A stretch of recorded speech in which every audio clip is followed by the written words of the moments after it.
bitch. Oh, excuse you? Baloney wash. I'm annoyed. I'm just here to give my opinion and carry in. Oh, it's Chris Avalon Unfiltered, bitch.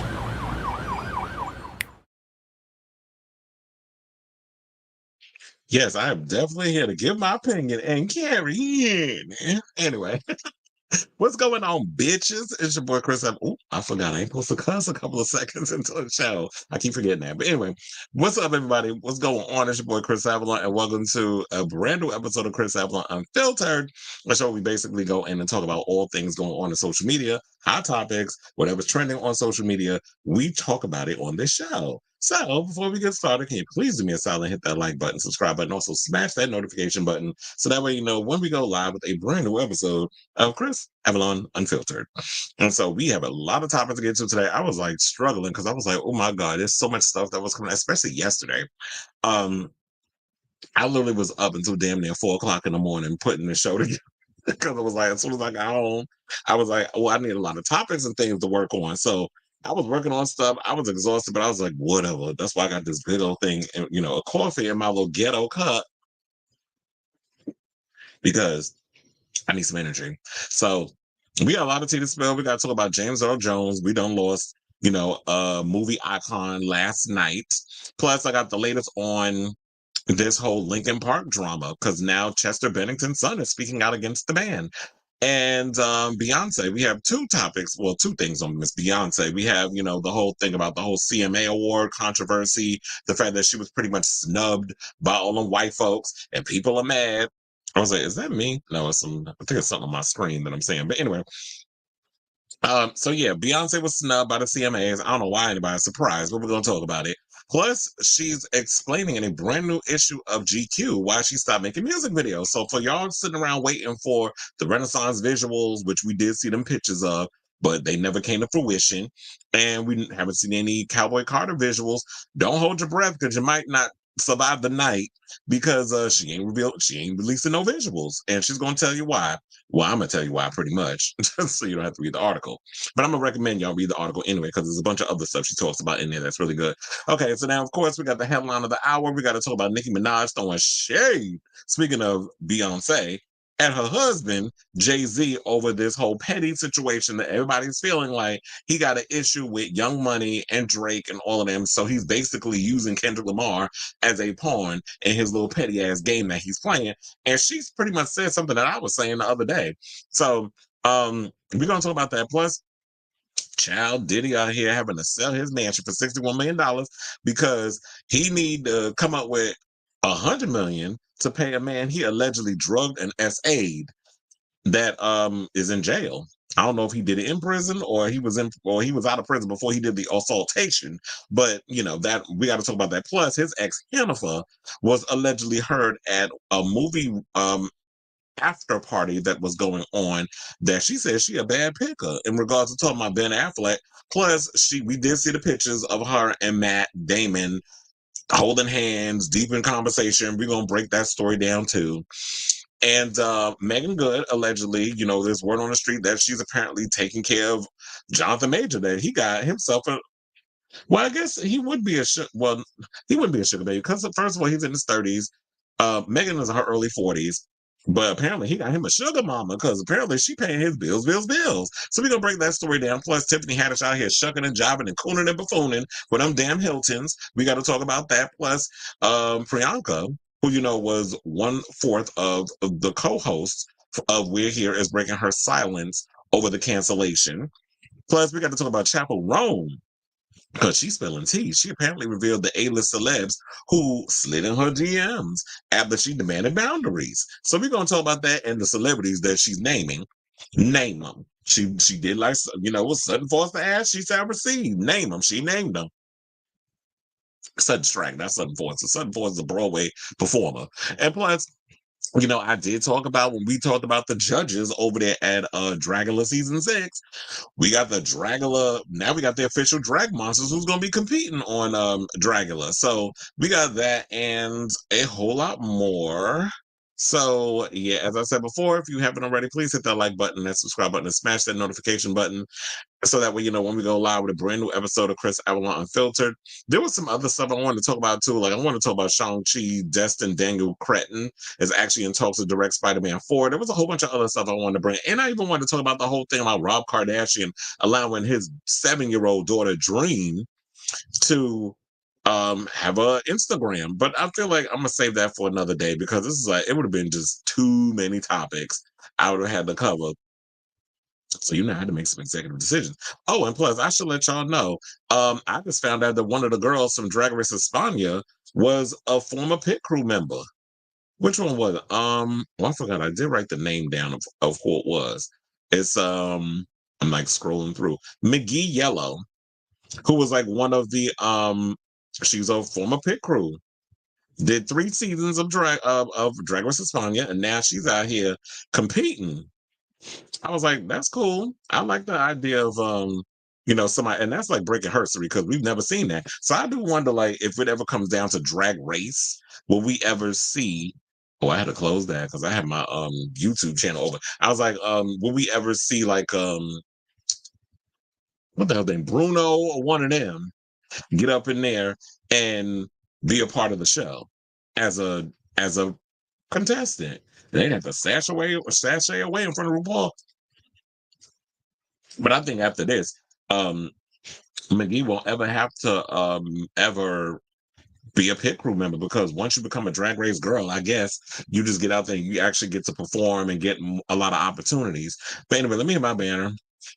I said I got a lot of damn comments. And then we'll get to the show. I said, yeah, you said you are. Yes, you are here. You're here. You're queer. You ain't going nowhere. I was told the city says who performs halftime, not Jay-Z. So take it with the city government. Oh, so so you trying to say Nolans didn't even want Lil Wayne, that they wanted Kendrick Lamar? Yeah. I thought that's weird because I feel like if you're part of doing the whole Apple Music situation, and if you're a Rock Nation, you should be the one to be making the decisions. I don't understand how the city gets to dictate who performs and who doesn't perform. Like that's just weird to me. Then what's the point of Jay-Z as being there? Is he there for show? Or does he actually have a lot of pull? The fact that a certain fan base threw a wrench in the Kiss winning, I'm like, move the fuck on. You can't nail a coffin on Madonna's career. Well, who child? Wait, what you're not going to do is try to come for me, sir. So finally on freaking. But anyway, it was like Lovely T said people forget Beyonce was the last artist to do a halftime show in Louisiana, and there wasn't controversy until Miss Sasha Fierce took over and possessed her like a demon. And it's funny, like, you know what? I like Lovely T. I didn't get to see that video that she did on this whole situation. I'm gonna check that out when I get around to it. But anyway, but with Lovely T, that is true. It's like I just feel like we're in a time where people just complain about everything. I was just literally on my Facebook page, and that was a conversation that people was having in regards to that situation too. Talking about all people do is complain. Oh, I think they was complaining because of the whole thing about what's his name? About Ryan Seacrest, where yesterday he debuted. Today's Tuesday, right? Yeah. Because yesterday he debuted as on Wheel of Fortune as the host, and the reviews was mixed. And so, people's feeling kind of way. And I'm sitting there like, you know what? Why can't people just watch things, enjoy it, and then if you don't like it, then okay, you can complain. And if you don't, I mean, and then vice versa. But it just seems like everybody just want to be bitching about stuff for the sake of bitching. Like every time, if like literally, does every person have to literally be from the city that they are? If we do if the Super Bowl goes to Philly, you got to find every person from Philadelphia that was a rapper and have them headline. Not everybody can headline, no shade. And from what I was hearing, because I feel like I'm talking too early into this whole Lil Wayne thing, because we didn't get to the topic yet. But some people said that Lil Wayne's a horrible ass live performer. So I don't care how many songs, and then how many songs about pussy and eating pussy and shit he gonna get up there and sing. But that's what it's all gonna be. You're gonna be bleeping him through the whole damn show. I ain't got time for the whole apples and oranges, but this, but this, but that. But I was like, who cares? It's just like, whatever. I just don't care. But we gonna break down the whole thing with Nicki Minaj and that whole situation. So much to discuss. T on top of child, who you telling? I'm gonna be exhausted by the end of this episode. So they said that's why Kendrick Lamar is doing Nolan's to correct a do-over and erase the Beyonce being. That's so damn dumb. Like, first of all, Beyonce is someone who is, well, I feel like when you, I'd say this is the problem where I get with people who have never set foot on a stage and ever performed in anything in their life. They don't understand. It's just like when you let go, which is why I always say Beyonce will always excel at singing and not acting because she's not willing to relinquish control and let go as a performer in the acting department. That's why her acting is always horrible. And that's why she'll always be a better performer than she is an actress. Because as a performer, you get up there, you have control of the situation, you know what you're doing, you're, something bigger than you takes over when you're on stage and you just literally become a whole nother person. So Beyonce was always about letting go when she's up there on that stage. So when they go over here and talk about demonic, I'm about sick of you Negroes who get on social media and every little thing is demons, demonic. Like y'all call deliverance a demonic. Your mama's demonic. How about that? I'm like sick of people with the this is demonic and that's what like y'all with them white people religions that y'all been brainwashed by because that's what Catholicism, Christianity, all of that is derivative of Greek mythology. That's where they took it from, and just add a little extra stuff on it. And here y'all go having your minds enslaved with all that buffoonery. Dream who? Not Dream. Dream is 7. That bitch, I mean, that child, damn child. That child, I'm not about to call a child a bitch. That child do not need to be on no damn social media. Or especially with these little creepy ass men and stuff out here following these little kids. There was even some in the comments about, I didn't even know I was following her. So what kind of weird sorcery y'all over there doing with this whole Instagram situation where y'all got people following pages they didn't even know they was following? And what a little 7-year-old doing on social media? So you already know like people who it's just that whole pimp mama Chris mentality. It's like the Kardashian sisters are getting old, long in the tooth when it comes to stuff. So now y'all want to have the next generation, but I don't care about them. Now one of the kids I do care about is Mason. Because Mason Disick, that's a little shady child. He was out here spilling all the family secrets on social media. That's why he got in trouble. So that's why I live for Mason, because Mason messy. And Mason don't care about, trying to perpetuate a certain image that the Kardashians want us to believe. And quiet as it's kept, ain't nobody's been keeping up with the Kardashians since they was on E. So I don't even know why they still getting opportunity after opportunity, especially being on Hulu. I wonder how much money Hulu is losing on that show. By having that show on it, because I don't know many people that still keep up with them. Like the only time I'll talk about them every now and again is if a clip pop up or something, and I'm like, oh, this sounds like a good topic that we could talk about in regards of it. But other than that, I don't know anybody who really keeps up with the Kardashians, except maybe my friend Lindsay Aguilera, but that's probably it. But I don't know nobody else that keeps up with them. She is too early. And that child, Tokyo Tony and them teeth, she don't care. She probably busy over there at the Zeus Network being a fool. I mean, tap dancing for that over there on that all that foolishness.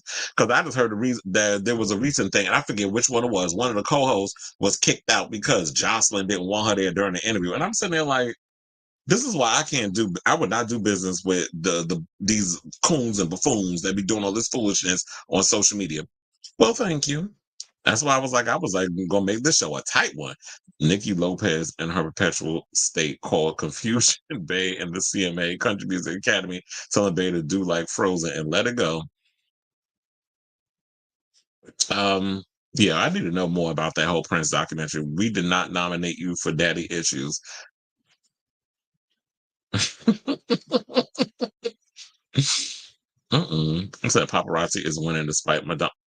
How do you know? Wait, did you go on the website and look? Because first of all, everybody know that paparazzi is not a performance that everybody's looking at today. That's like, this video will always be forever iconic. Because if you look at it, when you look at social media today, you do not see paparazzi, popping up in the conversation or on TikTok or any other places. They probably are doing it despite Madonna. But guess what? Fuck them.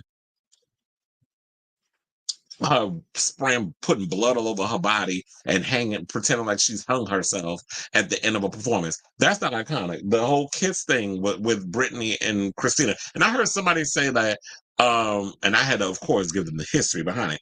Oh, that wasn't right. I still am mad that they cut away and showed Justin reaction because we didn't get to see Christina. I'm like, unfortunately, Christina was a casualty of that war. I feel bad that she, once again, always the bridesmaid, never the bride when it came to who was the pop icon, pop princess at the time or whatever. It was always Britney. Yeah, Christina had the better vocals, but Christina's not the nicest person. So people like working with Britney more. And Britney was that girl in regards of like showmanship. So people was living for her at the time and oozing that sexiness. But Christina was like coming across as a tryhard. And she wasn't, like, as I said before, the nicest person. I don't know about now. Maybe she changed with age, but back in the day, a lot of people did not like her. Trust and believe. And when it came down to it, there was history behind that. Justin and Britney had just broken up, and that was a way of like, there was a whole bunch of stuff going on because he was trying so hard to be like that wigger type. Faux shiz. Shout out to Michelle Williams.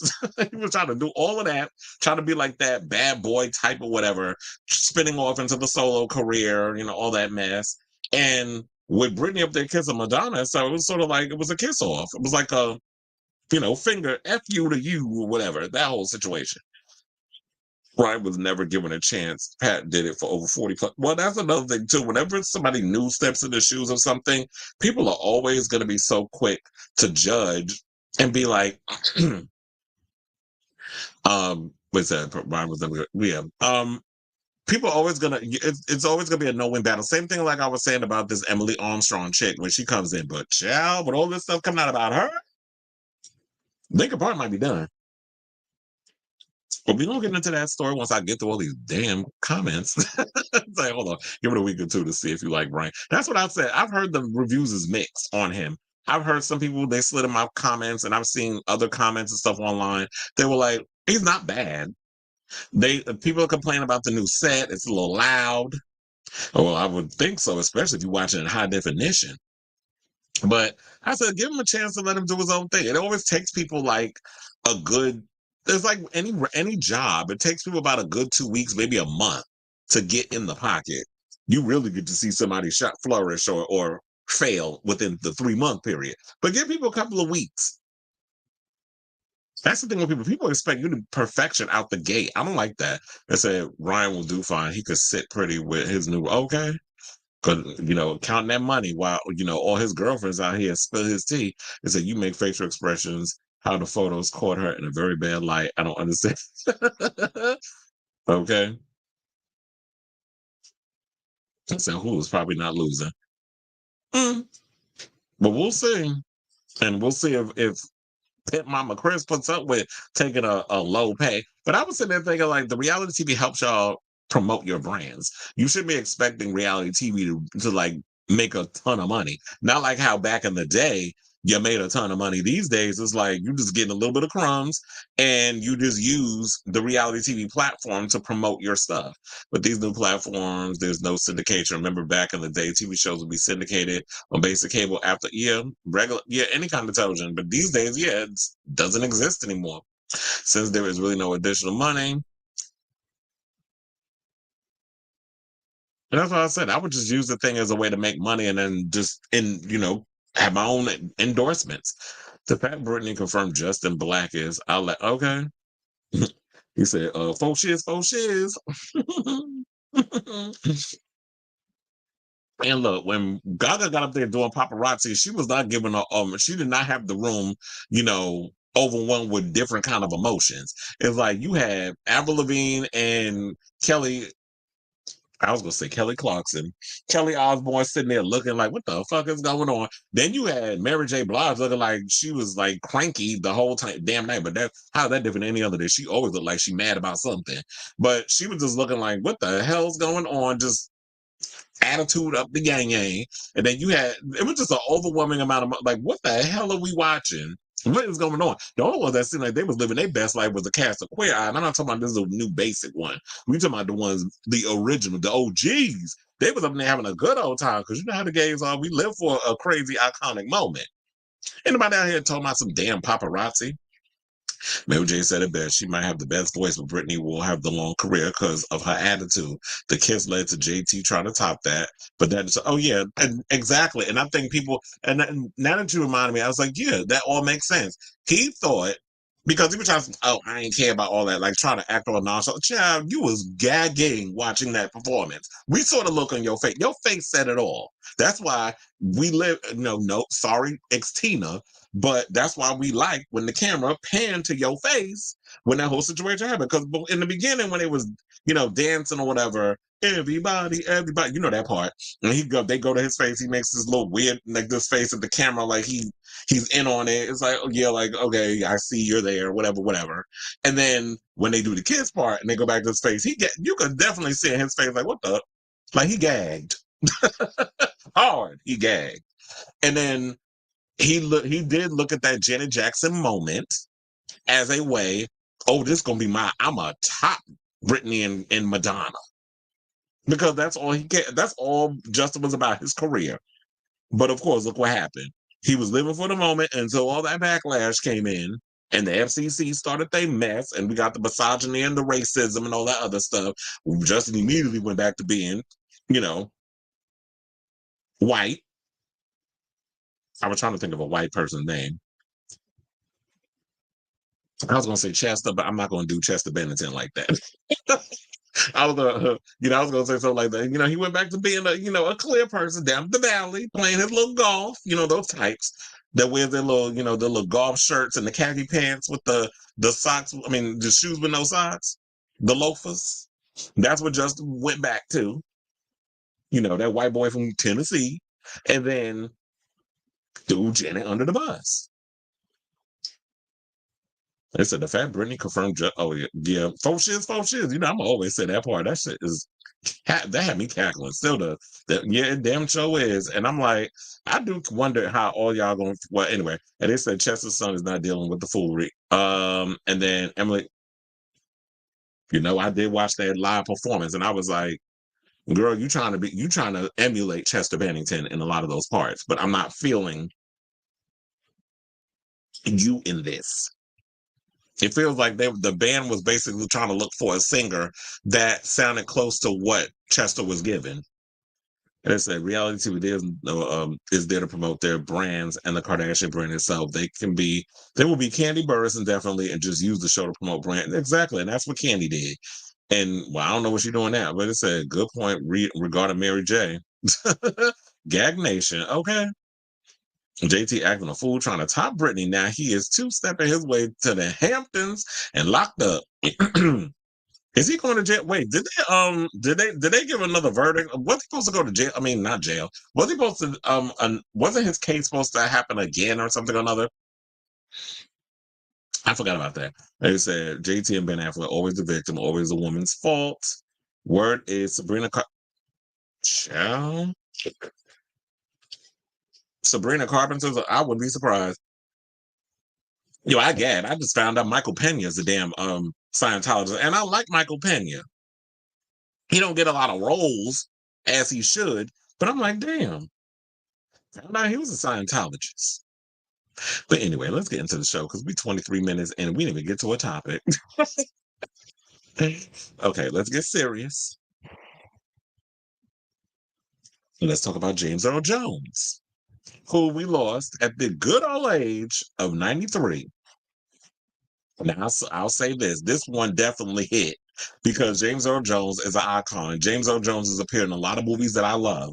Of course, we know him as Darth Vader, the voice. He wasn't the physical being, but he did the voice. That voice will always and forever be iconic. He also appeared in the first Conan movie, Conan the Barbarian. I love that film. And that iconic headless scene that he wound up getting at the end. Because, Arnold Schwarzenegger cut his head off with the sword. Look, it's an old ass movie. If y'all see that damn movie right now, I don't know what to tell you. And then, of course, he was the voice of Mufasa. He's the king of Zamunda. He's premiered in King Lear. He's done a lot of, stage and cinema. So James Earl Jones had a long career and he's had a long life and he lived a good long life. So, we got to give the man his flowers. So he is definitely one of the good ones. Like, I think for many generations, I don't know about Gen Z, but I know for many generations, James Earl Jones was that dude.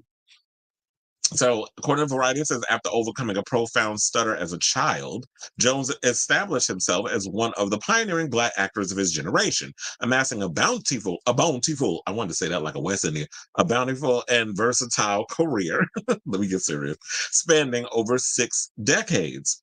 From his debut in Broadway in 1958 at the Court Theater, renamed the James Earl Jones Theater in 2022, to his most recent performance in 2021's Coming to America. For that film, that's with the number 2, actually, Jones reprised his role as King Jafar from the 1988 Eddie Murphy comedy Coming to America, one of several roles along with Darth Vader that Jones revisited, including the voice of King Mufasa in Disney's animated feature The Lion King in 1994, the 1998 direct-to-video sequel, and the 2019 remake, and CIA operative director Vice Admiral James Greer in 3 Jack Ryan movies, 1990's The Hunt for Red October, 1992's Patriot Games, and 1994's Clear and Present Danger. And if y'all haven't seen those damn movies, you definitely need to check them out, because I'm a Jack Ryan fan. I definitely like a lot of the movies that he did. So, Jones was nominated for 4 Tony Awards and won 2 in 1969 for playing boxer Jack Johnson in The Great White Hope, which he reprised on film in 1970, receiving his only Oscar nomination, and in 1987 for originating the role of Troy Maxson in August Wilson's Pulitzer Prize-winning drama Fences. I believe also Denzel Washington wound up playing that same role on Broadway alongside Viola Davis, another icon. Now, he was nominated for 8 Primetime Emmy Awards, winning twice in 1991 for supporting actor in the miniseries Heat Wave about the 1965 Watts riots, and for lead actor in the drama series Gabriel's Fire about a wrongfully imprisoned ex-cop who becomes a private detective. It was the first time an actor won 2 Emmys in the same year. Now, Jones earned a Kennedy Center honor in 2002, the Screen Actors Guild Life Achievement Award in 2009, an honorary Oscar in 2011, and a Lifetime Achievement Tony Award in 2017. You know what? As much as I love all of this, I'm about sick of y'all like overlooking people for actual Oscars and giving honorary Oscars. Stop honorary giving people stuff and give Oscars to the people who really deserve it. Because I did it to Angela Bassett too. But anyway, let's get back to the show. His Grammy Award in 1977 for spoken word album makes Jones the only one a handful of actors to receive an EGOT. Excuse me. Jones' looming, ultimately affable presence and rich-speaking voice made him a natural for Shakespeare, and he played some of the great roles, such as Macbeth and Othello, for Joseph Papp's American Shakespeare Festival. Jones narrated several documentaries from 1972's Malcolm X to 2007's Disney nature doc Earth, and famously he intoned the tagline, "This is CNN" for cable news channel. So, he does have one of those booming voices where, you hear a voice, you hear a specific, diction of voice, whatever the case, you already know when it's James Earl Jones coming on the line. Now, they say, as for his most famous role, Jones was paid $7,000 to lend his voice to Darth Vader. Yes, $7,000. You heard me right. In 1977, Star Wars: A New Hope, but he declined screen credit for that film and its sequel, 1980's The Empire Strikes Back, out of deference to the actor who played the role on screen, David Prowse. Well, you know what? That was honorable of him. The fact that he's like, you know what? I'm only the voice. I'm not actually playing the physical Darth Vader. It's just my voice that you're using, which will forever be iconically associated with Darth Vader. But it's like, I'll take the $7,000, but I don't want a screen credit because I'm not basically acting. You're just hearing me reading lines, and I'm just giving it, that gravitas as I'm saying the words in the Star Wars films. So it says, David was this by 1983's Return of the Jedi. However, Jones had become fully synonymous with one of the most memorable and terrifying villains in cinema history and received credit for his work. He returned to Vader's voice once again for 2005's Episode 3, Revenge of the Sith, and 2016's Rogue One, a Star Wars story. But for the 2022 Disney Plus series Obi-Wan Kenobi, Jones instead authorized Lucasfilm to use archival recordings and AI technology to recreate Vader's voice. So this also got me wondering, would they actually do that in the future? Like, would they actually, like, now that he's no longer with us, would they actually use AI because he gave them permission the first time? Will they continue to do that per more Star Wars films and things of that nature comes down the pipeline? But I feel like at this point, Lucasfilm needs to come and just explore that full Star Wars universe and create stories within that world and stop giving us the same Darth Vader, Skywalker, the Emperor, like that whole stuff. That story's been worn out. It's done to death. We don't need to be familiarized with that. You can do stuff with the Siths and the Empire and all that other stuff. You can play in that whole world. We don't need no more Luke and Leia stories. We don't need more Darth Vader. So at this point, with James Earl Jones being gone, we need to put Darth Vader to rest. Come up with a new Darth Cuckoo or somebody. I don't know. Just come up with a whole new Darth character. And like we had Darth Maul, we have Darth Vader. There could be, someone with that name, but just come up with a new character and pass that on. It don't always have to be the same because I think in Hollywood is all about familiarity right now. So we don't need that whole situation. We just need something different. So I'm hoping that's what they do with the whole Star Wars thing. So that's why I was like I didn't want to go too far off on a tangent about that whole thing with Star Wars, but since James Earl Jones is synonymous with that, with being a part of the Star Wars franchise, I do feel like at this point, leave Darth Vader alone. We don't need no more Darth Vader stories. But I should say that James Earl Jones, for those who don't know, was born in 1931 on a farm in Arca Butler, Mississippi. His father, Robert Earl Jones, left home soon after to pursue his own acting career. The two more or less reconciled when younger Jones was in his 20s, and they even performed together. When Jones was 5, he moved with his maternal grandparents in Michigan. Wait, hold on. Isn't somebody that's related to James Earl Jones in Sleepaway Camp? Is that his father? I was trying to remember that because I do remember that. I do believe that James Earl Jones' father is in the original Sleepaway Camp. And so this as an undergraduate student at the University of Michigan, Jones initially set out to study medicine, but wound up more interested in drama. Well, medicine is kind of dramatic. It said his first stage role was a small part in the 1957 off-Broadway production Wedding in Japan. He took side projects to supplement occasional theater work in Broadway's Sunrise at Campobello, The Cool World, and The Pretender. He also worked in Summer Stock.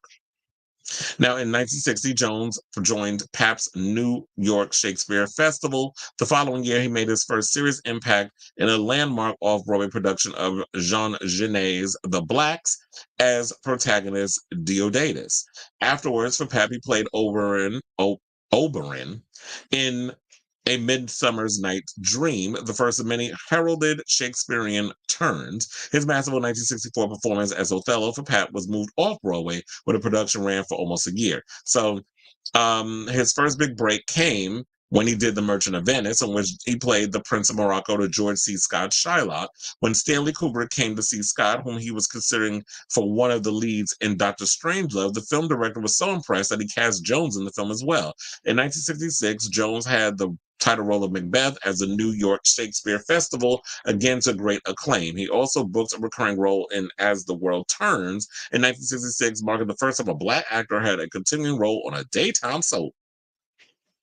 So, he's appeared in a ton of movies. The list goes on and on and on. If y'all definitely want to read more of that, you can definitely head over. Like Variety did an article on this whole situation. So he also was married to actress singer Julianne Marie. His second wife of 34 years, actress Cecilia Hart, died in 2016. Now he has a son by the name of Flynn Earl Jones. And yeah, so I will say James Earl Jones will definitely be missed. He is someone who is a prominent staple within the acting world. He is like one of the most prominent actors. You know, everybody always wants to talk about Denzel and the same five black actors, but James Earl Jones is always like, you know, up there with Sidney Poitier and all of those icons. I don't even say Mario Van Peebles, who, you know, we don't hear enough about him. I know he did come out with a country, what was it, a western that Whoopi Goldberg was a part of, and I don't think it did all that well at the box office. But yeah, he's been doing his little thing here and there. But I say all this to say, what do y'all think of this story? You know, like I said, James Earl Jones will forever be an icon. Like you can't even flip a channel without a movie that he was in is on, because he's been in like a gazillion damn movies, which is nothing to sneeze at. Like who wouldn't want to have that type of career? A long lasting career at that, like 6 decades making films. So let me know what you guys think of this story in the comments down below.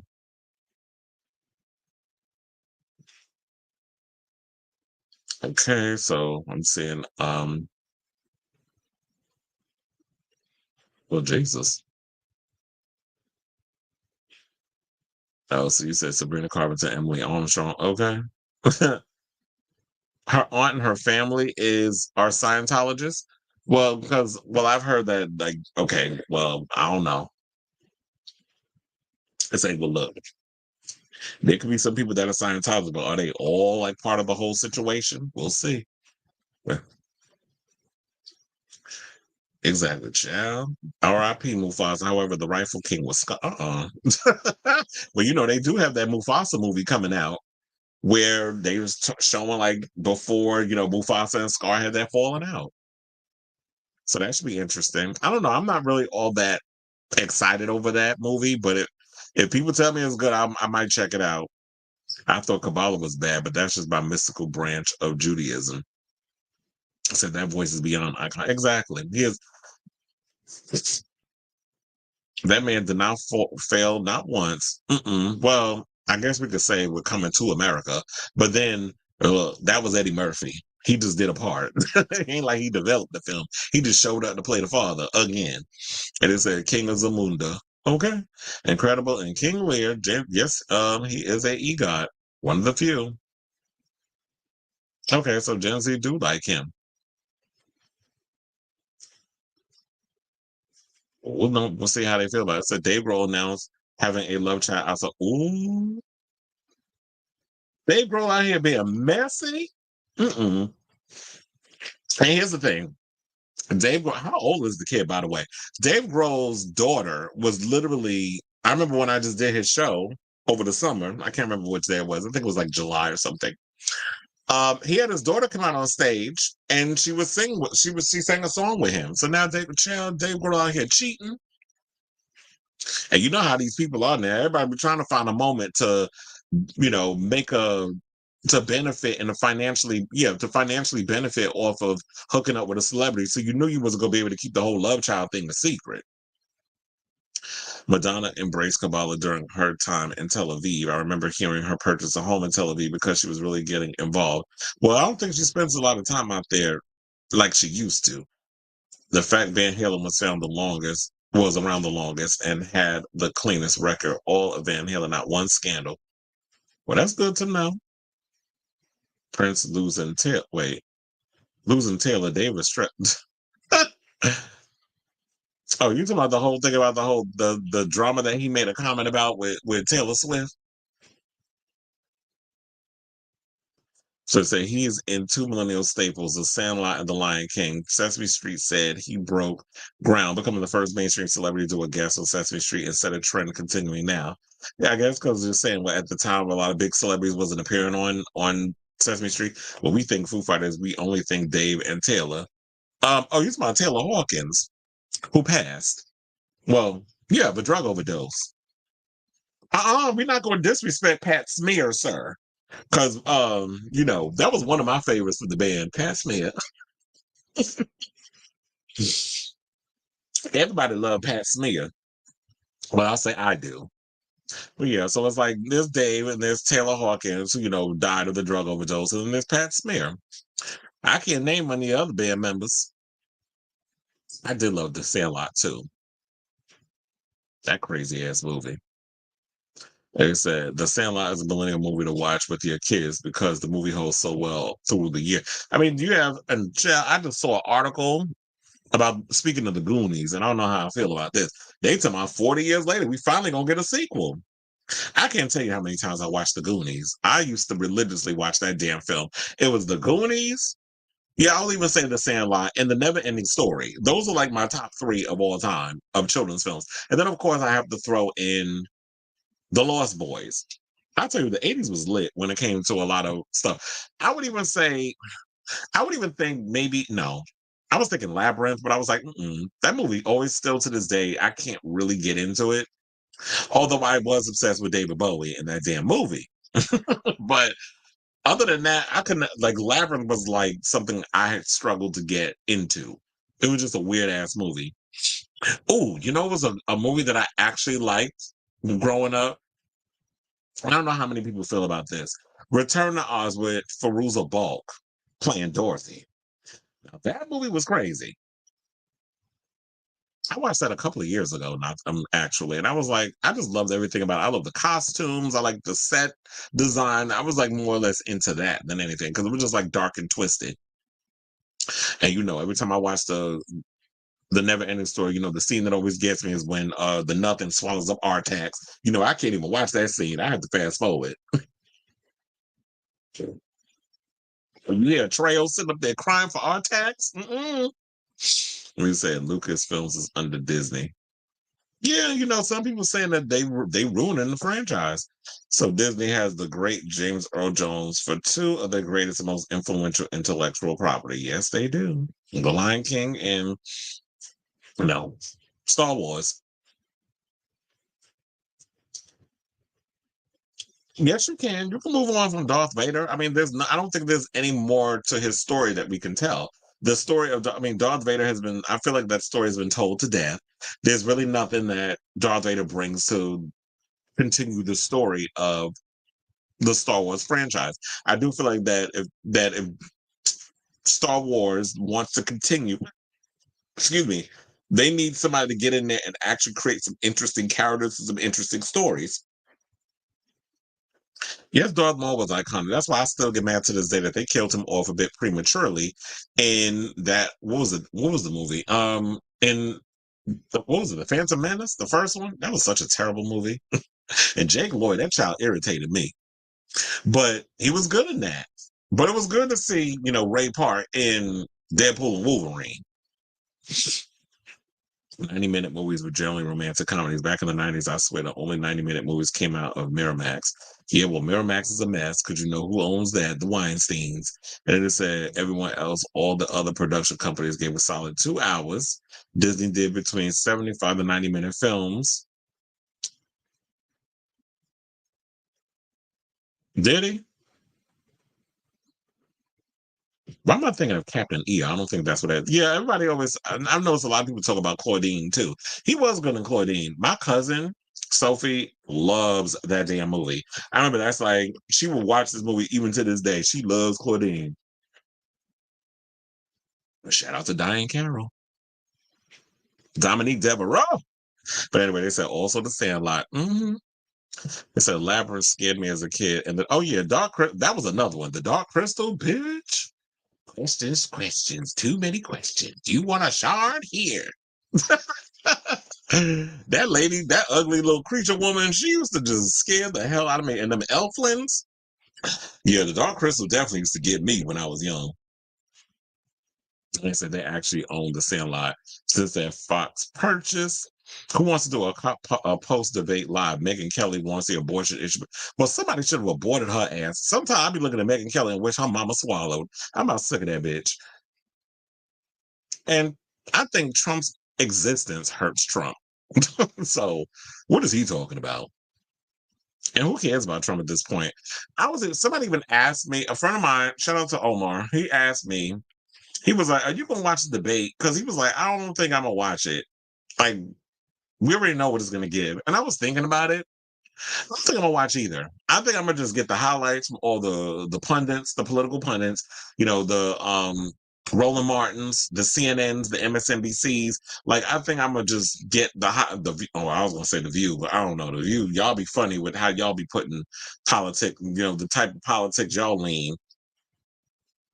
So I feel like I'm gonna just stick to my regular YouTube hunters and watch them break down everything and see how the debate. Because I already know what it's gonna give. Trump gonna get up there unhinged. He ain't been in Pennsylvania like Kamala has, and has been studying and going through the debate and doing what she needs to do. And Trump is probably just going to show up and think, oh, I'm just a white male. I'm just going to just say my stupid things and call her dumb and have my little moment and try to just throw whatever I can at the wall and see if it sticks. But I'm like, sir, this has not been working. This strategy has not worked since it was first announced that Kamala was going to be the new nominee, because you expected an easy win because you was going after Biden. So with all of this, I just feel like you ain't been studying. You haven't taken the time to really want to debate. We already know what it's going to give. And I don't want to sit and watch the clown show. So I don't think I'm going to watch either. I think I'm going to just protect my peace and sanity. I already know who I'm voting for. And it ain't him. So I don't need to watch a debate. So, but anyway.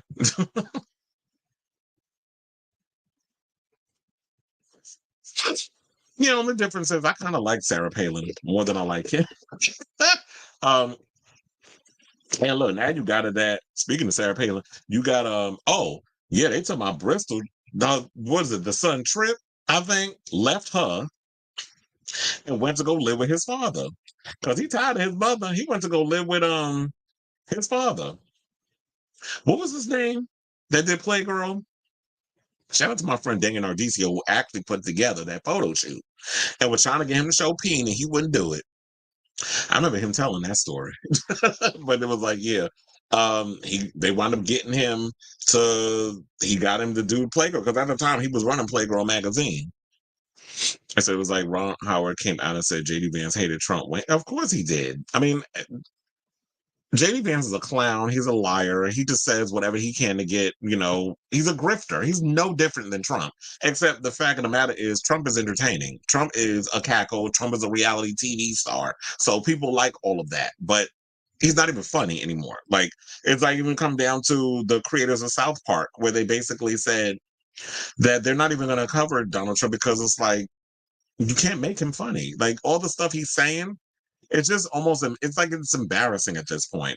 And I do blame the media for propping that man up, for making him, they created this monster.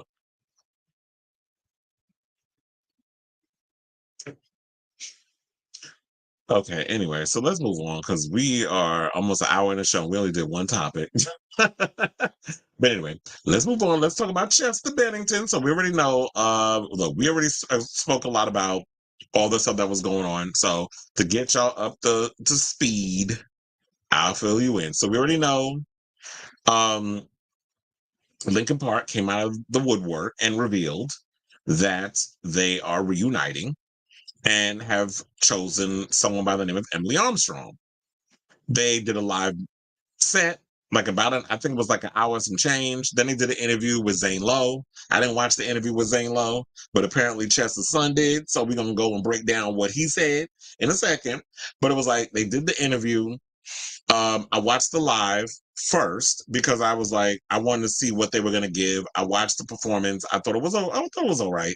I mean, regardless of her being there, like, I had no problem with them picking a female singer. First of all, I was like, that's the best direction that y'all should go, especially because if it's a girl, then they won't be as hard on her, I think, if they would have picked a new male singer, because how does a male singer going to be able to have an opportunity to find their way in this band and kind of bring their own thing and their own sense of sensibility to performing the old hits as well as their newest stuff that's coming out on the album in November called From Zero. So they came out with all that. Then I thought it was a little weird that, okay, so now y'all did this little live performance and then y'all go, next surprise, we have a world tour that we're kicking off tomorrow, by the way. What is it, like a 6-date world tour that they're doing? Kicking on tomorrow. I believe the first show was in LA. And we'll see how all that does. I don't even know if the tickets sold out or whatever the case is. They probably had to take a huge element. Because I'm like, how do you just all of a sudden announce within a week that you're coming out with a tour, and then a lot of people going to just have to buy tickets to show up to it? And you already know what Ticketmaster gives in regards to these prices. Which I'll be doing the most with the overpricing and all that other stuff. So that happened. And then, everybody was feeling a way about it. They didn't know how they were feeling about this girl being a part of it and all this other stuff.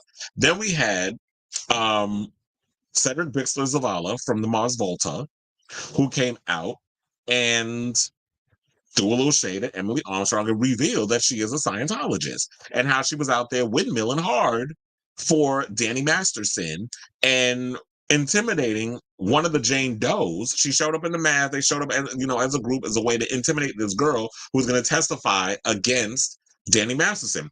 And then I did a deep dive because I was like, bitch, Danny Masterson's wife, Bijou Phillips, that bitch ain't no damn innocent in this either. She's just as vile as he is.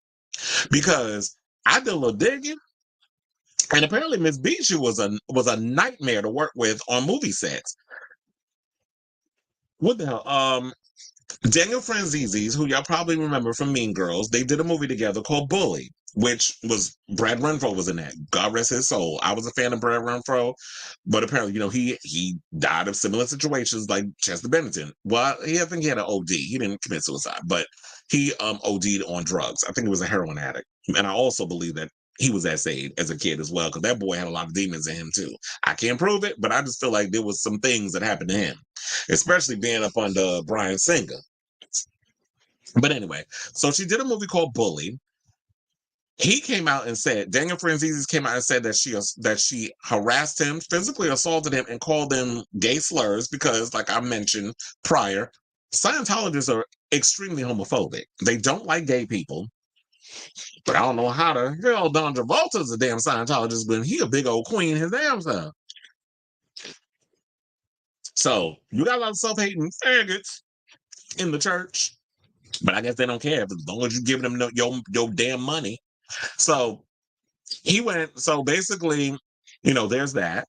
And then Heather Matarazzo, who y'all remember from the Wiener Dog from Welcome to the Dollhouse and a bunch of other films, she was in a movie with Bijou called Hostel 2.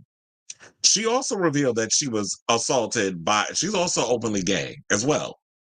Well, now she is. I don't think she was in the beginning of her career. But, she said that she was physically assaulted by Bijou, was strangled for 20 seconds, thrown up against a wall, and she was, verbal slurs, all kinds of other stuff. Even the director of Bully said she's a nightmare to work with. And, there's been a lot of things that's been regarding her. So she is no innocent in this either. So with her all of a sudden trying to distance herself away from Danny Masterson and all this stuff, I give her the side eye and all of that. So there's that. And and so then Cedric came out, his wife came out, they said some stuff. But then also there was another post that came up about 2 days ago where he said the following. Now I want to follow that up and then we'll get into all the other stuff because all of this is layered and it'll all make sense. So Cedric posted this. He said, if you're not going to, because she came out and she gave an apology, but she didn't really give an apology. First of all, she ain't mentioned Daniel's. She did not mention, it's like I ain't even talk today. She didn't mention Danny Masterson's name. She didn't acknowledge the victims. I truly believe that her apology was something that you would, a typical Scientologist would give as to make it seem like you're not saying anything negative against the church because she is well doctrinated within that church. But it seemed like she can come and go as she pleases. So he posted the following 2 days ago after, she gave her apology. He said, if you're not going to speak out against the human and child trafficking cult in which you are a part of and in which you enable by remaining silent on the crimes you know about when you have no right to fill the shoes of Chester Bennington, a true advocate, I don't give a fuck that you are very close to a serial rapist. I don't give a fuck that you lied in your apology Instagram story. I do care that you participated after being asked in the cruel intimidation of Jane Doe #1 with your cult pals at court. I do care that you didn't once mention that you are a member of a child and human trafficking cult that covers up the abuses and rapes of children and adults. I do care that your parents work for OSA, the Office of Special Affairs of the cult of Scientology, which have been ordering attacks on me and my family, which includes murdering my dogs in the most inhumane and evil ways. These people are disgusting. I do care that they have been attacking and harassing my fellow sister survivors. You don't speak out against Scientology, not because you're terrified of them. You don't speak out because you are one of them. Shame on Linkin Park. Fuck you. Damn, he went in. And I had to read that with my whole chest. I wasn't coming up in here and editing. No, we need to feel what he was feeling. And definitely, I'm starting to get that way. I'm like, yeah, fuck you, Linkin Park. Because we're going to do this. And here's the proof of her hanging out with all of these people. So people sit up here and is like, well, can you prove that Emily is a Scientologist? The proof is in the pudding. If y'all actually did your homework and Google schmoogle, looked up things, watched Scientology videos of ex-Scientologists, as they call them, damn, I forgot what what is the term? I forgot what the term is when they call people who are former Scientologists. But they said, a message from my wife above, a message from me, Emily. Did you know that your friend Chris Wadhams and Danny would drive by one of the Jane Does very slowly after a fucked up day of cross-examinations and follow her in her car, staring at her, trying to intimidate her? I do. Did you know that? Oh, I think it's suppressive persons. I think is what they call it. Came to me in my head as I was reading this. I think they call people who are former Scientology suppressive persons or something or another. But anyway, says, did you know that Alana Masterson would hide in the bathrooms after one of the Jane Does had a massive panic attack on the stand and proceed to harass her in the bathroom, calling her a liar? What, you didn't hear about that? Did your parents shield you from that? Your OSA parents? Or were you cool with that? Does your church call that the fair game policy? Weren't you just hanging out with Nasal Queef herself? Oh, bitch. He calls her Bijou Phillips Nasal Queef. Oh yeah, her voice is irritating. That's like grating, that's like nails on a chalkboard. Her voice is annoying. So I do find that funny. You call her Nasal Queef. It was like, were you just hanging out with Nasal Queef herself just a couple days ago? And I think if we go back to this, it's showing the people that she's hanging out with. But anyway, so it says, oh wait, she's okay now because she divorced Danny. She sure has a grand old time reading my wife's police report in a mocking post. Remember how she screamed when they took Danny away? I bathe in the moment every single fucking day. Be careful, homegirl. That Phillips curse is contagious. Just read Mackenzie Phillips' book. You should also read up on that fucking dingbat, Bijou's past behavior. That is, of course, if the church allows you to read about her. They do have a policy about reading anything critical of the church and its members. Your church also has a bad snitching culture where you write knowledge reports on fellow members who are not following the teachings of L. Ron Hubbard. Just like the East German Stasi imposed on its citizens, that's your church.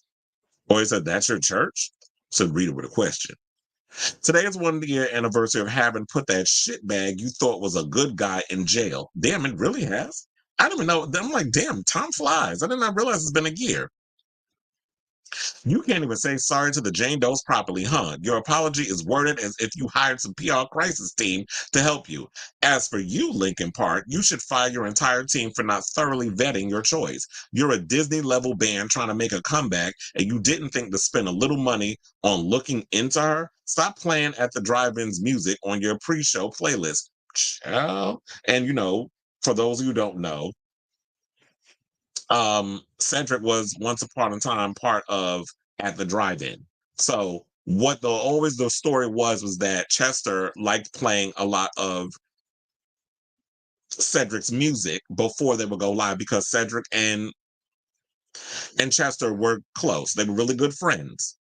So he read his ass down voice. So yeah, I had to read y'all that so that way y'all understand. And that's why when I was telling you about the stuff about Bijou Phillips, I told you I did a deep dive and found out some stuff about her, that she is just as deplorable as her husband. And they were saying some tea about some essays regarding her too. So, but if nobody's coming forward about her, then we're not going to make that the focus. So now, because Cedric's wife, Christy Carnell Bixler, also came out and said that Masterson essayed her while they were in a relationship. And she testified against him.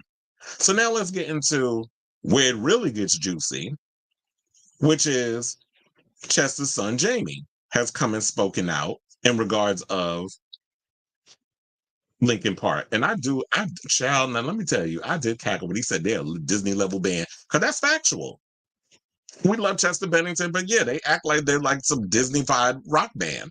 And I do agree, like, okay, there's no excuse. Y'all all damn near pushing 50, except maybe this Emily chick, she's in her late 30s. But still, y'all been in this business long enough that y'all could do y'all homework and look into vetting whoever y'all gonna put him in. Because in this age of accountability culture, Me Too, time's up, y'all gotta come out the gate, especially y'all shouldn't only just be having like this one track mind, which is, oh, we got to try to get this girl, the fans interested in this girl, because people are still feeling a way about Chester passing away and the fact that you're bringing somebody new into this. You need to also not only look in the fact of getting over that hump, but making sure that whoever y'all pick as y'all lead singer don't have no kind of crazy back history ties into anything. So is it like you so engulfed in Hollywood that you don't realize how problematic Scientology is to a lot of people?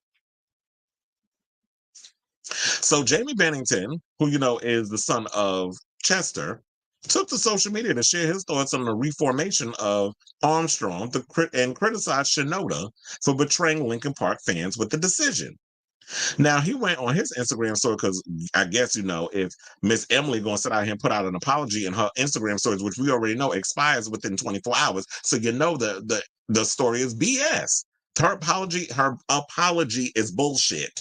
Because if you meant it, you would keep it up on the page. You wouldn't put it on something that expires within 24 hours. Because it's kind of like that old saying: if a tree falls in the forest and you don't hear it, does it make a sound? People don't even probably even people ain't gonna remember that she put out an apology. But thank God for social media, because in a screenshot, because shit like that will always exist. So he basically went down the pipeline, and as a class, let's go over it. So please hold as I scroll through. Where that's his father. So we have so it said, disrespect me and I'll lose my respect in return. And this is him going after Mike Shinoda. Because Mike went and said many people will take time to wrap their heads around us with her if people are respectfully not there yet. I'm told. So he's like playing this whole thing of like people having a hard time coming to terms with Emily being a part of the group. So he's trying to water this whole situation down. Like, we having a hard time coming to terms that you got a girl who, I should also point out, identifies as a lesbian because she had a girlfriend for a long period of time. And she's a part of the LGBTQ community. And she ain't just giving you bulldagger tees with the outfit. She actually do eat the box. In case y'all didn't know that. So he went and posted the following, because let me scroll to that. He said people aren't having a difficult time wrapping their head around the prospect of Linkin Park reinventing itself. They are having a hard time wrapping their head around how you, number one, hired your friend of many years at Emily Armstrong to replace at Chester B, knowing Emily's history in the church and her history as an ally to at Danny Masterson is what it is. Number two, quietly erased my father's life and legacy in real time, not only during a band interview meant to clear the air about certain aspects of Linkin Park's history and future, but during International Suicide Prevention Month. Now, the funny thing is, we have so many damn month celebration things. I didn't even know this was Suicide Prevention Month. Maybe I forgot. So thanks for the reminder. He also went and said, in the purple circulation, I'd mention you, but you restricted my interactions with you because you don't like what I have to say. So this will have to do. But I think I was supposed to read that before I got to the other stuff. But whatever, we read it. It's good. Let's go on down the number line. Number three, have refused to acknowledge the impact of hiring someone like Emily without so much as a clarifying statement on the variety of victims that make up your core fan base.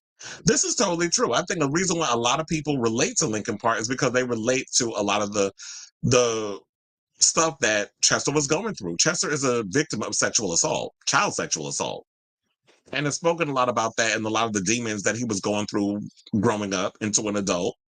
And a lot of people register with that. And for you to bring somebody in there who's against that and is a part of a church that's against that, you're basically pissing on his father's legacy. So it said no acknowledgement of the way you groom your fan base at Chester B, Chester's kids or family, my falling out with your wife, Anna Shinoda, who cannot be mentioned either, at Danny Masterson victims, or even Emily's intimidation of those victims, and the list goes on and on and on, and of course it continues. Then he said, what you've done is not something for people to acclimate to. It's not a shock that people are just going to have to take time, process, and understand. You have betrayed the trust loaned to you by decades of fans and supporting human beings, including myself. We treated you to be the bigger, better person. Well, sorry, we trusted you to be the bigger, better person, to be the change, because you promised us that was your intention. Now you're just senile and tone deaf, insane. At this point, I would wager that all you LP guys know is disrespect. You didn't trick me. I heard you slip at the end of your Zane Lowe interview. Number two, this album has been in the works since at least 2019, possibly 2017, because he was basically trying to say that Mike Shinoda was trying to say they had just started working on this album, they recently started working on it like a couple of months ago. But they said, they've been working on this album since like 2017 or maybe 2019. And he slipped up in the interview. Like I said, I didn't get to watch the Zane Lowe interview, but if he caught it, I'm going to go with what he's saying.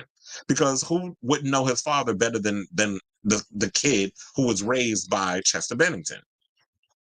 And he says, I know your pattern. I saw what you did. Well, I don't feel like that's a lyric. So anyway, so it says, I know sometimes people make mistakes, misquote information, or remember it differently in the moment. And that Mike and Emily claim to have met in 2019. But still, it's interesting to me that Mike accidentally said he met Emily in 2017 before correcting himself. And it says, I'm trying to read this upside down. It says, I wonder which friend introduced the two of them. Oh, I'm good at reading, child. You could probably give me one of them little Rorschach situations. I could figure that out. I didn't think I could read that upside down.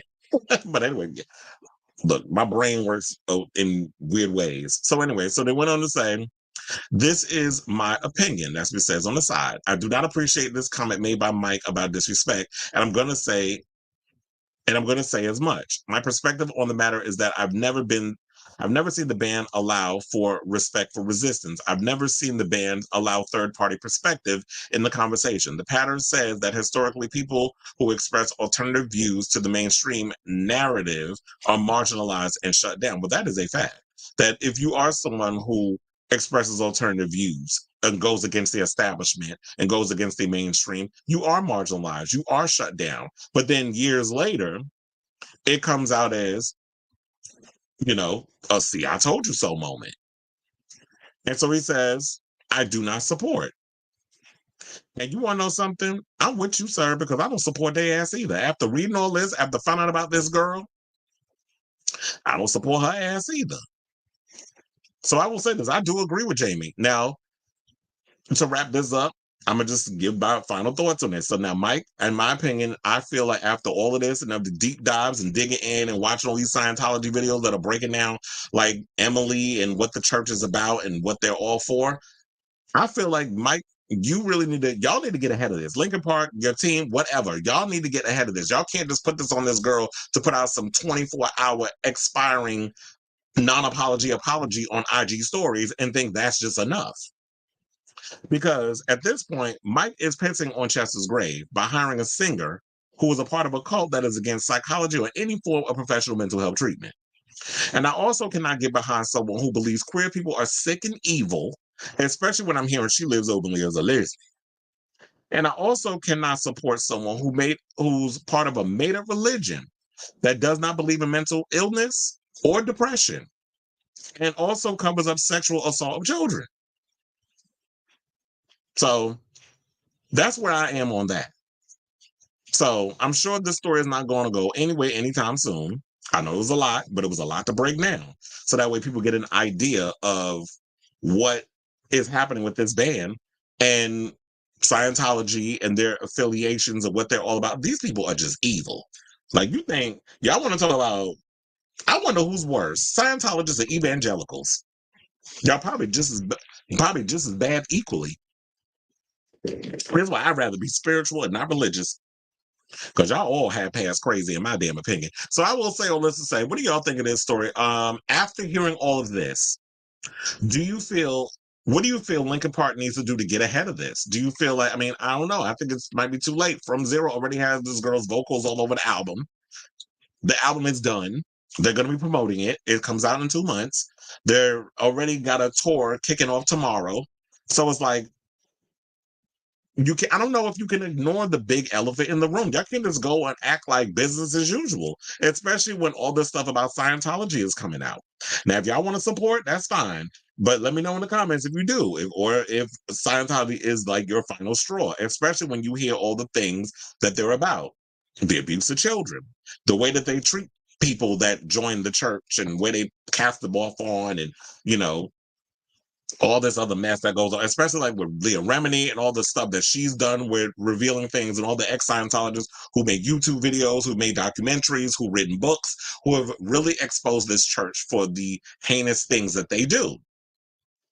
I also heard something or another that they don't want any Scientologists to run for public office, because this is why you ain't never seen nobody like Tom Cruise or anybody within Scientology run for any kind of public office, because you already know the minute one of them run for public office, you open up a Pandora's box for the media, anybody to come in and start digging into your stuff, and they don't want any kind of eyes or attention on the church, because if the stuff comes out that they up in there doing gets exposed, oh, it's going to be a domino effect of shit coming to tumble down.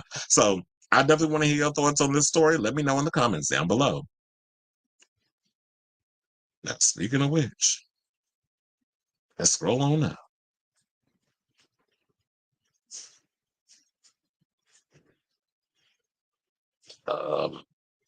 You said a poll by Ranker happened. Kim Kardashian voted the dumbest celebrity to live on.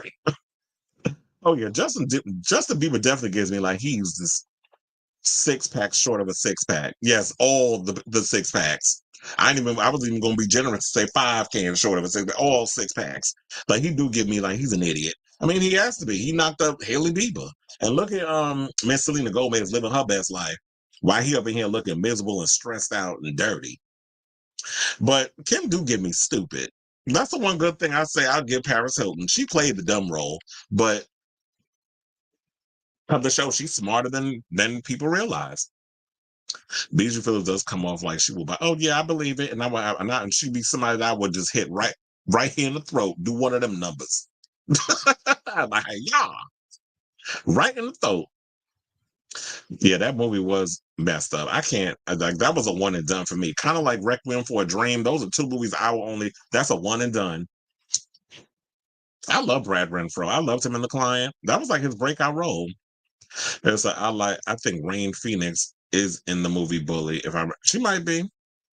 She's done a couple of movies. Oh, we reacting to all the stuff I was talking about with the Scientology people. Did you watch the video I sent you about Sabrina Carpenter on Nancy Cartwright? And it's funny. And it's funny how Felix just came in the room talking about that. And we was all just talking about Sabrina Carpenter being a Scientologist. That is too funny. I forgot that Nancy Cartwright is a part of The Simpsons.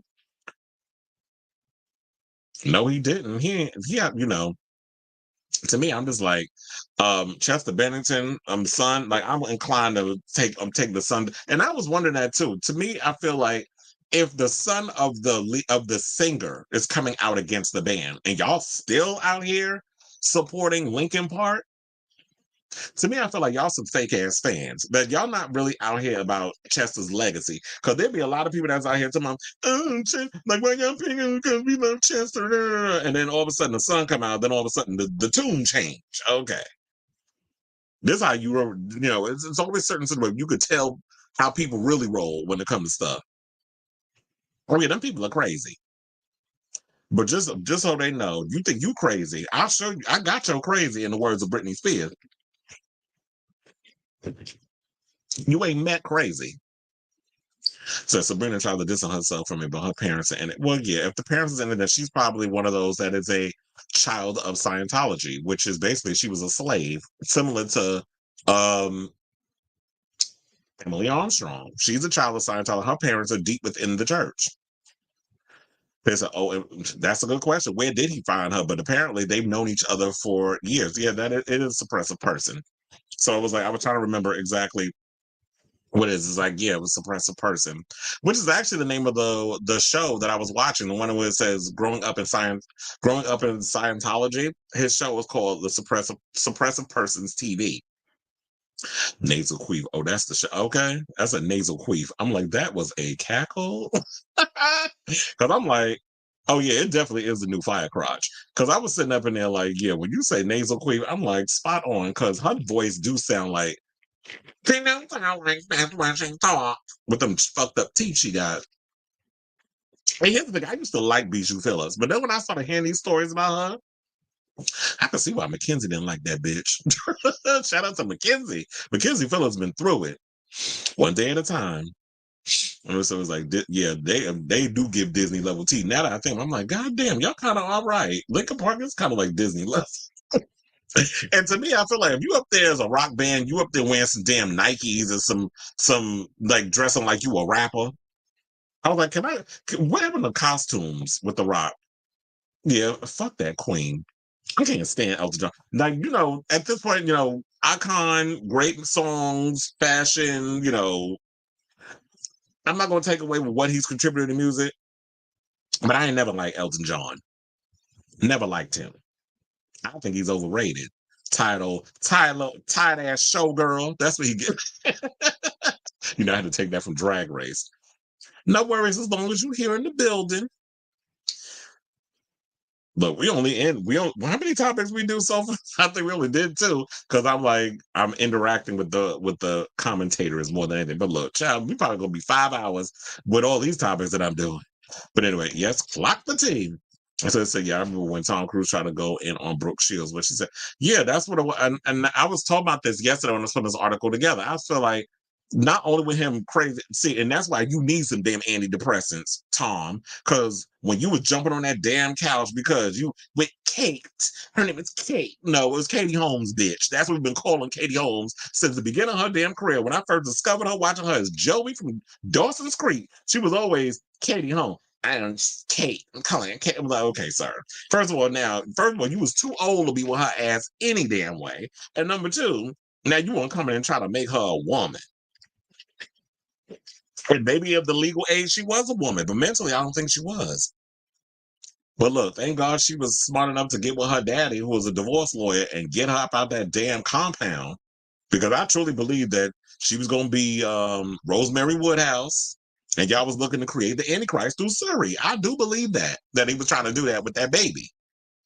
And Katie got smart and got up out that damn marriage. Took her a minute, but she got up out of there. I tell you, Tom Cruise, that bad crazy. That's why I was like, when Whoopi Goldberg, oh, he's an amazing, yeah, okay. Now you want to jump out of planes or other stuff, yeah, that's great. But as a human being, I think that man is evil. He probably just like James McAvoy character in that new movie he got coming out. Speak no evil. That's what he give me. It's like, oh, you give nice in the beginning, and then you just unhinged psychopath, in the third act. But yeah, but I do remember that because he said something about you got to get a plan, you got to eat healthy, you got to go to sleep, work out, and drink. Just that's a way that you decompress with the antidepressants, all this stuff. You should be taking medications and that was the first sign of when you got a true insight on how them Scientologists think, where they become very judgmental. He realized he had to pull back a bit because Tom Cruise was, I feel like at that time, he was fucking up his career because people started to see that side of him, and he's interjecting his religious beliefs on people, and they are very much against mental health. And that's why I was like, you can't be up here singing crawling in my skin, these wounds they will not heal, if you are someone who is part of a church that is against any kind of mental health treatment, seeing a therapist, taking medications. If you got any kind of bipolar disorder, a diet and exercise is not going to cure that. So I watched Leah Remini's entire series about people who left Scientology and the stories people told. And that's why I said them people are horrible. And the fact that when you do become a suppressive person and you do excommunicate yourself from the church, how your family members have to remove themselves from you. They can't associate with. I think Jehovah's Witnesses do that too. That they have to disassociate from you They can't speak to you. But then I'm like, how's that different from when them people be in the church and you be having them separated? You be having the married couple, the man over here in this part of the thing, even though they like maybe a couple of miles, like a mile away from each other. Then the woman's in this facility. They don't see each other for years. Like y'all just be the mental breakdowns of that they do to these people is insane. So and then when they leave the church, that they're continuously harassed. I'm like, what kind of church is this? Do they even teach like love or whatever the case is? Because I would think that's what they do in the regular church. But we already know the hypocrisies of regular church or regular religion. How they sit up here and smile in your face and act like they all about religion and love thy neighbor. But then when you do something that they don't like and it's against them, then they want to come in and try to, then they want to go in and bully and harass, do all kinds of crazy stuff. I'm like, y'all out here murdering dogs? That's borderline psychopathic. That's like y'all got serial killers running around in y'all church, because don't it start with the animals first before they get to the people? I saw that Halloween remake with Rob Zombie. He started mutilating them damn animals before he started killing people. But that was always like a thing that was going on, because they said that Jeffrey Dahmer was doing that too. Remember, at one point, Jeffrey Dahmer was out here mutilating and killing animals before he moved on to people. Well, the LGBTs, I should say. But not even LGBT, just the G's and LGBT. He was only going after the gays. One of the last episodes was a few of the girls who were SA'd about that. So somebody did speak with them, because I'm hearing that there's a documentary or something or another they're trying to work on. Well, Leah Remini. That's what I heard about Danny Masterson and that sort of situation. Elton is a legend, but fuck him. Best friends with Rush Limbaugh. Say he needs to do Russia. But, oh God, he irritates me. And it's like, just stay in England, because you're not even American. Like, we don't give a fuck what you got to say about our American politics, especially when your ass ain't from here. So, Cher denounced Russia and says she can't do the Olympics, but wish the athletes good luck. I agree. I've heard Justin is a handle. Well, look, he the one that decided to stick his dick up in Haley, dusty vagina, and wanted to have a baby. So if mentally you can't handle being a daddy, then maybe you shouldn't have laid down and had a kid. Selena Gomez would give anything to have a child, but you over here allegedly, being regretful. And a lots of markets. Was good, Elton. Was good. So you got mad. She won Masterpiece. And of course, he's still bitter over the fact that Madonna, because he talked so much shit about her at the Golden Globes. And when her ass got up there, it was like the success is the best revenge. The look on his face and that queen that he married to, David Furnish, when she got up on that stage and won that damn Grammy Award, well, Golden Globe, I'm sorry, for Masterpiece. And he was fuming. Let me tell you, I was cackling. I was like, take that, you old wide back bitch. I can't stand Elton John. And I truly believe that he picked Lady Gaga to be his child's godmother out of spite. But how you spiting Madonna? She's still out here living her best. She ain't thinking about your old ass. Leah had an episode where a guy was diagnosed as bipolar, but because he was in Scientology, he wasn't taking his medication, and he had a breakdown when he was breaking windows. So how they gonna cure that? And you said they produced a James McAvoy film take on Andrew Tate type character. I do want to see No Evil. First of all, the original Danish version is on Shudder. I did watch that one, but I got to rewatch it because I fell asleep on it. See, this is why I have a problem. I need to start watching horror movies at night when late at night, because I fall asleep on it. And my friend says that all the time. He was like, "You always fall asleep late." I said, "Well, yeah, I do work a lot on stuff between this show and working in the live entertainment field. I'm tired." And so, yeah, I do be trying to stay up late and catch up on stuff. But I fell asleep, so I'm going to watch it again. But I'm trying to wonder if I should just wait and watch the American version and then watch the Danish version again, because I don't want to compare. But I have heard that this new movie's Speak No Evil is pretty good. I was shocked it was getting great reviews, especially from Blumhouse, because Blumhouse been putting out turds lately. They put out a plethora of turds. I also heard that new A24 movie with Brandy is not good, which I'm disappointed about. People said from what I heard, some people said this is supposed to be a horror, right? A horror movie. They saying it's a comedy more than it's a damn horror film. I love me some Brandy, but sis, I hope you're not in a bad film. And then speaking of bad films, if you're going to be in this new I Know What You Did Last Summer remake or reboot or requel, I hope that they don't just shoehorn her in and we wasting her. Like allegedly they wasted Lady Gaga in Foley I Do. I hope it doesn't suck. Or I hope this movie won't suck because I'm gonna be mad. But anyway, let's move on. Let's talk about Beyonce, who, the people's is mad because apparently, she was snubbed for Cowboy Carter at the CMAs, which I don't know why y'all surprised that she was snubbed, but let's entertain it. Let's entertain the nonsense. So Beyonce fans slammed the CMA Awards as racist for not nominating the singer in a single category at the 2024 show, despite the success of her country album Cowboy Carter. Well, is it really a country album? Because she said this isn't a country album, this is a Beyonce album. So maybe that's why she ain't get nominated. Also, what I was thinking about, like in regards of like the Grammys and stuff, was she out here campaigning? Because the point of look, I'm just gonna be honest. First of all, I just feel like award shows now ain't worth the price of tea in China. I just feel like a lot of these awards are just a waste.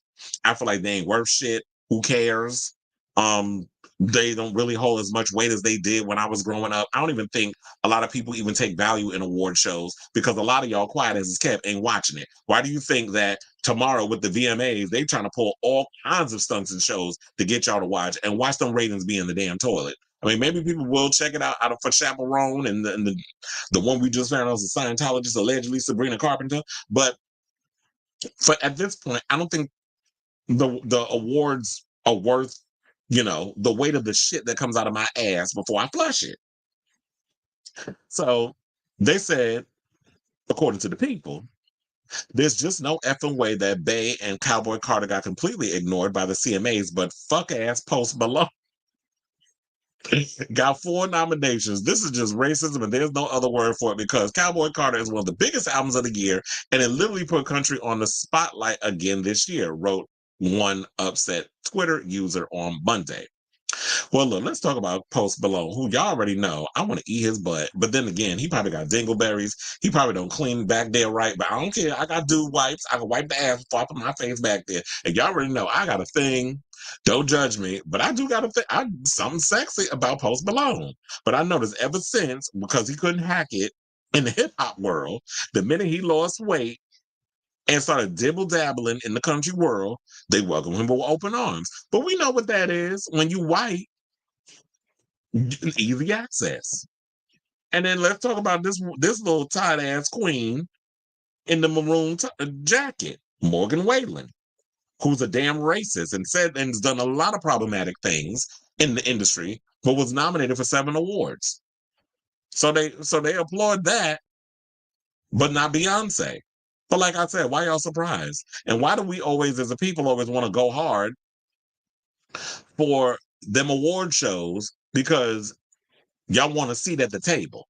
Y'all always looking out here windmilling hard for that white approval. But you want to know something? I don't think Beyonce cares one way or another. Like she's got enough. She got like 30-something all Grammys.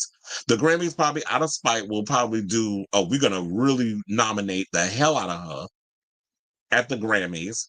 And I believe that it's going to be a big Beyonce versus Taylor Swift type situation at the Grammys in 2025, especially in regards of who's going to get Album of the Year. Is it going to be Taylor again? Because Taylor won last year. Just like Taylor Swift ain't out here getting nominated for Country Music Awards. I don't even think she cares. She out here living her best life and grinding her little flat booty up on Travis Kelce's meat. That's what she out here doing. So let's continue to go on with what the other people saying. So they said, well done, CMAs. Keep continuing to prove that y'all are just a bunch of racists.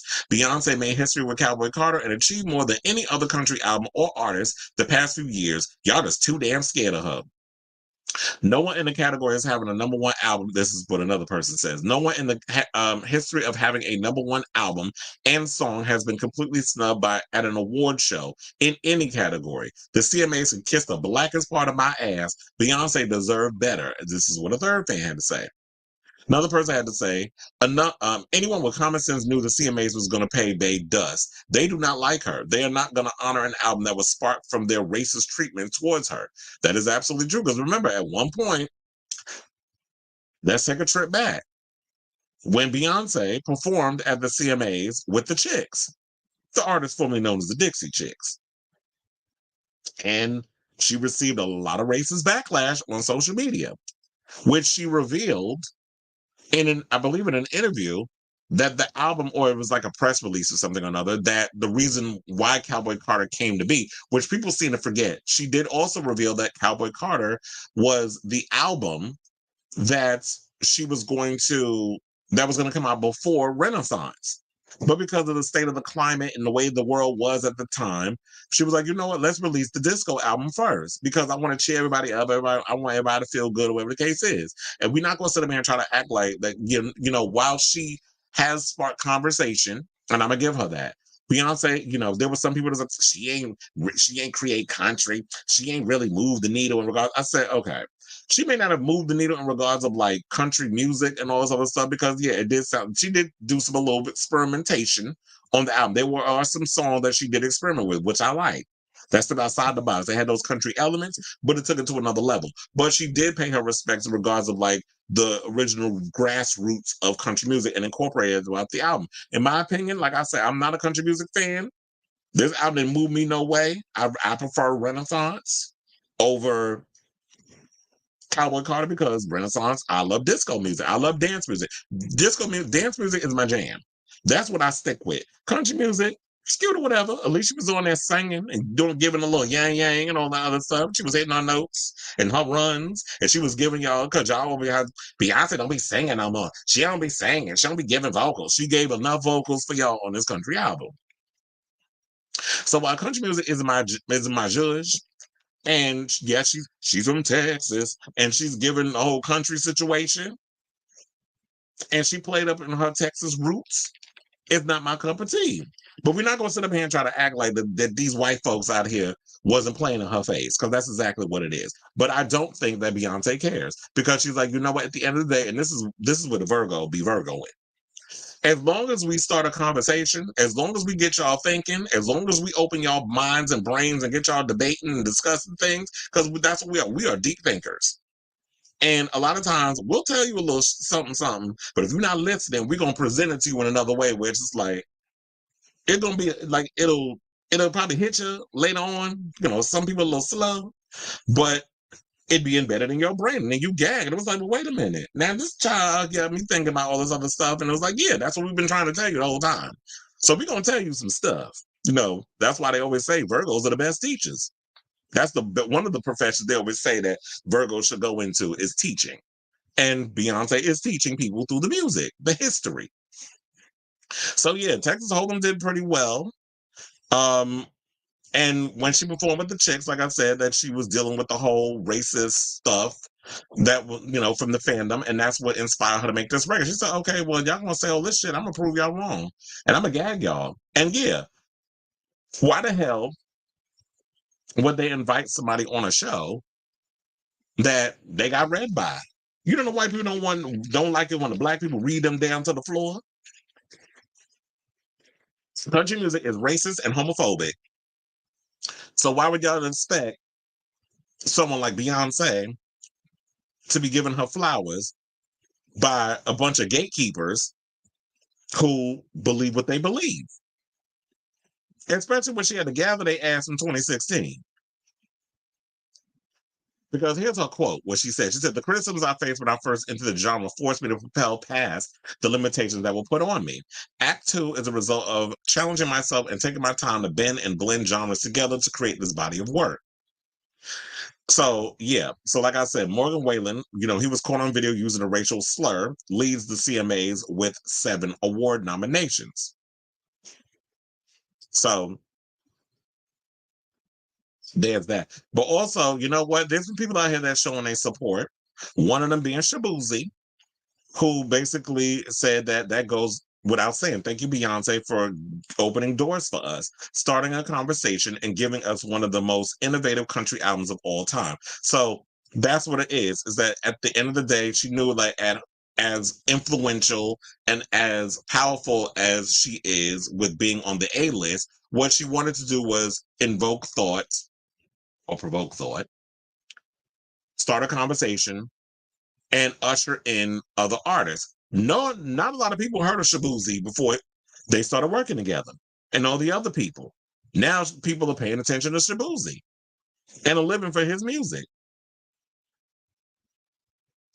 So, and I will say this, I do agree with this person that I'm reading on the comment. They said, funny how white artists are able to cross genres and never be criticized, but black artists never get the same grace. Absolutely. That's always the case. White people can sit up out here and do all kinds of genres. They can come in and do black music and nobody says anything. They get to have all the opportunities. But let a black person come in and challenge the status quo. People can't take it. But it is what it is. That's why as artists, we got to keep fighting. I should also say that, in a separate post, even Beyonce's father came out and said something and, brought up the whole that he believes that it's rooted in racism. So, I'm glad Matthew went and said what he said, but child, you basically stating the obvious. So, I was going to interlink both things, but I'm like, I think what I'll do is I'll have to create it as a separate thing because this video is gonna be extra long if I do that.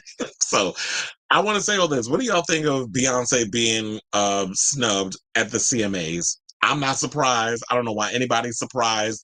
It's like, look, as long as she's starting a conversation. And first of all, here's the thing what I'll say about this, and I'm gonna wrap this up. When I was at work yesterday, because I had to do like a rejustification of my training because the new season's about to start up, like the Knicks, Rangers, a bunch of other stuff. We're about to start the new season. So we had to go through, refresh our memories on our training, especially if like there's any kind of fire or whatever thing that happens.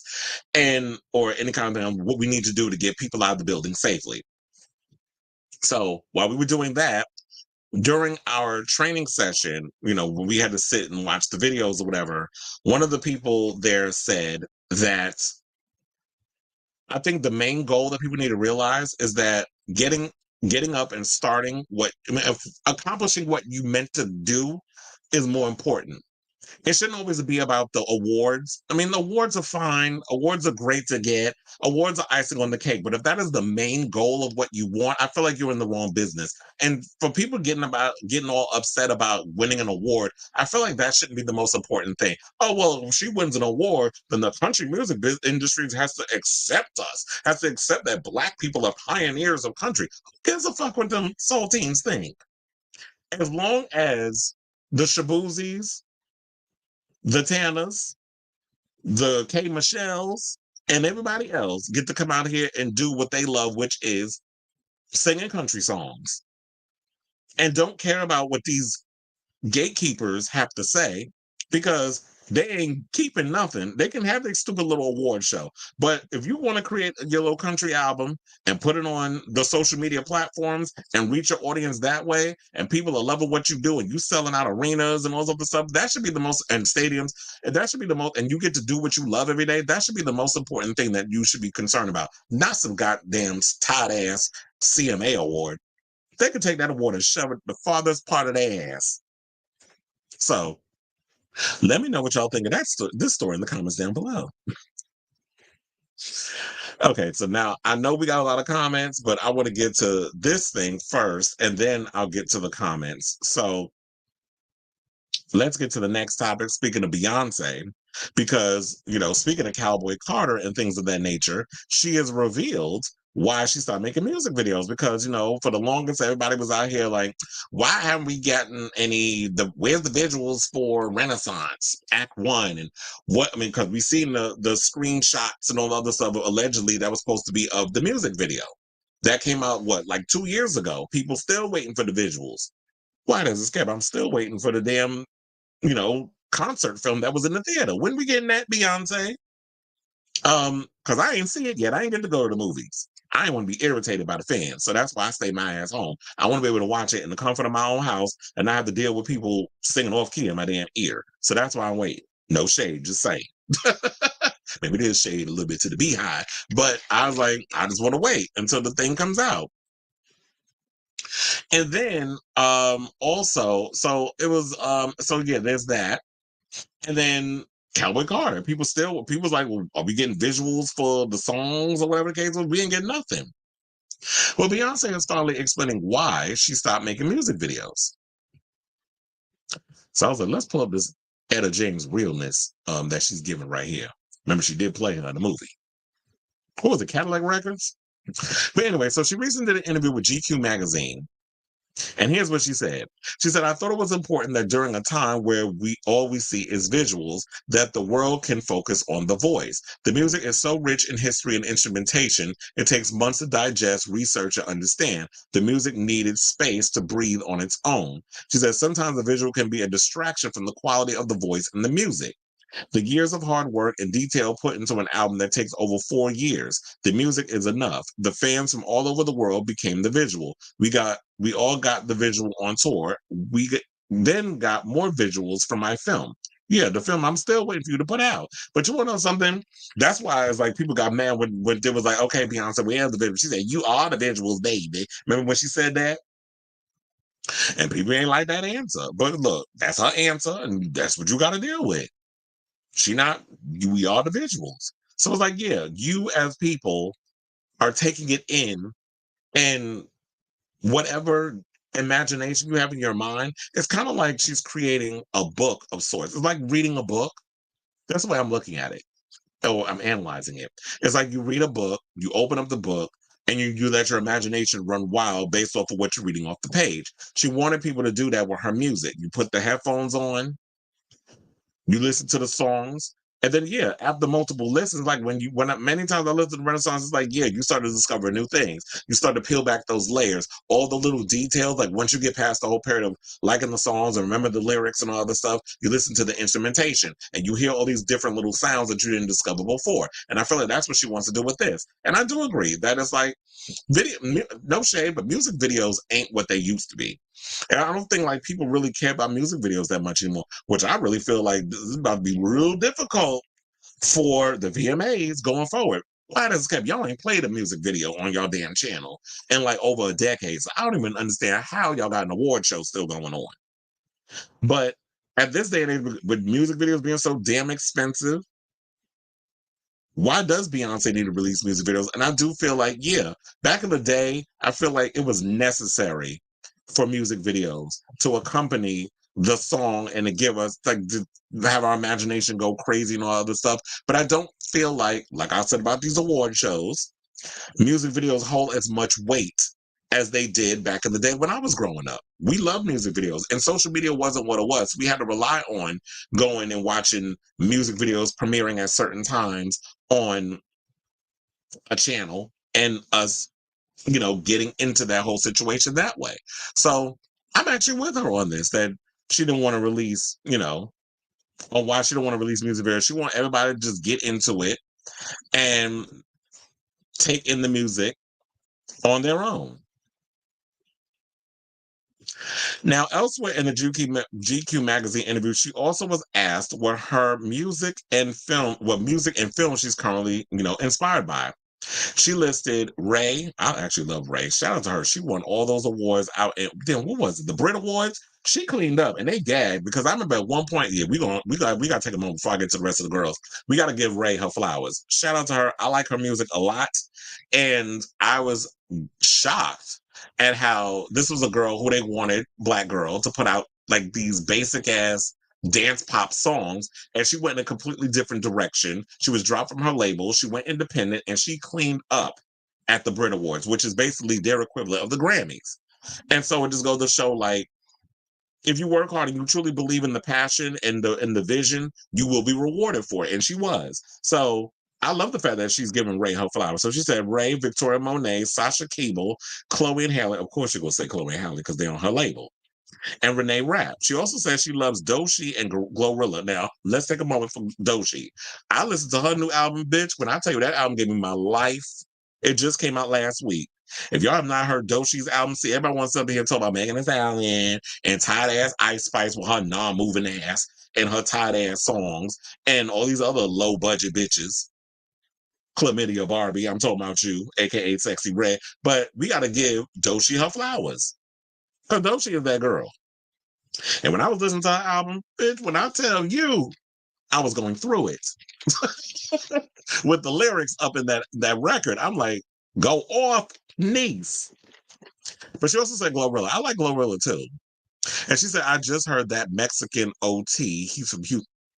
Child, I heard stories about Mexico OT. I don't think based on the things I heard about him, I don't think I particularly care for him. I'll have to say that story for a whole nother time, but that's what she said she liked. So she said that Mexican OT, he's from Houston, he goes hard. I really like Please, Please, Please by Sabrina Carpenter, and I think that the Sacred Souls and Chapel Roan are talented and interesting. I'm obsessed with my backseat baby, and that's what she called Miley Cyrus, her backseat baby. She said, I'm a smiler. But the truth is, I spend most of my time listening to the classics like Stevie Wonder, Marvin Gaye, and music from artists on the Stax label. I just watched that documentary. It's so good. I highly recommend it. She also said the best movie she's seen this year is Inside Out 2. And she said, I think it's brilliant. And as far as TV shows, she said she's currently watching House of the Dragon and The Chi. That's not Chi. It's like The Chi, which, let's say no shade, but I gave up on The Chi after season 2. But House of the Dragon, I love you, Beyonce, but girl, you about to be mad when you watch season 2. That lackluster ass season. She about to be mad when she get through. I don't know how far she got, but yeah, House of the Dragon season 2. I was disappointed. I'm like, is this damn finale a trailer for the damn season 3? But anyway, if y'all want to read any more on this article, y'all could definitely head over to GQ's website, because she's giving, she gave a full interview on it. So I say, let's say, what do y'all think of this story? Are y'all upset over the fact that we ain't never gonna get no visuals for Renaissance Act 1 and 2?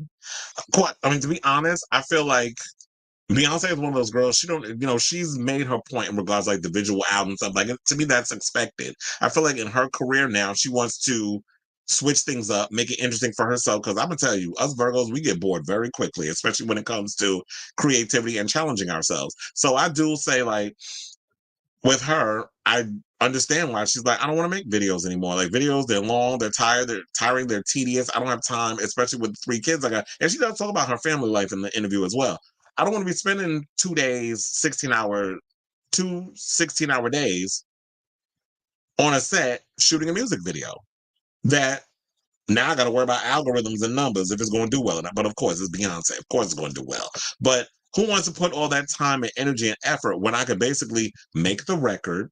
And then the next step for me is to take that album and bring it to life on a stadium stage, which I think is actually a better way for legacy acts to put their creativity to the forefront. All the inspirations that I have for the record, I'm gonna basically give it to you in stage form. So that way, when you come to the concert, you get the full visual experience where you get to take it on. Same thing with Renaissance.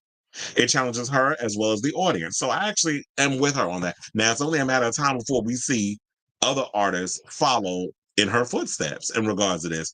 And then they really be putting the music video genre out of business. Because I think like this whole TikTok generation, who's still watching music videos? But anyway, let me know what you guys think of this story in the comments down below. Okay, so now let's scroll on up to some of these comments. Oh, excuse me. Let me just say, and a lot of markers. Oh, yeah, I did read that one.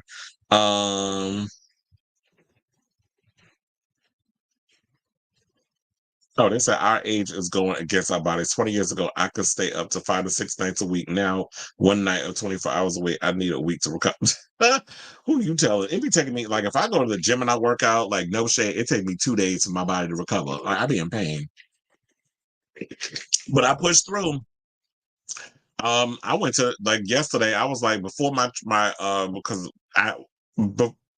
before my training, I was like, oh no, I got to get a workout in. So I had to go to the gym. But yeah, it's just like, but I still am at that point of like I could stay up late at night, but then if I'm really exhausted, I just need one day and then I'm good for the rest of the week. I still at least have that. But yeah, it's like once you cross over the 40 era, it's like your body you really start to feel the change.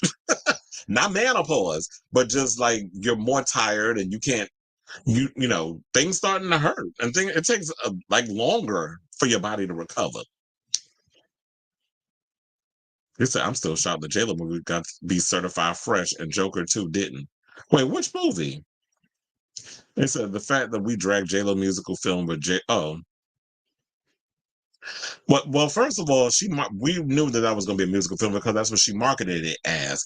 But and that was a vanity project on her. First of all, she pulled the stunt, and this is funny how they didn't put her in this category.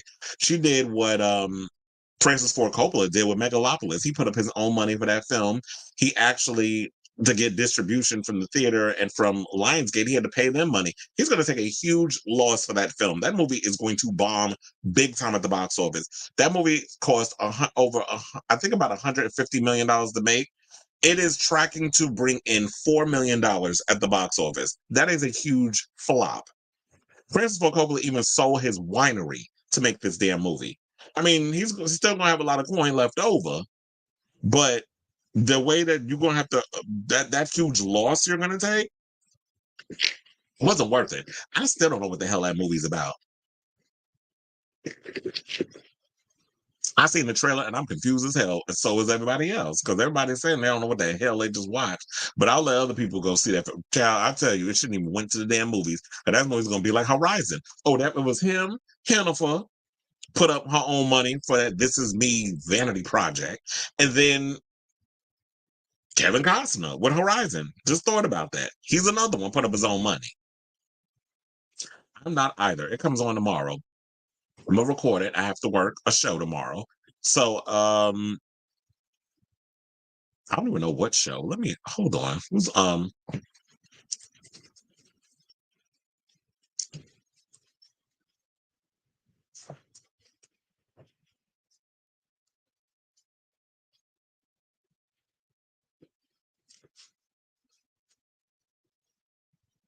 I was like, who's performing? Oh, Weezer's performing. I'm like, wait a minute, who's performing tomorrow? Weezer. Remember Weezer from back in the day? Sometimes I don't be knowing every artist that be coming in to perform, but apparently he's performing and Dinosaur Jr. and Flaming Lips will also be there tomorrow. So yeah, I'll be working their Voyage to the Blue Planet tour. It's coming to the Garden. I was like, damn, I haven't heard about Weezer in years, but I forgot they were performing tomorrow. But anyway, so it's I'm sure she doesn't care because it's not the Grammys. Could be that because it's like some people just care more about. They feel like the Grammys is way more important than the CMAs. So I mean, but what was that other country award show that she did get a couple of nominations for? I guess there may be a smaller one. I don't know. I don't know the levels of what is considered this, that, and the third because we have so many award shows. I stay pretty late. Wait, I stay late pretty much every night. I'm usually good with 6 hours late. That's kind of like me too. Like what time did I go to bed this? Okay, so I went to bed at 4 in the morning, and I was up by like 9:30 because last night I came in and I was working on topics, but then I was like, fuck, I got to catch up on all my YouTube shows. So I was watching that, but then also I got to catch up on From because you already know I'm already in season 2. And I already seen like some of the YouTubers already starting to review season 3. So I don't want to watch those and get spoiled.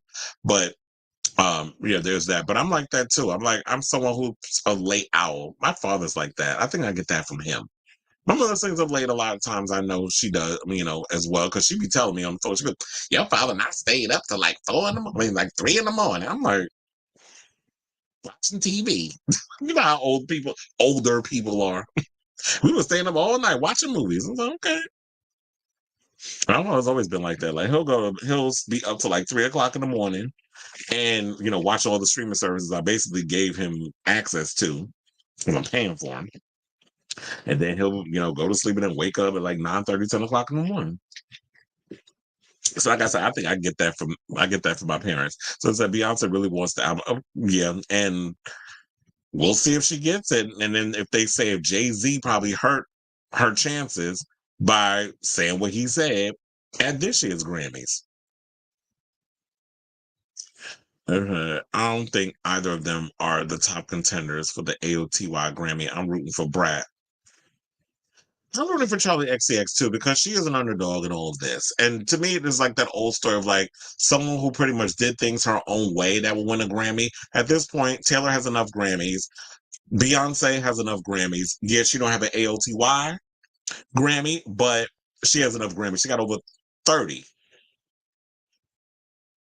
Yeah, I'll even go as far as say 3 dozen. I mean, I know it's not 36. She got like 32, but still, she got over about 3 dozen Grammys. I don't know how many Taylor Swift has, but she's got enough. And to me, for Charlie to come out and be that underdog and win it, I feel like would be the ultimate. Like, I think that would be good for the industry and it'd be good for the fans to see something like that instead of this typical Taylor versus Beyonce. So I do kind of agree with that. But I do hope that, Charlie gets to take it. But I do feel like they're definitely going to get the awards simply because the Torture Pose Department is like one of the biggest albums of 2024. So that's going to be a part of the conversation, whether we like it or not. But I got to be a realist. So I said that Brad gets mentioned tonight. But I hope not, because I don't need this whole pop culture zeitgeist stuff. I need them to stick to the facts, debate politics, and don't start to do all this circus showmanship crap that is expected from the orange asshole to give. So I don't want them doing a whole like, oh, I got to reference Charlie XCA. Like, do that with the marketing, but not during the debate. The debate is the time to be serious. And I'm talking about she needs to be the smart one and take the high road and don't play in the shenanigans. But also read him down to the floor when you need to, because she's gonna need to have those moments. And we know Kamala can give in regards to that department. And I know a lot of people that, well, we need politics and debates. I said, child, first of all, it's been all about entertainment ever since y'all hired an actor to become president of the United States. And that's why I'm talking about Ronald Reagan. So once all that started, and then we saw this domino effect of like, it's always got to be showmanship and pomp and circumstance. Y'all want to have a beer with the president. I don't want to have a beer with the president. I want the president to just pass policy. That's what I need my president to do. I don't want to drink with him. It's like, I got friends for that. They also alluded that the Renaissance visuals have been scrapped. Well, it was probably because, no shade, but what we saw, I believe they was a mess. And things wasn't working the way that they were they wanted to, which is probably why she was just like, you know what? Things is not working out the way we need to. Let's just scrap it. So if she don't want to release it, then that's good. Look, at least they got the movie whenever that gets to come out. And so they said that is a mistake on her end. What, that she's not releasing the visuals? They said once again, Madonna gets criticized because music wasn't country, but it had elements. CMT played "Don't Tell Me" a lot because they couldn't ignore the country elements in the techno track. And that's why I said I do love the fact that when it comes to it, it's like, if I was to ever do a country album, it's like I would do a full country album, but I would mix in the thing like to challenge me and to be able to sing these songs forever. I would bring in different elements. I would take more of a Madonna music approach.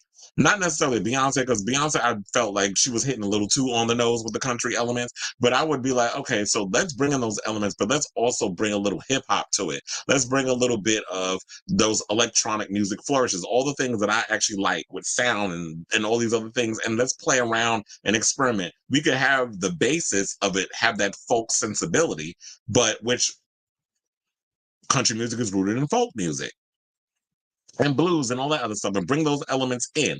So that's what I would do.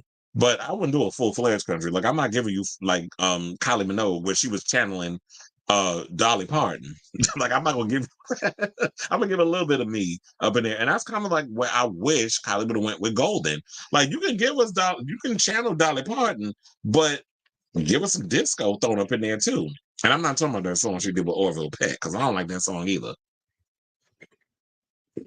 Although Orville can sit on my face and take away my oxygen, I will say that I can't get into the music because it's that country is not my thing.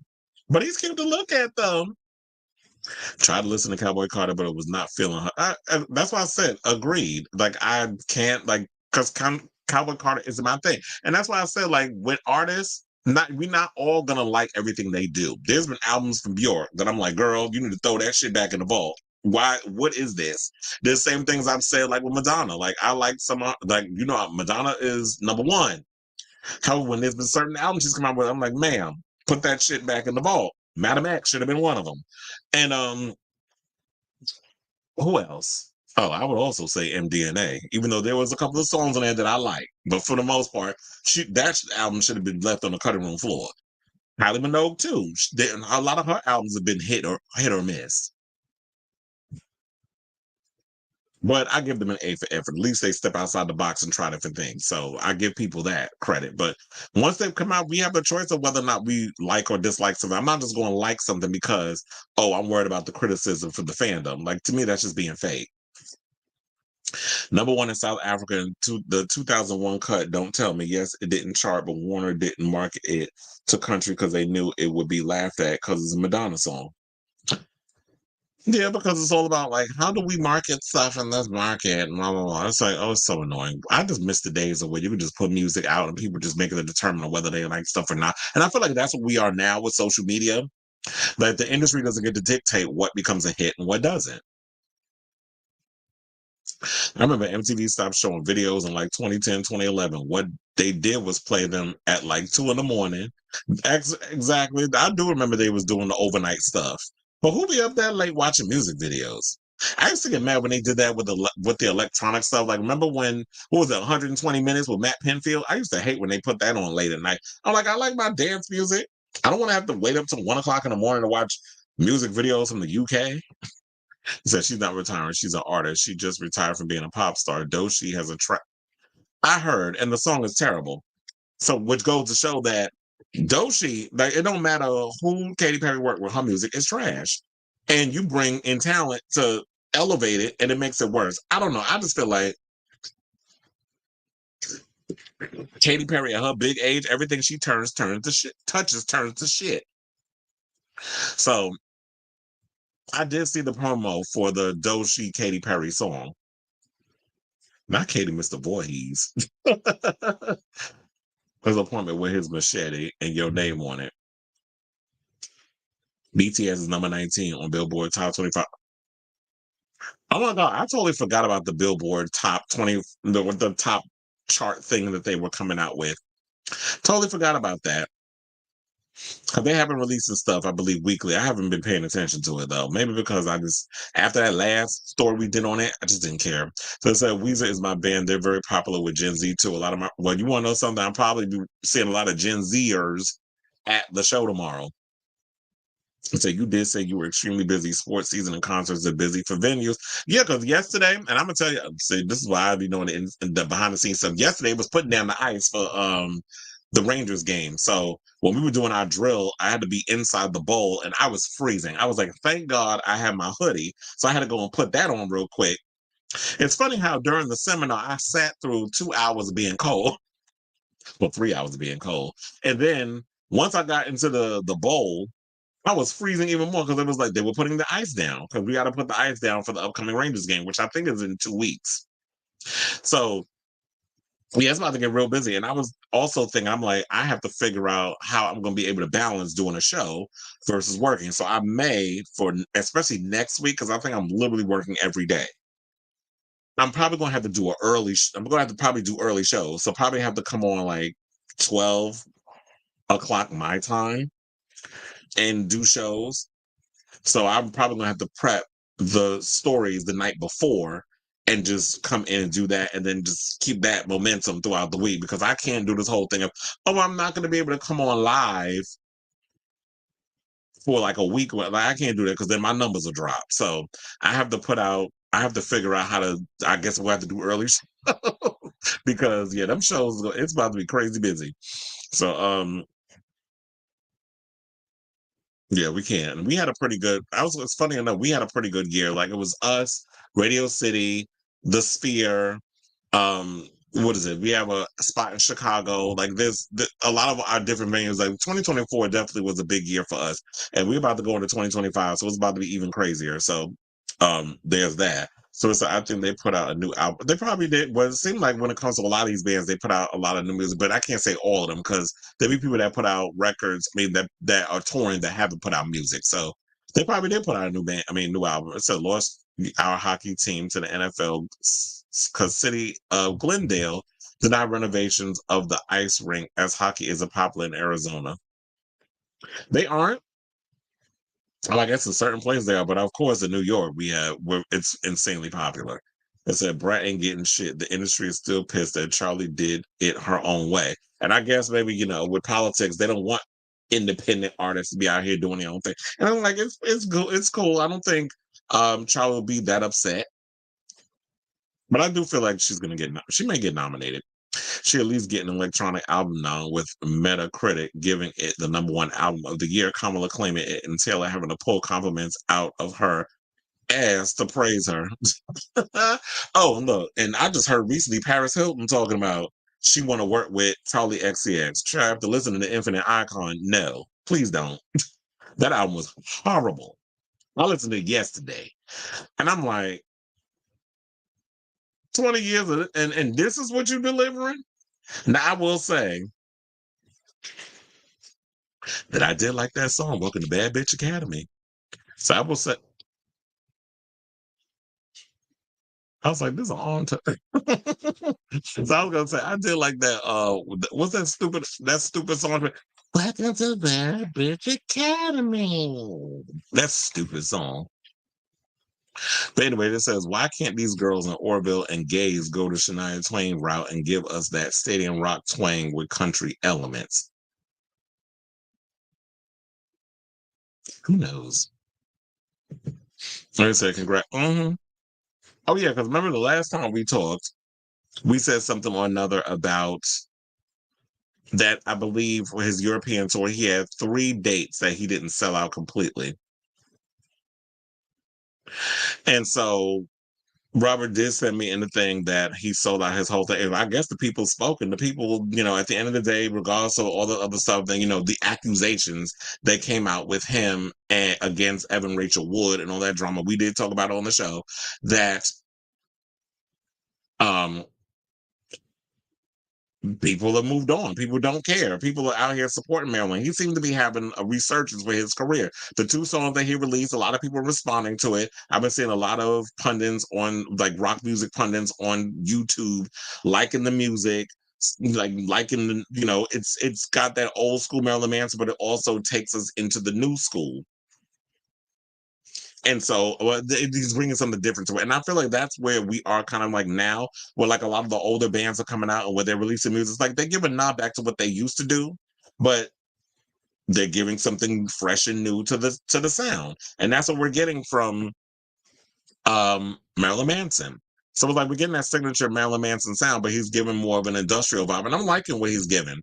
I mean, this whole Me Too cancel culture thing, like we're supposed to believe abuses or whatever, but if he ain't been thrown in jail over the situation until he's proven guilty, I feel like we should just wait and see what happens with that. But it's like, yeah, I guess people don't care. Over in Europe, he sold out. In the US, he's been selling out his dates. And another thing that I have to say that I like about Marilyn Manson that I feel like a lot of people are just too caught up in their ego.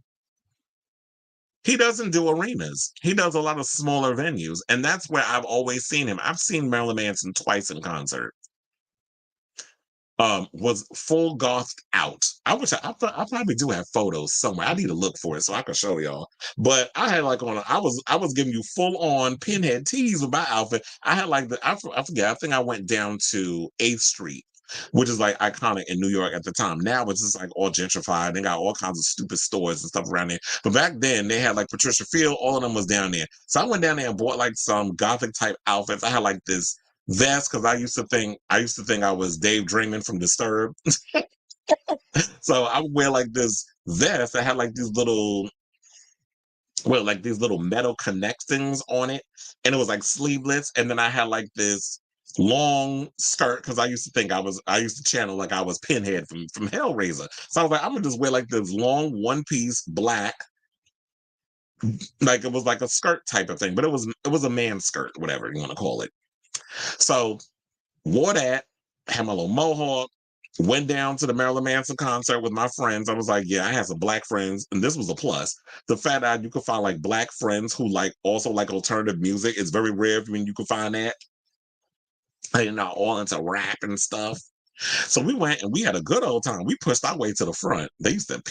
People hate when you do that. But all of us, we held hands, we pushed through that damn, them group of people so we can get to the front and watch the concert. So, excuse me. I was cleaning I felt like I had something in my tooth. But anyway, so, you know, apparently people don't care. So I like the fact that he is keeping it in the smaller venues rather than going to the arena. Because I do feel like with arenas, there's an ego thing that goes there. Because I can't tell you the many a times when I've worked a lot of shows and you hear the thing that comes out of a lot of these people that work. Oh, it's so amazing that we got to sell out Madison Square Garden. It's a dream of ours and stuff. So it's always like it's a goal because the history that comes with Madison Square Garden. If you could sell out Madison Square Garden, a lot of people feel like they made it. And the thing with Marilyn Manson, he's just like, you know what? I don't care about all that stuff. I'm gonna do the small arenas. I'm not gonna kill myself and risk losing money, which is what's happening with a lot of these people that work in arenas over the fact that they want to work, they want to be able to have that accomplishment and sell out the arenas. I kind of wish that, and I'm a little worried about them. Charlie XCX and this Sweat tour. I don't think that tour is going to do really well outside of certain markets, especially in the arena space. I wish they would have just kept it small. But anyway, let's move on and let's talk about Nicki Minaj, who is taking shots at Jay-Z. So, we talked a little bit about the fact that Kendrick Lamar was chosen to be the headliner of Super Bowl halftime in 2025, which of course was going to divide a lot of people. I knew that was coming especially because I reported on this on Sunday when the news dropped. But of course, when Monday came, which was yesterday, once Black social media pundits clocked in the work, we knew that people who operate in the hip hop space were going to have their thoughts on this. People who are fellow rap peers, as well as commentators like the Joe Buddens and the Charlemagnes and, all the people that work within that field. And one of the people who, of course, also had something to say, which we knew she would have something to say, would be Young Money's very own Nicki Minaj, who, Wayne and them put her on. So, of course, she's going to have something to say about this. So it says Nicki Minaj has joined the 20 versus 1 against Jay-Z after he awarded the New Orleans hosted Super Bowl LIX halftime honors to Kendrick Lamar instead of Lil Wayne. And Queen Barb is spewing all sorts of ether in his direction. Now, California rapper Lamar, who had a public feud with rapper Drake earlier this year, was selected as the halftime performer for Super Bowl LIX taking place in New Orleans in February, causing several artists to suggest that New Orleans native Lil Wayne should have been the pick. Now, some people blame Jay-Z, who advises the NFL on entertainment, for his alleged snub, saying the Super Bowl in New Orleans and they let Lamar perform over Lil Wayne. Jay-Z, a legendary hater for that, podcaster and internet personality, DJ Academic said in a post on Twitter. Now, during the Monday episode of his podcast, rapper Cameron hinted at a beef between Jay-Z and Lil Wayne, who signed Drake to his label Young Money Entertainment in 2009 as the reason for Lamar's selection, saying Lil Wayne had a problem with somebody before who's kind of part of the organization running the Super Bowl. This is payback. Who's Lil Wayne artist? Drake. This is what Cameron said. Now, Jay-Z's long-running feud with the rapper Birdman may have something to do with the decision, according to Nicki Minaj, who said Jay-Z and Birdman have had a public feud since 2009 when Birdman, who signed Lil Wayne to his label in 1998, said Lil Wayne was a better rapper than Jay-Z. Now, while Jay-Z and Lil Wayne have exchanged jabs over the years, the pair seemingly made up after Lil Wayne signed on as co-owner of the New York rappers music platform Tidal in 2015 before a majority stake was sold to Jack Dorsey's block in 2022. Ain't Jack Dorsey used to own Twitter too? They said Minaj has her own history with Jay-Z's camp. Now, earlier this year, amid her beef with Megan Thee Stallion, Megan publicly called out Desiree Perez. Oh, sorry, not Megan, Minaj. Nicki actually called, and I remember this. Now, she called out Desiree Perez, who was the CEO of Jay-Z's agency Roc Nation, which had a management deal with Megan, with Minaj threatening to expose Perez for allegedly firing people for unknown reasons in an attempt to reportedly replace Minaj as the pinnacle of women's rap with Megan Thee Stallion.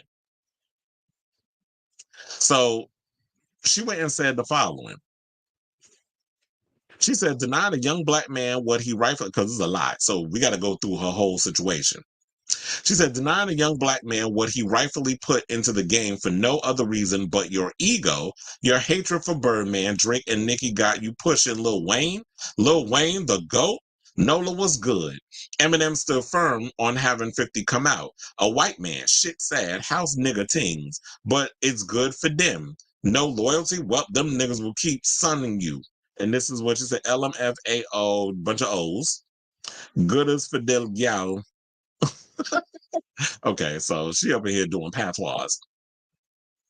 So, look, she actually has a point with that. It's like, yeah, because I told y'all before, 50 Cent recently revealed a couple of weeks ago that, I forget where it was. I think it was in a Billboard interview or something or another. But 50 revealed a couple of weeks ago that Jay-Z did not want him to perform at the the Super Bowl halftime. Eminem had to threaten to not perform in order for 50 to get up there. Now, if Eminem wasn't going to do it, then that's when Jay-Z's like, okay, now I'm going to let him perform. Which go to show was like, yeah, a white man had to come in and defend somebody that he put on the map because 50 was on Shady Aftermath. So he had to come in and threaten because you got a problem with 50 Cent because, 50 always got someone who's very opinionated. We know this. And so now he's in his feelings and being petty, which goes to show that, you know what?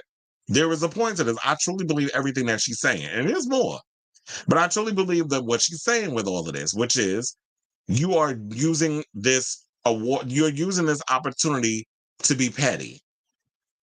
It's not even about the music, it's not even about the fandom, it's not about like highlighting the awards or the Super Bowl halftime. This is all about ego for you. This is all about payback. I'm gonna use this power and influence that I have to spite you. And I truly believe that's what Jay-Z doing. He petty. Maybe your last name should be Petty instead of Nicki. So she said one N-word took a knee, the other N-word took the bag. He going to get you N-words in line every effing time. No, and then she says, and by the way, you don't know the half of what Lil Wayne has done for me and others. Wayne had Drake and I on his tour with no paper sign. He was on all of my mixtapes with no paper sign. This man has literally changed the face of hip hop. The hair, too. If you know, you know. He inspired so many to tat their faces and get, well, child. I wouldn't be inspiring nobody to put tattoos in your face. That's one thing y'all shouldn't be doing. Whether it's Lil Wayne or just, Ray down the block. Y'all should not be tattooing y'all face. But if y'all want to do it, go ahead. Now she went and said, inspire your faves to want to be a great MC. He never was in this for the money. It's always been for the love of music. Hashtag Gag City DC tonight. Hashtag DTLR. And these are all sort of courtesy of Double XL magazine, by the way, because they had all the tweets. Now she finally went on to say the following. She said, got everything in the world, still spiteful and evil, disgusted. Be happy, A-B-E. Wait, what's a bag? So she says, go be effing happy, N-word. In rap business, in women business, when you got the politicians and the police, you good though. Plus that ugly, laffy taffy alien. Wait, who's she talking about? That ugly, laffy taffy alien. Oh, she probably talking about him.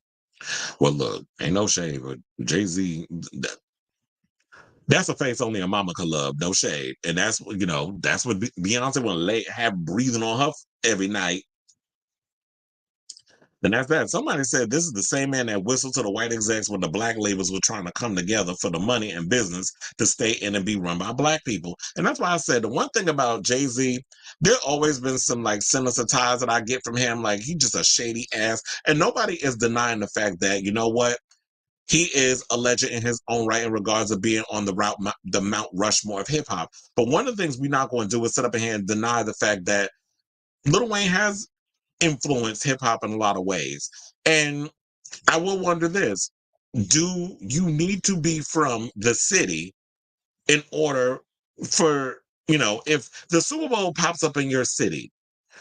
Do artists from that city automatically get a seat at the table and have to perform at the Super Bowl. Since when did that have to be the thing? I just thought like whenever, like back in the day when we had people, when you had Michael Jackson, when you had Madonna, when you had Katy Perry, when you had Lady Gaga, when you had all these people, when you had Britney and all of them up there and NSYNC and Aerosmith and all of them, you don't necessarily have to be a part of the city in order to rep it. But now it's like all of a sudden when it comes to hip hop, it's become, when Jay-Z takes over and black people are now the movers and shakers are pulling the strings. Now there's this extra pressure that said artist from said city has to come in and represent. I'm just playing devil's advocate. And this is just me asking a question. And that's me to get y'all to answer that in the comments. It's a method to my madness. Oh, damn, there's more. So she went and said this, and then we're going to wrap it up. So she said, God forbid if Wayne was to leave this earth right now, the culture would be in mourning. That's why so many people keep saying to give our legends their flowers while they are still around to smell them. Sitting around all day playing games with people's life and legacy, God ain't sleep.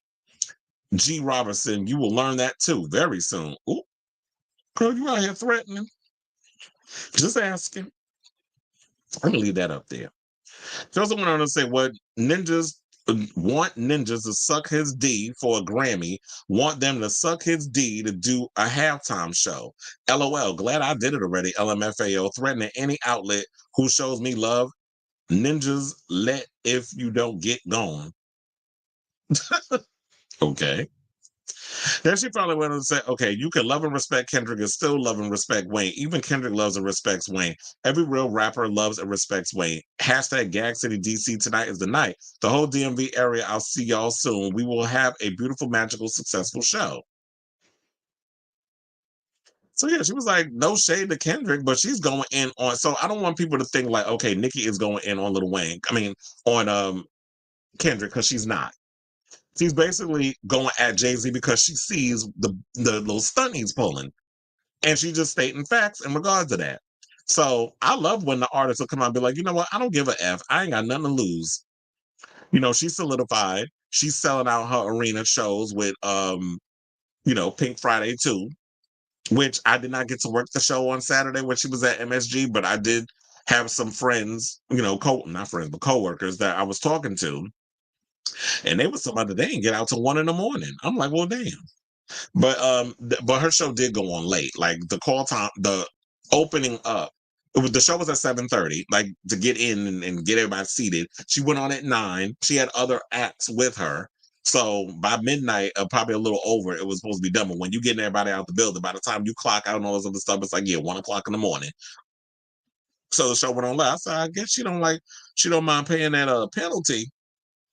Because when you work at certain arenas in certain cities, there's a penalty if y'all go over a certain time. So, but Birdman has also responded. So, in regards of her saying what she said, one, he said SMFH. Another thing is he said hating ish for real. Another word he said these ninjas pussy. Nicki Minaj at Drake at Lil Tunchi YMCMB. I'm make these N-words respect us on Gladys. Chill. I can't with the broken words. But anyway. But then there's other people that came in and gave their, stuff as well. Because Master P said he believes Lil Wayne, he said that Kendrick should have Lil Wayne perform at the thing. Which is like, how do y'all even know what he's going to do? Now it's like y'all putting that pressure to be like, well, Kendrick need to make sure he has all these other New Orleans rappers come out and rap. Which, who knows? Maybe that's what he was planning on doing. But then again, if he was out here dragging Drake down to the floor to have other members of Young Money come out and perform, I don't know how that would look. Especially when it comes to hip hop beefs and things. Would people feature that as disrespect on Drake's part that you have Lil Wayne get out there who signed Drake to Young Money performing alongside him on stage? So we're gonna forget about all this other stuff, but because we need to show respect to New Orleans, we gotta have him up there. So these are all the little things we need to be thinking about. So yeah, he went and said he's one of the greatest hip hop artists alive, still relevant. And he's from New Orleans. He's a New Orleans native. Let's not miss this cultural moment in the South. Life is too short. We have to give our legends their flowers while they are here. At Master P Masterclass. Hashtag God is good. Change starts with us. At NFL. At Jay-Z. At Mayor Cantrell. Blue Cantrell, y'all mayor? No, I'm joking. So he said Cameron also praised Lamar during his podcast episode, but went on to criticize the selection, saying it's in New Orleans. If you don't get Lil Wayne, there's no reason why Lil Wayne should not be performing at the Super Bowl. Now, others have pointed out that Louisiana artists should have been picked because Super Bowl LVI was here held in California, and California artists like Dr. Dre, Snoop Dogg, and Lamar were picked as the halftime performers this year. He said, y'all acting like y'all cool with how they plan it for the Super Bowl. SMH, the most cultural city in the USA, New Orleans, is a smack in the face of every hip hop legend from Louisiana. And then, Bussy Madass came in and said something too, but we don't give a fuck what that old Dusty Dust Mite had to say. So we'll move on from that. But everybody else said what they said. And the funny part was, to wrap this up, Charlemagne said, just be glad we ain't getting Taylor Swift. That's what he said. And it's like, you know what, you're right, because everybody's already irritated with her dominating the NFL during its regular season because of who she's in a relationship with. But people tired of seeing her at the NFL. That's like, oh, now y'all getting irritated. And now people talking about how they irritated with her and Travis Kelce within their PDA. I said, they've been doing this for a year. Now y'all are irritated. This is the line that y'all gonna draw. So I pretty much agree with what a lot of people were saying. It's the fact that, but you want to know something? Now that it was put out there in that way, because when y'all were in California, y'all deliberately was like, let's pick all these people that are from the West Coast. Snoop Dogg. Wait a minute, Mary J. Blige ain't from the West Coast. She's from Yonkers. So y'all had her up in there. But other than that, you had Snoop Dogg, you had 50 Cent, Eminem is from Detroit. Wait a minute, 50 Cent from Queens. But y'all get what I mean. So now I'm like, it's just messing up the debate. Because I'm like, yeah, y'all did have a lot of West Coast people. Okay, you had Dr. Dre and you had Snoop Dogg. Who else was up there from the West Coast that was a part of that? Because I'm like, Eminem's from Detroit, 50 Cent is from Queens, Mary is from Yonkers. So y'all had two people up there that was literally repping the West Coast. But I get the overall sentiment. They're trying to equate that with the whole situation where they were trying to put this whole, but I guess it was people that Dr. Dre worked with that he had his biggest hits with. So I do agree in that whole situation in regards to them talking about the whole thing. I was like, yeah, I do feel like this whole thing is out of spite. But if you're going to open that Pandora's box and with certain people, you're going to have them perform from that city to rep that city. And then maybe once you open that Pandora's box, can you close it back and be like, okay, now we're in New Orleans. We're not going to do that whole situation no more. So I don't understand what the method of Jay's madness in regards to all of this is, but it's got people talking and people believe that he pulling stunts. And I'm not surprised because Jay-Z is notorious for being a stunt queen, especially in these business decisions that he's making. He probably is doing it out of spite, especially because Kendrick's had a big year in regards of that Not Like Us going in on Drake and embarrassing him in the hip hop space. So I say all this to say, because I know it was a lot. What do y'all think of this story? Do you feel like there is some validation in what Nicki's saying and many others in regards of Kendrick being picked to be, the Super Bowl halftime opener?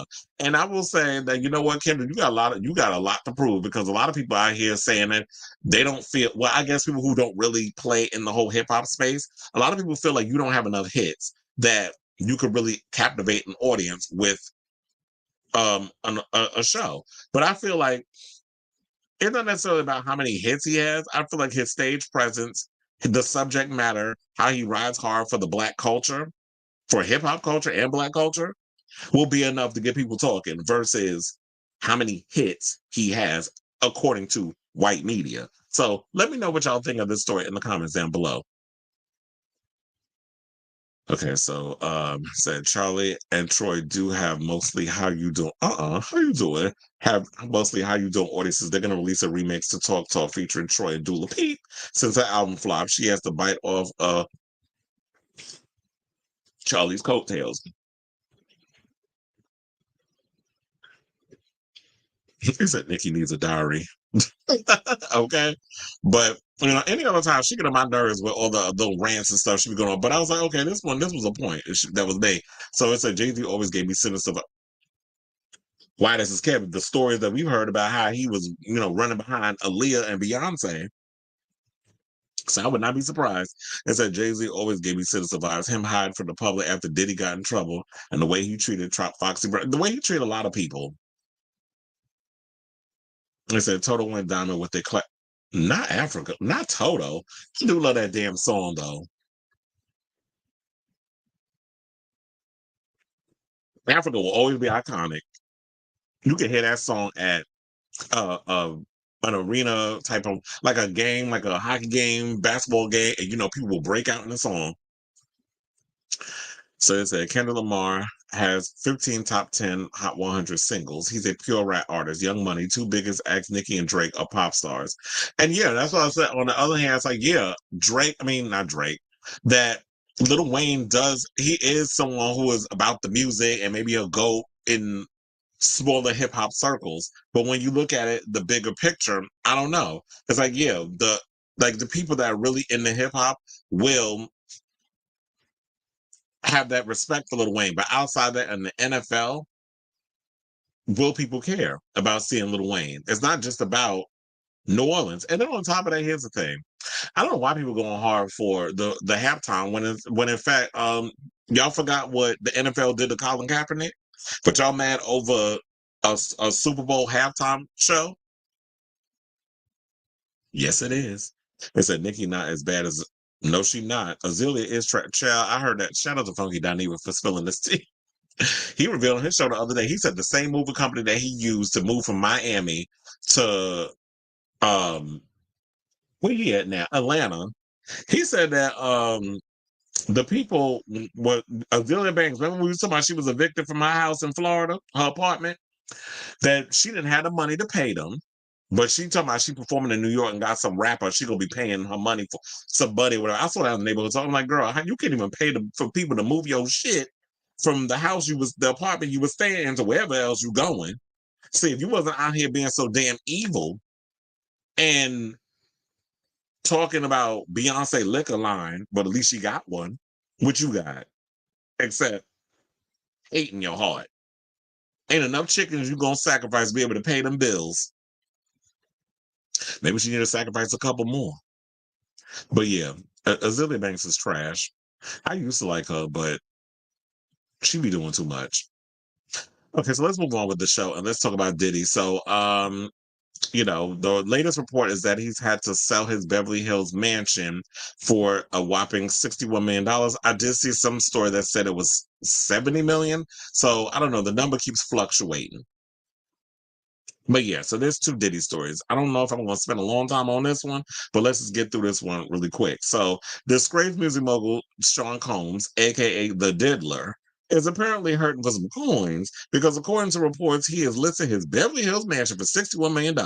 Now, according to Page Six, the embattled bad boy boss has officially, say that 2 times fast, has officially listed the lavish property for $61 million following reports that he was preparing to sell it. The 13,000 square foot property is located in the swanky Platinum Triangle of Los Angeles, which encompasses the adjacent neighborhoods of Beverly Hills, Homely Hills, and Bel Air. Now, according to a property description, the fully remodeled home boasts a luxurious paneled entry foyer with a sweeping staircase bathed in natural light, along with a large living room, formal dining room, wine cellar, office, and a gourmet kitchen with a family room and separate catering kitchen. The future buyer will also enjoy a state-of-the-art theater that seats 35 guests, as well as a 2-story guest house with a large gym, recording studio, and additional guest bedrooms. The 1.3-acre estate also features an expensive garden, which includes expansive, not expensive, that includes a resort-like swimming pool with a waterfall and grotto, a basketball court, spa house, and an outdoor loggia equipped with barbecue, bar, and pizza oven. Now, damn, I kind of want the house. I'm like, ooh, that sounds exciting to have up in there, especially where it's like, okay, first of all, they had me at gourmet kitchen with a family room and separate catering kitchen. Like, I love a kitchen, especially when you have like outdoor leisure equipment, a barbecue bar, and pizza oven. Like, if one day I'll get in the mood and I want to roll out, because when I was younger, one of the things I loved doing was like making homemade pizza. So if I could just get like, you get the dough, you roll it out, you throw the tomato sauce on it. Well, I used to get the butter and just smear it all over the dough. Then you put the tomato sauce, and then you put like the cheese, and then you can add like whatever else you want to add to it, like mushrooms or you know all the accoutrements if you want. The pepperoni, you can add a little sausage, you add all the thing, onion, green peppers, whatever you want to add to your pizza. I used to love making homemade pizza growing up. So to have something like that, that would be really cool to have, especially where it was like you have a pizza oven. And I also like recently I got into like grilling. So I like grilling too. I used to be scared of those like the grills with the propane. Once I remember my father showed me how to like work it, and then I was like, okay, now I feel at ease. But they used to freak me out because I used to think of that scene. This is what happens when you watch Final Destination. Remember the end when that boy was at the grill and all of a sudden he blew up? Mm-mm. So I think Final Destination do be messing a lot of us up. So they said prior to listing the home, Diddy called fellow celebrities like Kylie Jenner, Jimmy Iovine, and Napster founder Sean Parker his neighbors, while the legendary Playboy Mansion sits not too far away. He also purchased the property 10 years ago for $40 million. So, of course, when you purchase something decades down the road, the property value goes up, especially when you put a lot of work into what you previously, what was when once you buy the house and everything. When you start adding little situations to the situation, you spend money, $40 million, now you double the price when you're selling it. They said the mansion was one of two homes belonging to Puffy that was raided by Homeland Security in March as part of an ongoing trafficking investigation. So, did a little history with that mansion if y'all planning on buying it. But all I know is whoever buys it, y'all better sage the hell out of that damn place because you're going to need sage, Santeria, and a seance to exorcise all them demons trapped in that compound. Now, in regards of the mansion, what else? Do they have any? Oh, yes. This is like what it looks like. First of all, that's a big place. I was like, what would one person such as myself do with all that property? I just wouldn't mind like the recording studio and all that other stuff that was up there. Look at there go the police with the radiation down there. So, you definitely gonna need some type of Nambio ho Rengekio, some exorcism. And it's funny how, oh yeah, he got touching insurance because those his kids. But that is a lot of property. I was like, what would I do with all of that? But anyway, so there could be a reason why he's needing that kind of money because hours after it was revealed that he was selling the place because he needs the money, of course. He's been ordered to pay $100 million to someone that he SA'd allegedly. So we have that. So now it's Diddy was ordered to pay an inmate $100 million for allegedly drugging and SAing him. So let's get to that story. So the award was issued Monday by Lenawee County Circuit Court Judge Anna Marie Anzalone following a temporary restraining order granted to Derek Lee Cardello Smith, who's 51, against Combs in August. Combs, who has become the target of multiple lawsuits and criminal investigations in 2024, drugged and SA'd Cardello Smith in 1997 at a party in Detroit, according to court documents. Cardello Smith, who crossed paths with Combs while Cardello Smith worked in a Detroit area restaurant and hospitality industry employee, is a self-taught student of civil and criminal statutes, and is serving an unrelated sentence at an Ernest C. Brooks Correctional Facility in Muskegon Heights. Now that's funny. Now you out here suing, you can't even enjoy that money. Then they said Cardello Smith will cross paths with Combs. Oh wait, I read that part right. So they said Cardello Smith goes way back in history with Combs, who recently told Metro Times. Cardello Smith produced prison facility information revealing Combs' name logged into the visitation record and says the founder of Bad Boy Records offered him $2.3 million to dismiss the lawsuit, but Cardello Smith rejected the offer. Anzalone's August 7th order was established to prevent Combs from selling assets that could potentially be used to compensate Cardelo Smith for possible damages. He is one of a mountain number of recent plaintiffs against Combs alleging violence or SA. Now, in the August hearing, Cardelo Smith told the court of a conversation in which he says he and Combs directly issued the lawsuit, saying, "You know how we get down was, yeah, we know how you get down, Miss Mamas." This is what Combs' alleged response to Cardelo Smith's threat to proceed with the action instead of accepting an out-of-court settlement. Cardelo Smith told Anzalone. Cardelo Smith told the judge that he said, "I disagree with how you get down." We know how you get down with the drugation and the putting your meat in people's booty holes. Take that, take that. That phrase is around for a reason. So they said the virtual hearing and excerpts of it in which Anzalone's reads the complaint identifying Combs, also known as Sean P. Diddy, also known as P. Diddy, and Diddy Run the City, along other nicknames. Yeah, he got a whole bunch of nicknames. That's why I always love that Wendy Williams just stay calling him Puffy. Because every 5 minutes you want to change your name to something else. Now he want to call himself Love. Yeah, okay, daughter. And it says some in the comment sections of the videos expressed doubt that Cardelo Smith's claim. A social media user known as @JenniferWiley4033 notes the widely circulated hotel hallway footage in which Combs is shown kicking and dragging his then girlfriend, Cassie Ventura. Just remember, they made Cassie look crazy until she produced receipts. This is what Jennifer Wiley posted.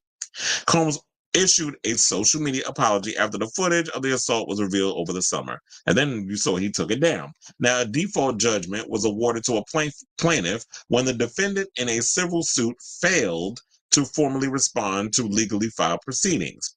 Combs did not appear for the September 9th virtual hearing, which caused the default. He's such a dummy. His lawyer should have been on it, unless you ain't got money to be able to afford an attorney.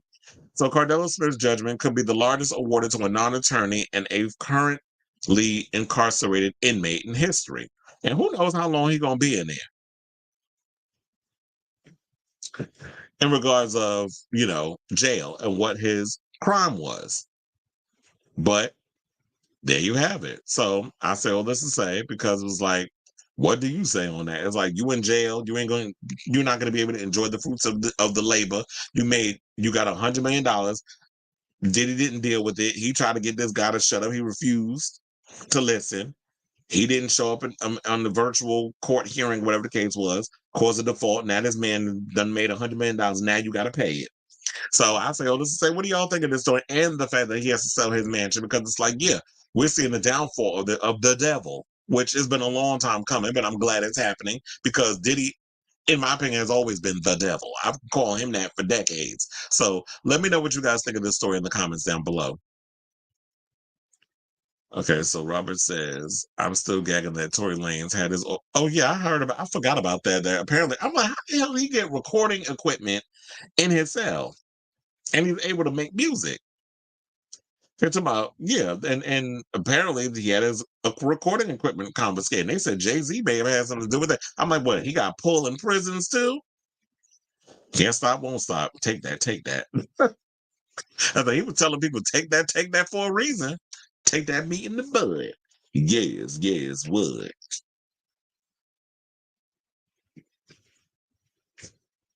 I told you I'm trying to be all professional and drink out of things now. I ain't gonna be out here doing like I used to. So anyway. All right, so let's move on. I should have did the Hennepin one, but let's move on and let's talk about Selena. So who's talking about, unfortunately, she can't carry kids due to, some medical issues that she has. So she recently appeared in the October issue of Vanity Fair and started opening up about her fertility issues because, with her battle with lupus, then she had the kidney transplant and all the medications that she's taking. She's not going to be able to produce, have kids. And it's unfortunate. And I feel like Selena has been forced to reveal this because you had stupid, ignorant ass fans get on social media and do the whole comparisons because it's like, oh, Justin Bieber and Hailey Bieber got a kid and she doesn't. And it's like, who are you to sit up in here and try to weigh the options of somebody with having kids? Oh, well, look, they got one over here. It's like, How about you mind the business that pays you? Oh, and where's your kids? Or a kid if you have one. But you out here worrying about this celebrity, who was a billionaire, by the way. We gave her flowers the other day in regards to that. At least she didn't have to sell her masters to get money. Justin Bieber.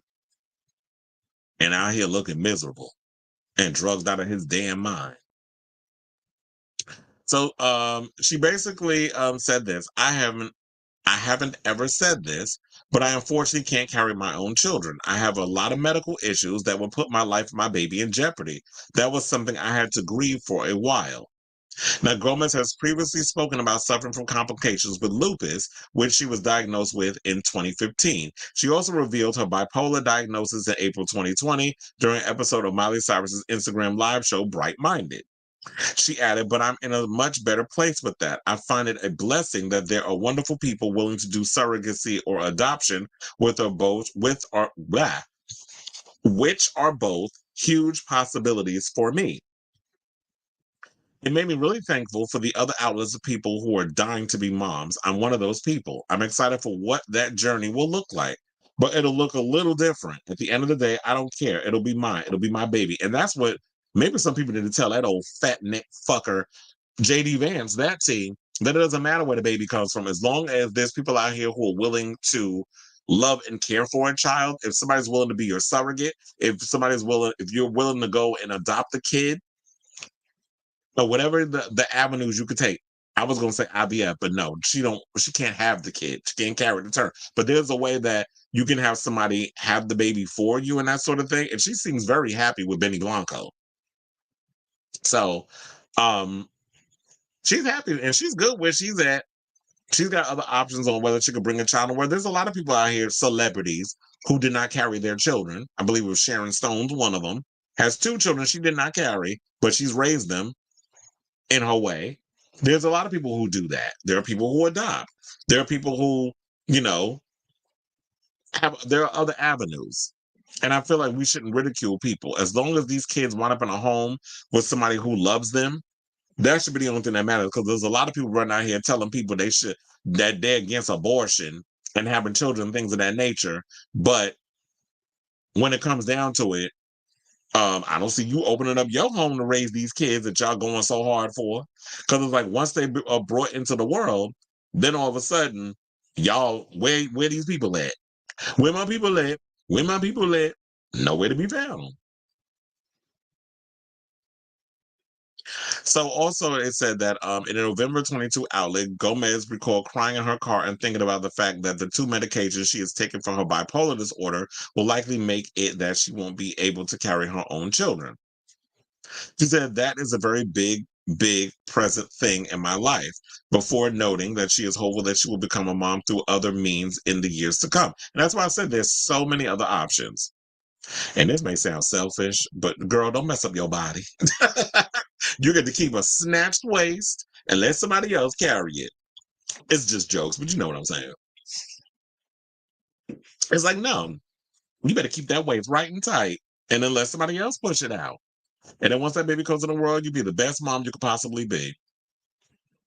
And you know what? I wasn't really thinking that much about her relationship with Benny Blanco. I love these photos and stuff. Like, she looks good. I love me some Selena Gomez. I'm so happy for her right now. I love her and Benny Blanco. Like, I really wasn't feeling like caring about their relationship that much. But the more I hear about them, the more I'm actually starting to like these two together. You better not mess this thing up for her. So it said that she also mentioned about, Benny, who she confirmed as her beau in December of last year, that'd be 2023.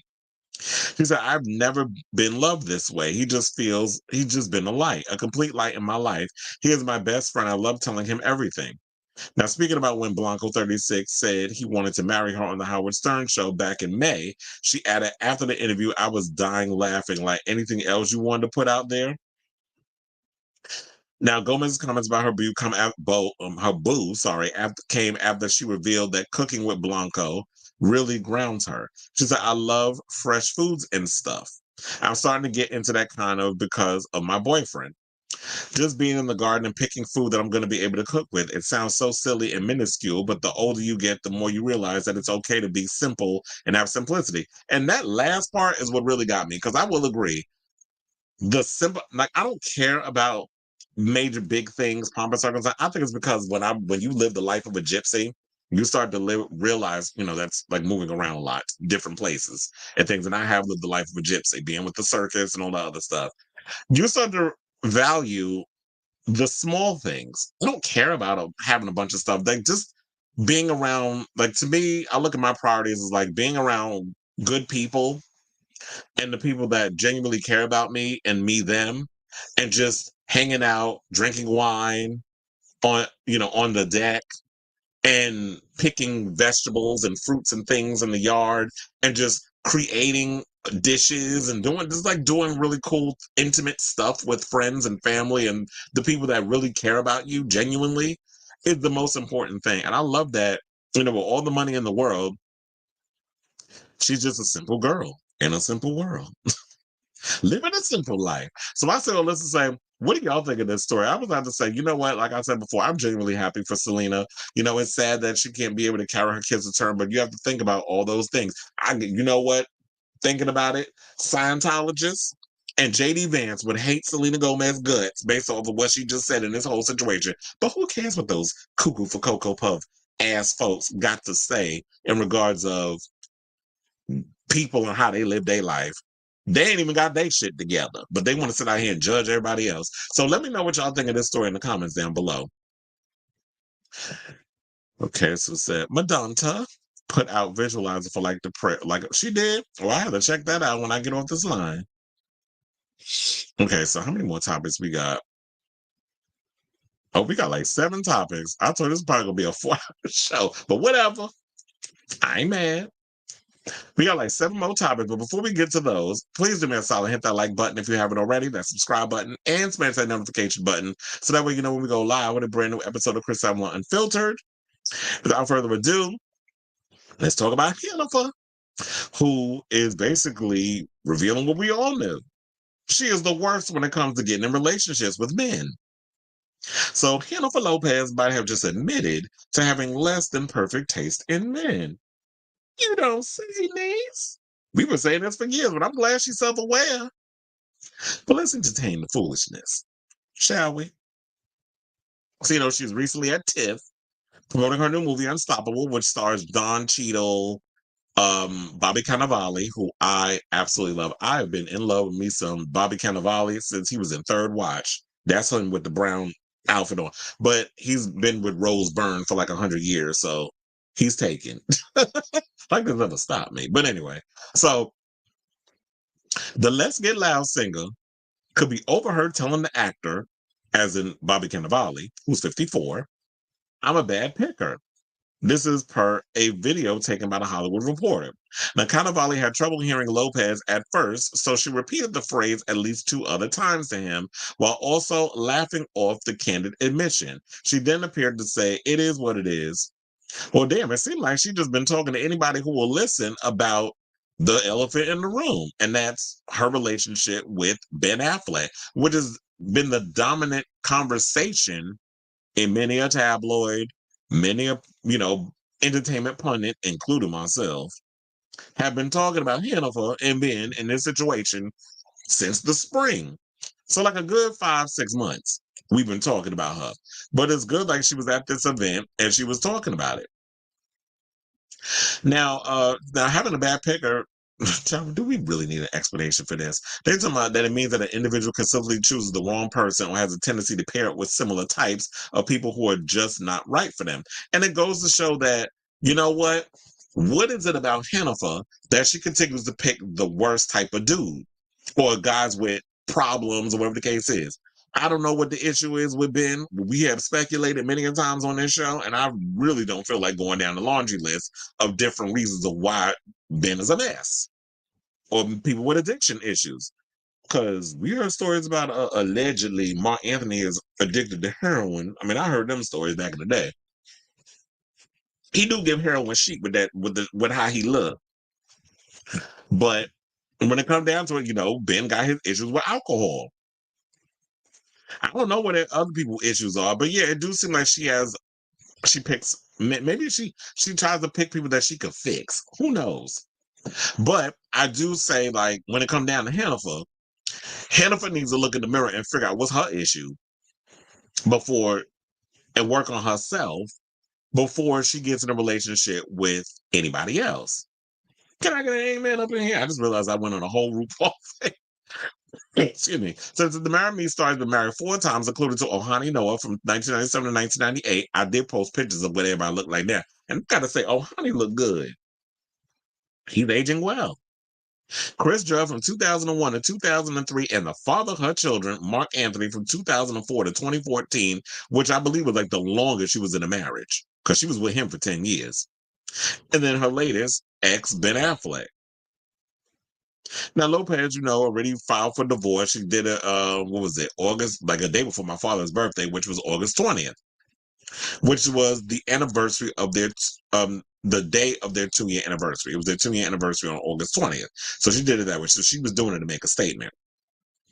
I should also point out that I forgot to add to the mix in regards of because look at it. First of all, this outfit is a mess. I don't know who put her in this, but they should be fired. Fire your stylist, Hennaford. Like, we know you got body, yada, yada. You've been working hard. We know that you're trying to show Ben what he missing. I don't even think Ben cares because he does seem like he's been out smiling and having a good time, spending time with his children. But no, this outfit is a chop. Now, don't get me wrong. I don't mind a woman of a certain age because she's in her mid-50s. She still looks good she still looks youthful. She works hard on her body and keeping herself looking good. But this outfit is a chop. I'm not liking the cutouts and the bows. It looks tacky. And then the little disco dress. It looked like you got two tablecloths in the front and the back of you. I know you're trying to draw attention or whatever, but no, the outfit is a chop. But I forgot to add, she looked like a damn disco ball. But I forgot to add on the end, Jarrell Jerome, his fine ass, who's playing her son in the movie. Damn, now Hannah at the age where she playing the mother of older kids. Even though she has teenagers, I should say that. Who is 16. So they said their official split. We don't need to go into the whole thing about what their split came over because we talked about it enough times. Y'all already got the tea. But it's the fact that she was with this man because Ben always was feeling who knows? I don't know. I don't want to misdiagnose anybody, but apparently he had mood swings. He's always going through some things. People said that he gaslit her, that while she was in her relationship with A-Rod, who allegedly was, sliding to other women DMs while they was in a relationship, that Ben was in interviews talking about it. He was love bombing her. She was at her most vulnerable, and then he swooped in and started his mess, and she fell for it, hook, line, and sinker. And then 2 years, like their previous marriage, I mean, not marriage, but their previous relationship 20 years ago, 2 years in, they wound up breaking up. 2 years into the marriage, they wound up breaking up. So it's a mess. But some people was thinking that she was flirting with Bobby. You better not, because Rose Byrne gonna beat the shit out of you. You better not mess with her. And that's his longtime love. They're not married, but they're together.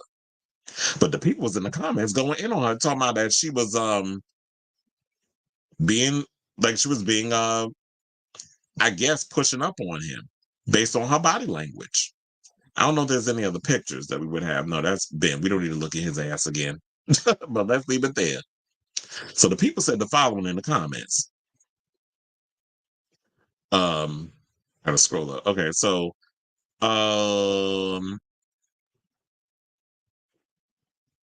where did it go? Oh, okay, I found it. It was because they was at the Toronto International Film Festival. I lost my place for a second. So they also said this. They said Rose Byrne is hotter. She better step off. This is what one fan commented, while another person joked, working towards her next ring. El anillo pa cuando. So they said a third person opined, she so badly wants to be seen looking hot and talking / flirting to other men. However, a fourth user pointed out via Twitter, for the uneducated, J-Lo has worked and has known that man for over 20 years, referencing how the co-stars also appeared together on 2004 Shall We Dance. That is true. She does know Bobby Cannavale. And people need to realize this industry is real small. A lot of them know each other, especially a lot of the A-list. They all have worked in some sort of way. But yeah, y'all see this picture. But let's take a gander over to this picture because Matt Damon, who is Ben's best friend, produce the film. So we all knew that Matt was going to show up. And I did make a joke. I was like, I wonder how awkward things is going to be between these two, because Matt Damon and Ben Affleck are besties. Y'all know this because they grew up in Boston together and they wrote Good Will Hunting. And then, the career became what it became, and they won the Oscar. So, of course, you need to have him on the end and have Don Cheadle be in the middle so that way there's no situation. But one of my friends went and photoshopped a middle finger on the both of them, on that they've given each other the finger behind each other's situation. But that may not have been what had happened, because apparently, there was some talks that was going around, I believe, from Page Six. A bunch of others were reporting it before they actually protruded the pictures of Matt Damon and Jennifer deep in thought at the after party. But now there comes word that he shut her down at the situation, because he was like, what you're not going to do is in this conversation, because like what she said, I'm a bad picker to Bobby Cannavale. I'm not going to be a listening ear when it comes to you talking shit about my best friend, because I feel like I'm in that way too. Like I'm caught in the middle. You're not dragging me in that mess. Whatever you got going on with him, that's between you and him. And if me and Ben go hang out, it's the same thing. I don't want to hear nothing about you and Jennifer. Keep that to yourself. This reminds me a lot of the same similar situation that she had with Anthony Ramos. Remember, Anthony Ramos was supposed to be in her This Is Me Now music video disaster extravaganza, or whatever the hell you want to call it. He was supposed to be in there, but he turned it down because he's like, that would be a betrayal to my friendship with Mark Anthony. And she didn't understand it. She couldn't compute. So I'm like, sis, you ain't got no friends? Like, you don't understand that? Like, there's a loyalty that comes with friendships. And it's like, if I've known this person before more than I've known you, no, I'm not fucking up my friendship with this person because you want to be messy and whatever it is you want to do. And that's what she giving, messy. I know some people say they probably sitting there praying. I doubt it. But because I don't think he's Mr. Church cuckoo for crazy like Mark Wahlberg. I don't think he's like that. And then some people saying that, them two gonna start 100. First of all, don't play in. What you're not gonna do is make Matt Damon that person, because that he ain't doing that. And Luciana ain't putting up with that either. That's Matt's wife. So yeah, they said that eyebrows were raised when Lopez, 55, and Damon, 53, was spotted holding hands during a private moment at the event held at TIFF, which is the Toronto International Film Festival. First of all, it was nothing sexual going on. You could tell by the body language that it's just like they're having a moment, that they know things are awkward. So I'm gonna take your hand. We're having conversation. I'm got my head down.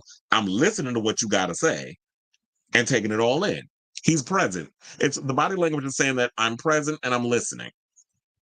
Now, the Henny from the Block Singer and the Born Identity star have their heads close together and look serious as they engage in a reported 20-minute conversation. I can't believe somebody actually sat there and pulled out the stopwatch and took in account how long they was up there conversing.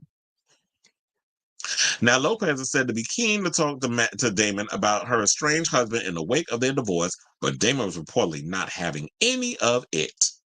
Saying Matt Damon shut down any attempt that Jennifer made to discuss Ben at the premiere, an insider told DailyMail.com exclusively. Saying it was her timing that was so awkward because she would have known that pulling Matt aside at the event to have an intimate talk was going to get picked up and go viral. Of course she did. And and as somebody pulled out a thing and they're taking photos and all this other stuff, she knows what the body language, what this is going to give. Jennifer loves attention. She loves the spotlight. We have told stories about how she would set up paparazzi shots. A lot of celebrities do it. They call the TMZs. You think that they all of a sudden they just sitting around waiting at LAX to ask Jonathan Majors or whoever else comments about what's going on in their life? No, they call these people. They set all this up. She did it too. Who knows who took the photo? But she knew, and we all knew this because the minute I heard that Matt Damon was going to be at the premiere and Ben was sitting it out, what was going to happen? This was her opportunity to make a spectacle. And then Matt's going to get caught in the middle of it. And now he's probably got to sit and explain to his friend what the hell's going on in this photo. And what stunt she trying to pull. So they both equally messy. I'm not saying Matt is, but I'm saying Ben and Jen. So the source continues said her whole hand on his hand was a nice touch, but he was not having any of it. He told her he is glad she is doing well and is thankful for her participation in the film, but he made it clear he was not there to talk about Ben at all. Now, at one point, the pair were sat together at the corner of the party, and Jennifer had her hand on Damon's while he bowed his head as if in prayer. Bow our heads and pray for God's blessing. That's what we used to say in church. Now, despite how fans have interpreted the images, the insider insisted that Damon was not praying with her and that he stressed that he would always have Ben's back no matter what. Because you got to realize, I said, when it comes to it, bro, no shade, man. I'm about to get real vicious with this mouth. But how's that different than any other time I'm on this show, right? Bros before hoes. That's just the way it is. The same energy, like I said, that with Anthony Ramos and Mark Anthony, you're getting with Ben and Matt. They've been thick as thieves since they were kids. You really think they're going to pick hoes before a bro? No, that's not how men rock. No shade. It's just the way it is. And if a lot of y'all can't understand that, oh well. I don't care. It is what it is. That's just the way it is. And that's no shade. I'm just saying. Now they also said that Jennifer turned heads in a disco ball inspired revenge. That was a revenge riff. They need to burn that shit in the damn bonfire, because that outfit was ugly. And it's like, yes, we know Jennifer got body, yada, yada, but we've seen her in better. I've seen her in better. We've all seen her in better. So, Ben Affleck, and I will say this, the reason why Damon was there, and I said this before, he's a producer along with her husband on Unstoppable, which is a sports drama about Anthony Robles, who was born with one leg and goes on to become a champion wrestler in college. But Affleck and Jennifer plays his mother. Jerome plays Anthony Robles, actually. And Affleck, stayed home because he didn't want to deal with her. And plus, the press would have eaten this up. So it's a soft blow to get Matt there versus Ben and Jen in the same room. Oh, the press would have eaten that up. They eat her up every single time. I don't know why I thought of Valentina and and Aja. No, but they said that the Let's Get Loud hitmaker was happy to head to the Toronto Film Festival to promote the film because Unstoppable means a lot to her. She wants to support it. But then there's also, I believe there's another movie that Matt and Jennifer, that Ben and Matt are producing that she's in. I can't think of the name of the film off the top of my head, but yeah, they got another movie. Oh, I know what it is. It's Kiss of the Spider Woman. There's a remake of Kiss of the Spider Woman coming out that Jennifer filmed out in New Jersey back in February. And they're both producing it. So that's the next film that she's got coming out. Remember Cheetah Rivera was in that? Well, a lot of y'all probably don't remember that, but yeah, Cheetah Rivera was in that. So there's another picture of them. She moving them hair extensions out the way so you can get the full effect of her face. So anyway, I say all this to say, child, if a stunt queen had a name, it'd be Jennifer Lopez. So I say all this to say, what do y'all think of this story? Are you buying that she was trying to start some stuff between Ben, come between a friendship and give her side of the story, whatever? He don't want to get involved. Matt out here doing what he doing the Lord's work, which is making his movies, producing and creating whatever he need to create and give the opportunity. Like he just being Mr. Hollywood, make his movies, whatever the case is, being an artist, a creative. He ain't got time for the pomp and circumstance. He ain't got time for the shenanigans. Jennifer lived for all of that. So he ain't got time for that mess. And, it is what it is. And the whole thing with her running the Bobby Cannavale, with her woes, talking about she a bad picker. At this point, it says, I already told you what you need to do. You need to go the Madonna route and the Cher route. Stop trying to get married. Get you a young thing to clean your pipes, vaginal pipes, and tell you how pretty you are all damn day. Get you a gullible ass 29-year-old and just walking like a dog, in the words of, Saucy Santana. So that's what you got to do at this point, because ain't no love out there for you. Not once you get right within yourself. And it's a lot like someone of her stature, who gonna marry her at this point? So let me know what you guys think of this story in the comments down below. And I don't mean that as shade in regards to like who gonna marry her, but this is the fact that you got to think of like your status and where you are in the world. It's the same thing like with Beyonce. If Beyonce was to divorce Jay-Z tomorrow, what man do you know is gonna feel like they can stand up and be like, based off of her whole aesthetic and who she is, how do you measure up to that? A lot of men don't feel like they're strong enough to measure up to a Beyonce, just like they're not strong enough to measure up to a Madonna or a Jennifer Lopez. Well, I forgot Jennifer.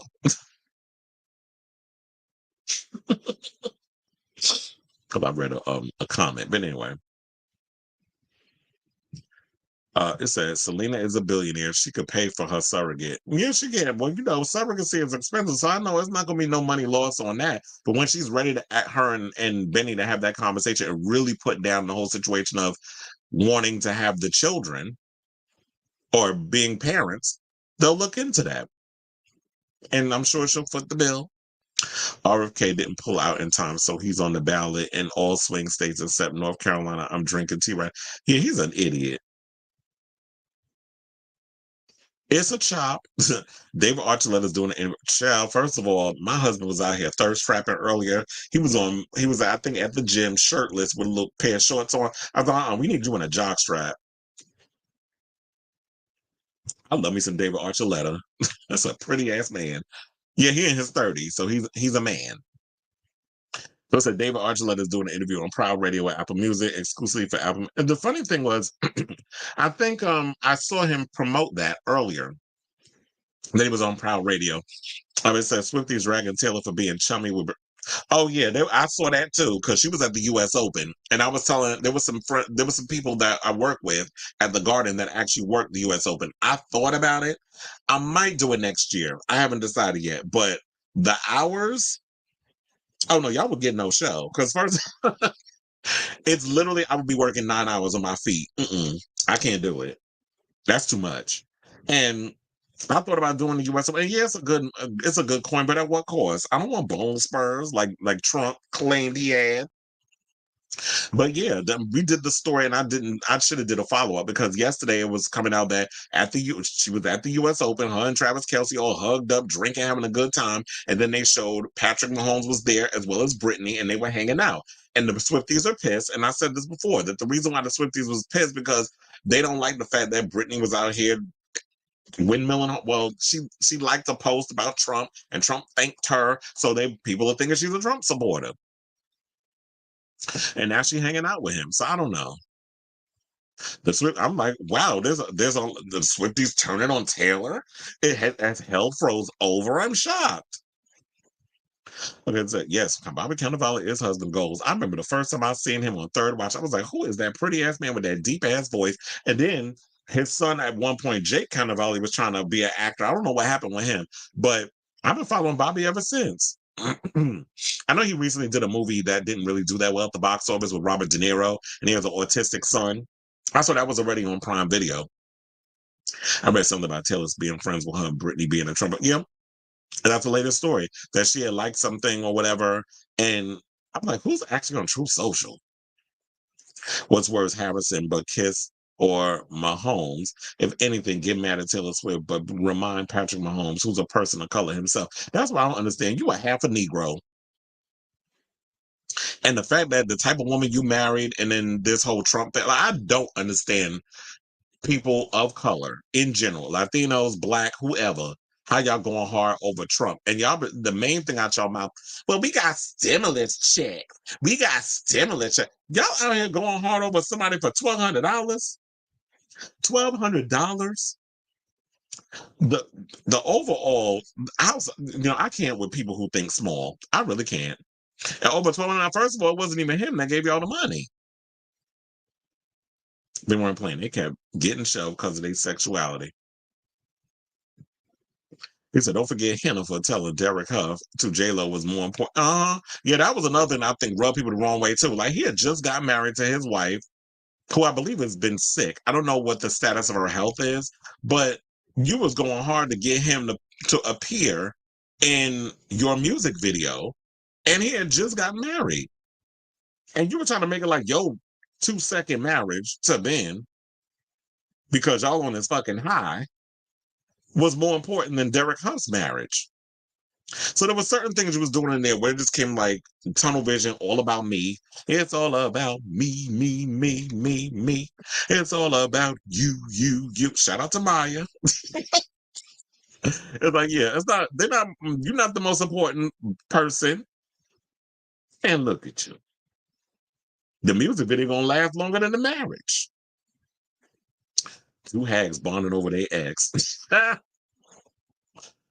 And it's like someone said, Travis is comfortable with Taylor being bigger than him and the breadwinner. Cher, Madonna, and J Lo was born in a different era with men. Yeah, now it's like the younger kids. I think it's, and you know what, I didn't really think about this. I think it's because with the newer generations, once they start coming up at a time where women are becoming more dominant in regards to the workplace and they're becoming the breadwinners, I think guys will become more comfortable with seeing strong women in positions. So when you hear all these people talking about woke and all this other crap, it's a lot of the older crowd still trying to fight for what it was and not willing to accept change. And with Travis Kelce coming up the way he's coming up, being in his 30s or whatever, I just don't think the younger generation even cares. So they're like, I'm okay with her footing the bill and paying the money. As long as I get to save my coin, I don't care. That's how I would feel. I'm like, as long as you footing the bill, I don't give a fuck. But then again, with me, I'm very much a control freak when it comes to like paying for things. So, like I said, quiet in the kitchen and making kids, their birth years prove that being born in 1980 something means it's different generation. All of us love attention than older people. And it says she may have no talent and nothing to do, but she do be a stunt queen. Well, look, that's her talent, being a stunt queen. Get that attention. That she a grade A narcissist. I saw that movie with Bobby and Robert De Niro. Oh yeah, that's what's called Ezra. So yeah, I haven't seen it, but I heard about it. That's what I say. I love me some Bobby Cannavale. He's Cuban, by the way. Now let's move on to these messy. Speaking of messy ass couples, let's move on to Megan Good, who when I read this story, I cackled. So it said, put the paid PR relationship rumors to rest because according to someone in Megan Good's circle, they believe that she's paying for everything in her relationship with Jonathan Majors. Yeah, because I was like, when I was first hearing about Jonathan Majors, I was not buying a relationship. I'm like, I don't know what she sees in him. It's like all of a sudden, because of what's been going on with him and run that behind them white women, now all of a sudden you're trying to rehabilitate your image and you find the first black woman you see and now want to show, see, I like black coochie. I'm like, yeah, when your career fall down the toilet, then you want to run home to the family and be re-invited to the cookout. But you wasn't feeling that way before. But anyway, let's get in there. I'm not going to windmill him too damn hard. Or read him, I should say, too hard. So, according to the Jasmine brand, they said the divorce in the Black Star has purportedly been taking care of her boyfriend Jonathan Major's financial obligations. According to a source, Megan Good, who's 43, began supporting the former Marvel actor after his career took a hit for allegedly abusing his then ex-girlfriend Grace Jabari. Or I should say then girlfriend. You may recall that Jonathan Majors, who's 35, was arrested in March of 2023 for charges of strangulation, assault, and harassment following a domestic dispute with his ex. He was ultimately found not guilty of reckless assault in the third degree and harassment. Now, following the allegations, Majors was dropped by his management company and public relations firm. In addition, the United States Army pulled the As They Ran starring Majors and his last acting work, including his role as Kang the Conqueror for Marvel. Unfortunately for the actor, those consequences have seemingly directly impacted his wallet. A source said Megan pays for everything.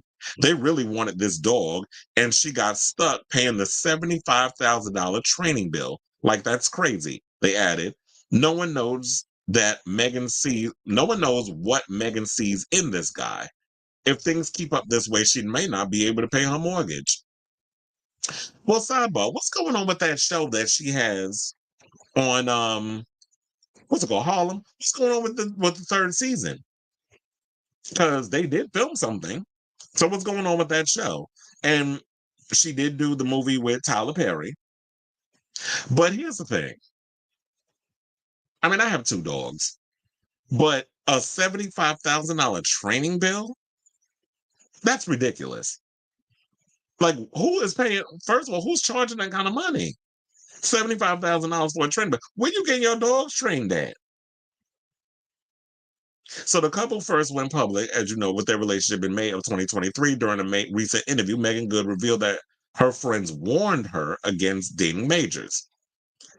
And that's probably because of the reputation, everything that was coming on. But you know, Megan is like this Jesus freak, so she probably think, you know, maybe she like Hannaford. You want to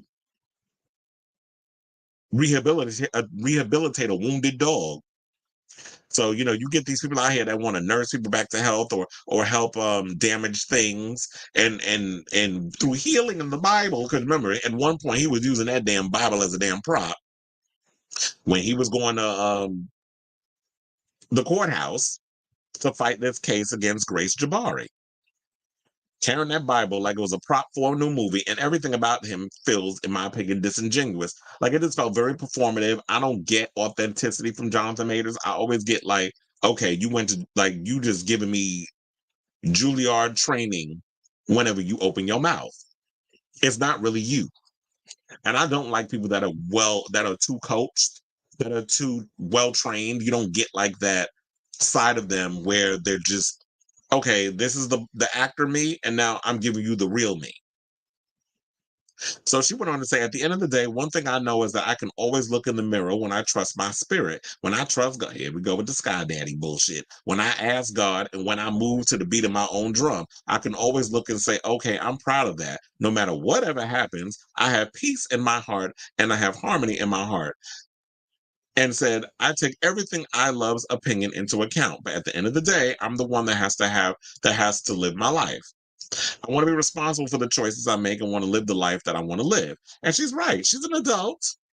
She has to be responsible for the decisions that she makes. She has to be willing to put up with the things that she wants to put up with. And if she want to wine and dine and spoil the hell out of her man who is not employed, then she could do that. But how long are you going to put up with that mess? Especially when you're struggling. Now, do I think Megan is struggling? That is to be determined. I'm not in her account. I don't work for her bank. I'm not keeping track of her coins. So I don't know if she is hurting for money. But if this is true, and I'm like, is the thing clanging? Like, because you know, sometimes when these people out here, women and the gays, get dickmatized, y'all be cleaning out y'all damn bank accounts for these scrubs. And then y'all go broke. I've seen enough Dr. Phil episodes where I've seen this happen to some of the women's, where it was just like, oh yeah, I clean myself out for a catfish. But that's an old situation. But I'm sure it happens in general with relationships too. But like I said, if she want to do this, if she want to waste away her money for somebody or go all in, throwing all her chips and gamble on this relationship and be, you know, the sugar mama, because he's in his 30s, she's in her 40s, that's her prerogative. But girl, when it come down to the situation of you being broke or whatever, we don't want to hear I told you so. So I say all this to say, what do y'all think of this story? Are y'all buying this story? And that $75,000 bill for the training bill for a dog, I'm still gagging over that. And I don't know if I believe that, but I'm like, are bills like can a training bill be that expensive for one dog and training? I don't know, but whatever your thoughts are on this whole situation, let me know in the comments down below. Okay, so now, oh yeah, we did read that one. So it said, oh, we read that one too. So it said, did you see Incoming on Netflix? He's in that too. I did not. Oh, Jonathan Majors? Oh, Bobby Cannavale. I didn't. I have to check that out. But it said Megan is in her 40s now, so she's going through a midlife crisis. Might be. But girl, if you're gonna have a midlife crisis, don't do it at the expense of spending all your coins on some penis. Spend it on yourself and your own expenditures.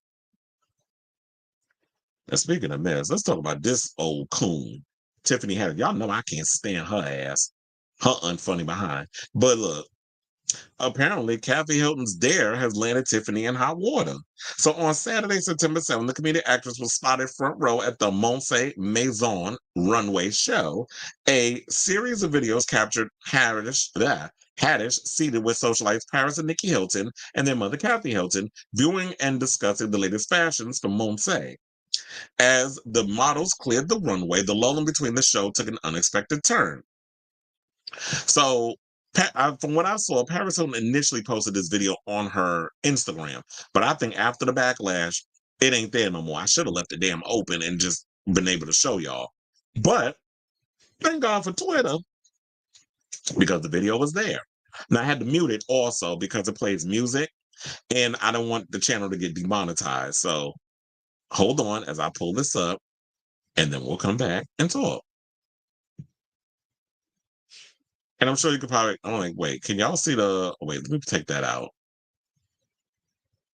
So that way you could read what is being said in regards to, because it was a thing in between that she went and started walking, doofy ass, and then you got people clapping.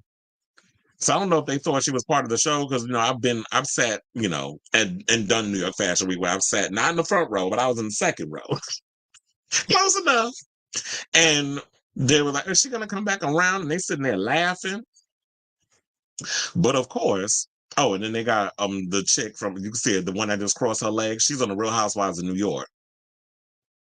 She's a lesbian. I can't remember her name, but yeah, she was on that. But anyway, so there was that. And of course, some people took to social media and was talking about that. Here, Nick, I'm here, Tiffany goes shucking and jiving for them white folks for attention. So one person went and said, we're going to read a couple of comments. So one person put shucking and jiving, and they not inviting her back were comments made by two viewers after Hollywood Unlocked shared the video. And in the video that I showed y'all before, what they said in the comments was the following, because I didn't even show y'all what they said that was on Twitter. They said, Tiffany Haddish is a good old jigaboo who will do anything a rich white person tell her to do. Am I surprised? Not by a long shot. When Kathy Hilton snaps her fingers, Tiffany got up and moved on command. Can't make this ish up. And that's exactly what she did. Oh, I'm going to get up there and please these white folks. Now, I feel like in any other situation, now would Queen Latifah and Sanaa Lathan or any of them girls was up in front row, would she have done that? If I was Tiffany, I'd have been like, no, I'll do it if you do it. That'd have been the smart thing. But Tiffany just want to be loved and accepted so damn bad because wasn't she like thrown in the foster care and all this other stuff? So I feel like there's a lot of demons that she fighting from her childhood that she ain't dealt with. And it just always seemed like you just be looking at, oh, this is gonna be funny. Everybody's gonna laugh at me. Oh, they was laughing at your ass. They was laughing all right. Because another follower stated very disrespectful and classes, made her a puppet and she folded. So sad. Another commenter added, if she wants to be a clown, clown emoji, let her. One fan put herself in the designer's shoes, saying, as a designer, this will piss me off and she never be invited back to my show or any show if I have a say. Well, it's your show. You can invite whoever you want to sit in there. A lot of them use the celebrities, but now, if she would have did this at a Christian Siriano show, she would have never. Well, first of all, I don't think Tiffany would have been ever invited to Christian Siriano. You talking about some Monse? I don't know who that is. The only Monse I know was from that show that was on Netflix with them kids. Well, the little them kids from LA, the little Spanish kids. I forget the name of the damn show at the top of my head, but there was a character named Monse on there. So anyway, so this Paris Hilton shared the video on her page, which I told y'all about. But it's not there no more. Probably because, like I said, she received a lot of backlash. Speaking of Paris, if you go in Times Square, there's a giant billboard of her Infinite Icon album in Times Square. Oh, so I forgot to read what the girl said. She said, a designer that will piss me off. As a designer, this will piss me off and she'd never be invited back to my show if I ever have a say. Like, is that serious to make people laugh? And do you have to do it at my show at the expense of my hard work? And they said that, however, most of the comments were not fans of the Hiltons daring Haddish to follow through with such a pointless stunt. And even more comments were appalled and embarrassed for Haddish for going through with it. Saying sometimes folks ain't laughing with you because they laughing at you. Know your audience, one person wrote. Let's make the black girl do something funny, another commenter added. Oh, I see what the Wayans were talking about, a third comment. Ooh, the Wayans. Oh yeah, because child, they read her ass. Let's read a couple more comments. Because with somebody who can't stand Tiffany, I'm just gonna love this moment. Let's go in a couple more comments. Another person put performing embarrassingly cheap tricks for the Hilton's entertainment makes my skin crawl. Another person put, and unsurprisingly, she did what she was told by rich white people. That's see if we can get some good ones. One person put dance monkey. Doe XO put Kathy Hilton always at the scene of the crime. Another put Bravo and Blaze said, did she say for a couple $100,000 at the end? Because that's what some people said. And they said not that she jumped and Tiffany went how high. Girl, sit your ass down. Another person put last but certainly not, one thing Tiffany gonna do is do anything to please a certain kind of people. Yeah, because they're saying that some people believe that this stunt was more than a spontaneous moment. That Kathy was seen wearing a Monse t-shirt and reportedly mentioned $100,000 offer for Haddish, while Paris Hilton's two-angle video has led some to believe that whole incident was pre-planned as a way to promote the designer. Well, whatever the situation is, they got us talking. And if this is a way for Tiffany to pull a stunt as a way to give attention to this designer, because we wouldn't be talking about Monse if Tiffany didn't get up there and walk the runway. But whether or not it was a stunt, it's still disrespectful to get up there and walk a runway and everybody clapping like a bunch of damn seals. Because you get a lot of these fake and phonies that be up in there with their nose and, hey, we're awesome stars, darling. Like they all think they Miranda Priestley sitting up there front row. And let's also not forget, since we here with the conversation, Kathy Hilton has been accused of being racist and homophobic. That's coming from Erica Jane on The Real Housewives of Beverly Hills. I believe it. I also have heard stories, there's been stories over the years about Paris Hilton using racial slurs, gay slurs, and she's been known from back in the. And I don't want to hear no, oh, she's older and she's changed. Maybe she has evolved, but back when she was in her 20s and being a nuisance, she was out here using the N word. She was using racial slurs and she was being homophobic. But she made this basic, horrible ass new album, Infinite Icon, for the gays. I don't know what gays you made that for, but it wasn't for me. Because I listened to about 5 songs and I'm like, what is this shit? And I had to turn it off. I told her the only song that at least has remotely a chance of like being a bop. Welcome to Bad Bitch Academy. That stupid ass song with Megan Thee Stallion.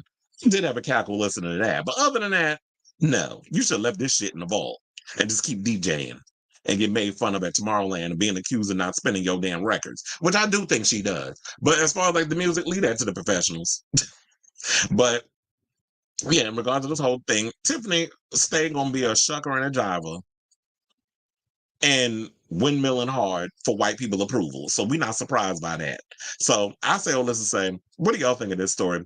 Do you believe that this was a publicity stunt, or do you believe like here go Tiffany being her sad, pathetic, messy self per usual? Whatever your thoughts are, let me know in the comments down below. Now we do have comments.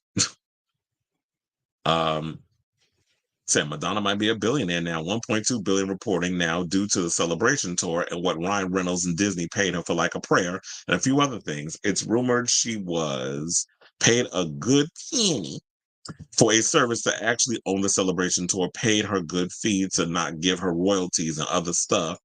Estimated 250 million from Max to own the celebration tour. So it might be, well, I think the smart thing to do is put the celebration tour on Max. That you'll reach a bigger audience. First of all, I believe she's put her past tours on HBO. I don't think this is the first time Madonna's done business with HBO. And they'll be like, oh, she's trying to copy off of Gaga because Gaga put Chromatica tour out on HBO. But I'm like, I believe Madonna has done an HBO deal before. They said, I figured by now Madonna will be a multi-billionaire. That's what I would think too. But then again, she did have to pay that money to Guy Ritchie. So, well, that's a good question. I'm like, is that where it's going? I don't think it's been confirmed. I mean, it can't go to Epics because I don't even think people know where Epics is on their TV. They said, because I thought it would be on Yeah, I was thinking Paramount Plus too. But did Paramount, I don't know. I've heard stories about Paramount Plus has been struggling lately, and Paramount in general, with them trying to sell the company and stuff. So, there's been some drama going on with Paramount, but I would feel like the safe bet would be HBO. And they said they might get rights to their three shows again to stream the Nice Blonde Ambition show, Girly show from Australia Around World.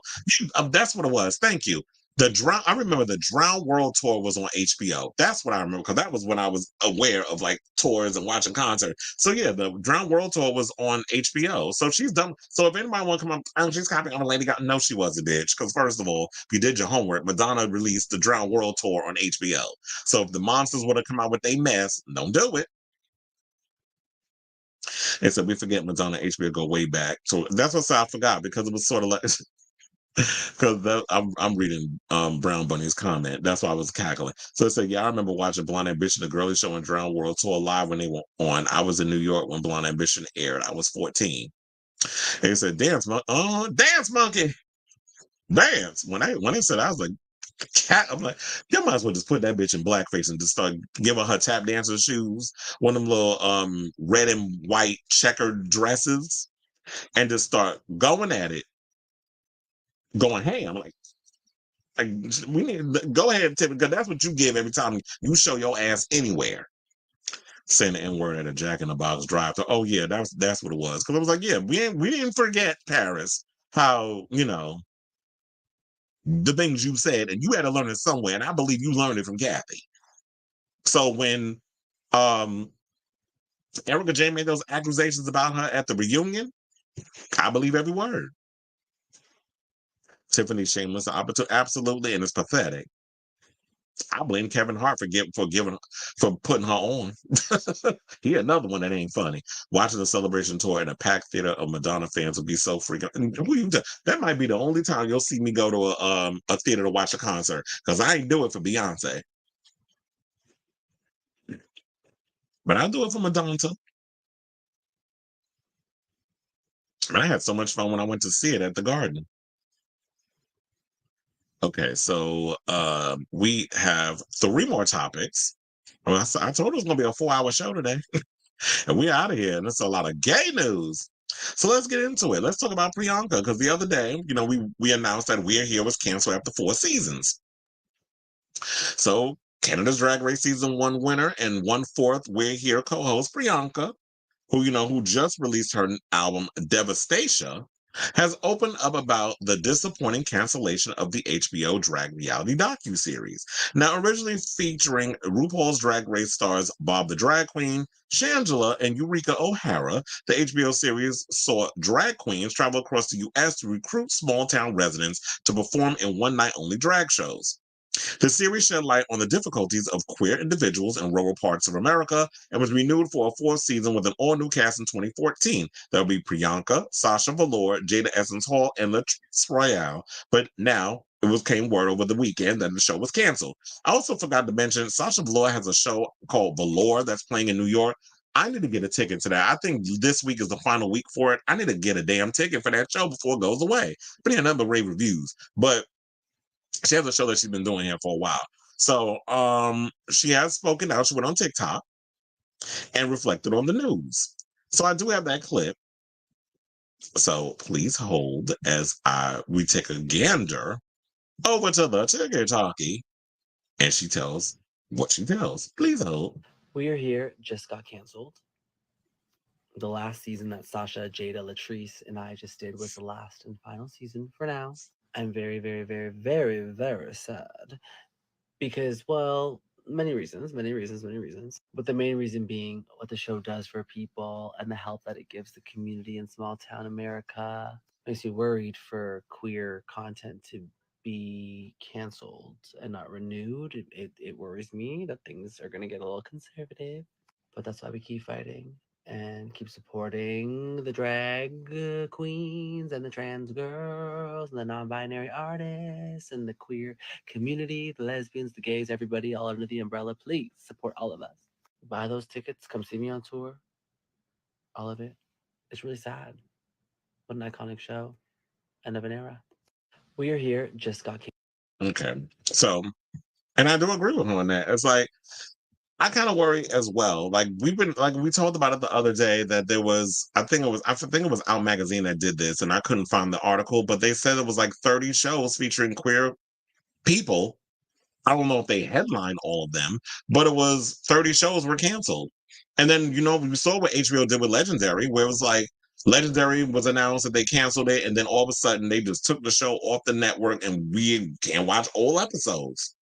Unless you probably go on the dark web or something. I don't know. But that show's gone. They've canceled so many shows at the one season. We just lost and I actually like the show. The Dead Boy Detectives. I was like, it took me a while to get through that show. But overall, I was like, I liked it for its uniqueness, but the numbers wasn't there, according to them. But then they give other shows that have lesser audiences a chance to find their audience. And I feel like a lot of these streaming services, y'all got to give people a chance to find their tribe, for people to find these shows and give these opportunities. I understand that the queer community isn't that big, but with all these shows getting canceled, it does worry me. And I do feel like, people, y'all need to realize that it is getting serious out here. We don't want the country to lean conservative and take away those opportunities for queer people to create content. So yeah, get out there and support these shows. Get out there and support these films. Get out there and support these artists who are on the road performing their music, if it's good. Because like I said, I'm not going to sit about here and support something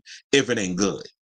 But I'm gonna do what I can to try to support all these people. And I like Priyanka. I listen to her album Devastation. It's cute. Not all the drag queens be out here putting out quality music, but she definitely, she does her thing in regards to that. But I do worry, like, and I said this in the beginning, and it was just as a joke, but I was like, who cares about this whole thing about like me for me, accept me for being LGBT. And I was like, I feel like it's easy for me to say that because I live in a blue state. I live in New York. So I don't have to deal with, I mean, you deal with homophobia in general, but you don't have to deal with it on a level of like people in small towns who are constantly bullied and picked on and that sort of thing. New York, LA, all these other liberal places, they're big enough where a lot of us could survive and thrive as openly queer people. You could walk down the street full beat face in drag and people ain't gonna fuck with you for the most part. I don't know if you could do that in a small town. So even though I said what I said, I do take it back a bit in regards of like, yeah, I'm more understanding that, not a lot of people in those small towns aren't as privileged as I am. Where you could be in a city. Like I remember back in the day, we're like, I don't know, they're probably still doing it now. When you lived in a small town, the main goal was to leave that small town and go to a place where you're loved and appreciated and wanted, where you find your tribe. So I totally get it. And it's unfortunate that, and it was like, we're here supplied that. The fact that you get to see that these people go in these small towns and they're changing hearts and opening minds and stuff, especially when we're in a time where you have so many politicians like Ron DeSantis with their stupid bills that don't say gay, denying trans people the ability to use bathrooms, but they're discriminating against queer people in general. So I totally get it. And in my opinion, it's kind of sad that this is something that a lot of people have to endure. So I totally get where Priyanka's coming from. I do hope that, with this show not being on, that there will be more shows that will impact communities and open up people's hearts and minds to realize that, at the end of the day, queer people aren't that bad. All we want to do is just go about our business, live our life, express ourselves freely without judgment and ridicule. That's all we want. And yeah, even though I didn't really get around to watching this current season of the show, because I think it was just so much going on. And one person in the comments went on her TikTok was like, HBO was boring anyway. And I feel like maybe that's what it is. Maybe the fact of the matter is that it was on the wrong network. A show like We're Here should not have been on HBO. HBO was like House of the Dragon, Sex in the City, We have the Penguin. Like it's a little serious. It's a serious place. I mean, they have their little comedies or whatever the case is, but reality TV, in my opinion, is not a place for where like HBO. Like HBO doesn't give me that. Like it should have been somewhere else. I think like We're Here maybe should have been on Paramount Plus. It should have probably been. I don't know if it should have been on Netflix. Netflix, y'all. I don't like the way y'all promote y'all shows. Y'all just throw stuff up there and just hope that somebody discovers it. But maybe it should have been on Paramount Plus. Maybe it should have been on Hulu. Maybe it should have been on one of those type of channels, and maybe it would have found a bigger audience. And I hope that with this happening, maybe somebody will find an avenue. I mean, look, the same people I believe that produce Queer Eye produce We're Here, so maybe it would have worked on that channel. So I say all this to say, what do y'all think of this story? Are y'all sad to see We're Here is not going to be coming back for season 5? Whatever your thoughts are, let me know in the comments down below. And speaking of comments, we got a whole lot, so I got to scroll on up.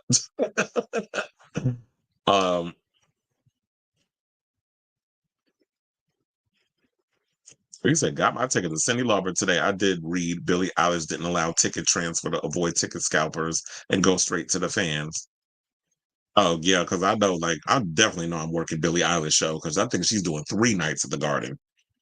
We'll see how that works out. That's gonna be crazy. So it's like, and then Cyndi Lauper's supposed to be coming to my job too. So we'll see how all that works out. So you're saying Cyndi November 6th. You're going to see it November 19th. And so I didn't think this last season of We're Here was as good as the first couple of seasons. I only watched. You know what? I'm glad you gave that overall assessment because that's kind of like how I was thinking.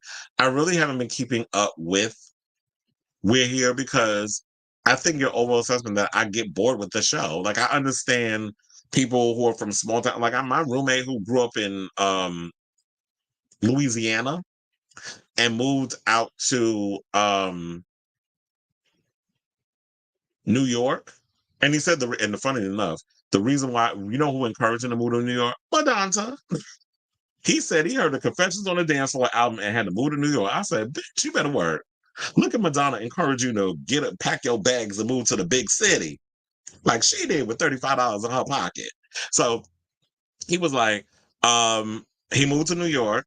And then because of that, and he was like into the fashion world and all, so like studying fashion and all that other stuff. And then he was talking about, but he loved the We Here. But I think it's because he grew up in a small town, so he could. That was a relatability with him at that point.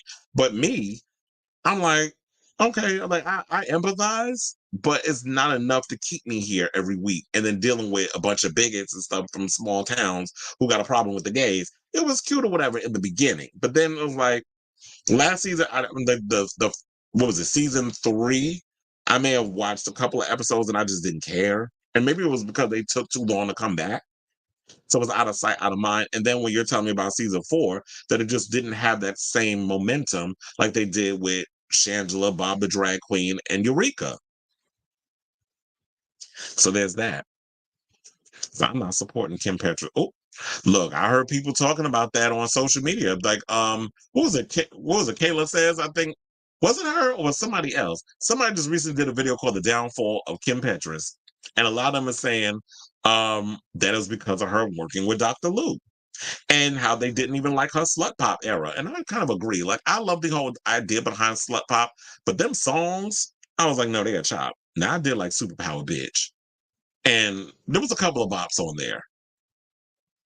But yeah, overall, that was not. And then Feed the Beast was a mixed bag too. So I said, I like how Neil Patrick Harris did a couple. Yeah, and unfortunately, it got canceled because I remember it was supposed to be on one network. It was on Showtime. They canceled it. I believe Netflix picked it up. And because of the whole thing that was happening with the pandemic and the writer's strike, they decided to cancel it a second time.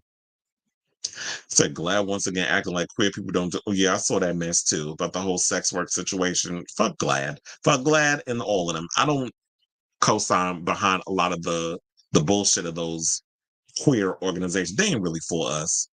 They for the white gays with money. That's who they really for. But then they got their hand out wanting me to support their cause.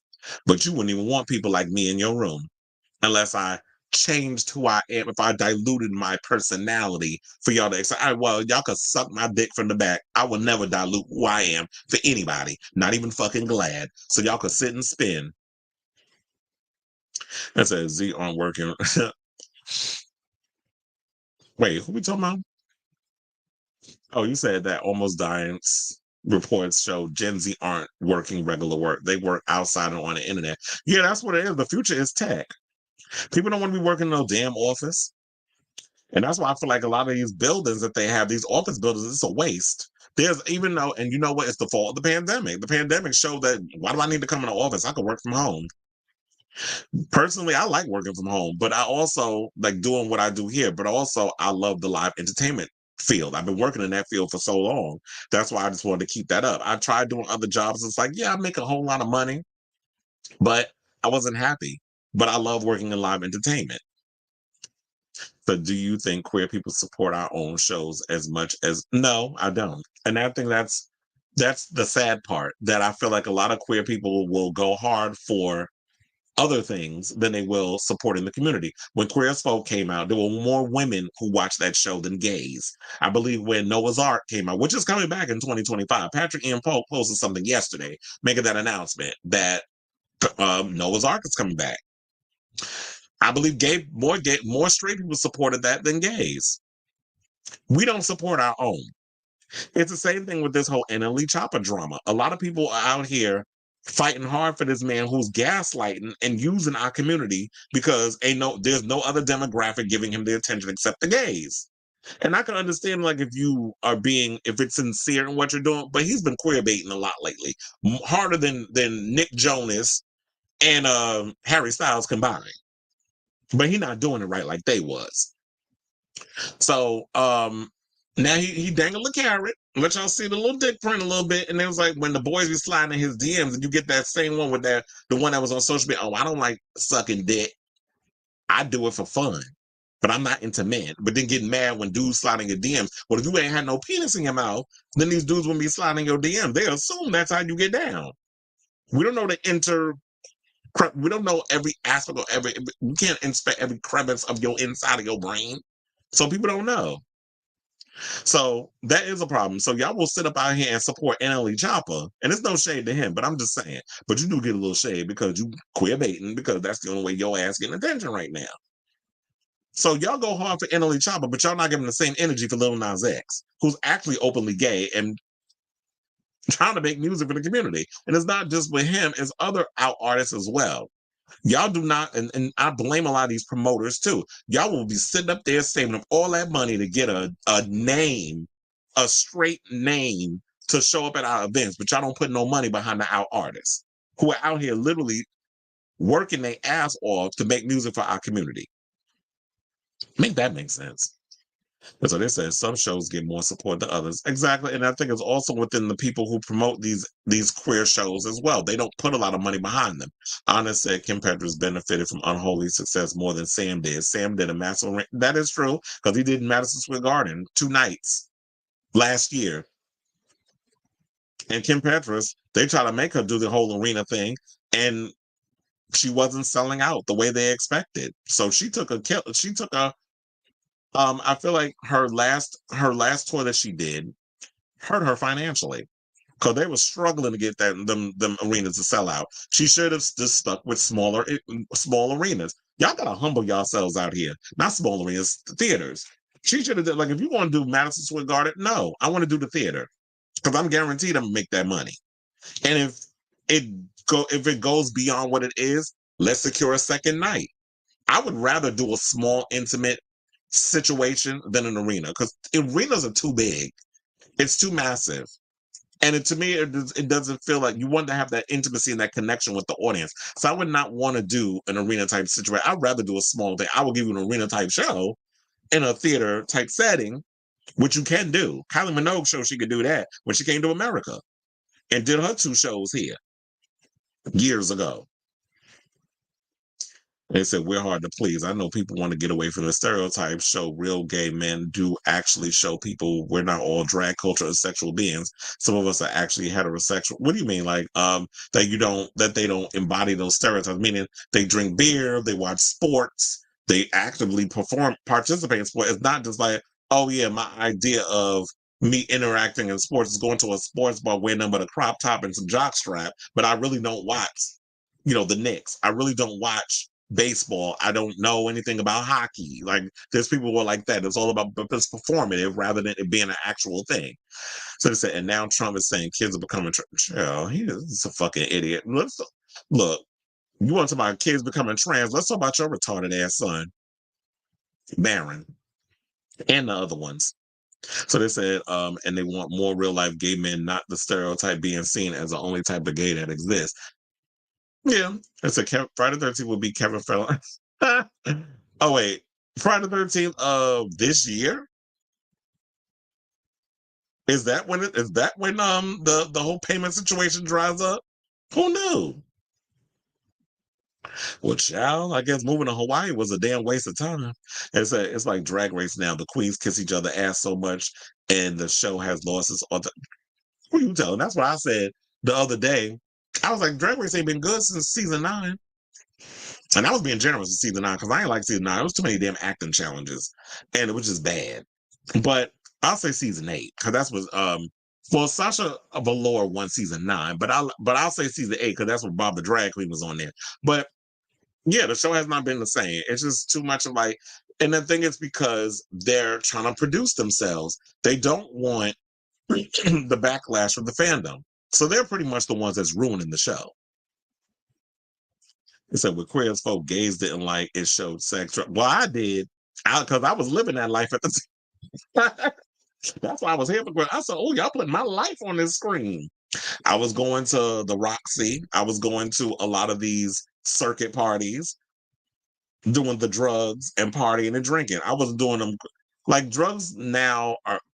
I wouldn't do any of the drugs that they do now. I'm so glad I grew up when I grew up because I would never want to do the drugs that they was doing that they doing now. They put all kinds of like I just heard about pink cocaine and what it was about is in that. They got fentanyl in it. They got special K, as in ketamine. And damn, what was the other thing they said? So they said they got an upper and a downer in there along with fentanyl. And when you take it, it's literally like it's ripping your body in 2 different directions. I would never. And they said on and then on top of that, people drinking alcohol while doing it.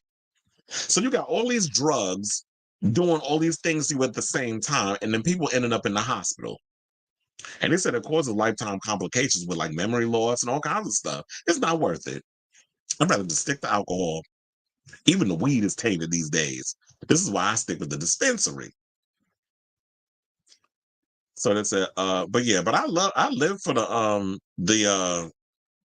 that sort of stuff. But I do agree that small town gays want representation. But somebody who is from a small town needs to develop a show that is interesting. Because no shade, but it's like I don't think people want to watch a show of somebody getting up, going to work, coming home, cooking dinner, watching a movie, and then going to sleep. Like that's boring. They want drama. They want pomp and circumstance. They want, when it comes to TV, you gotta have the drama.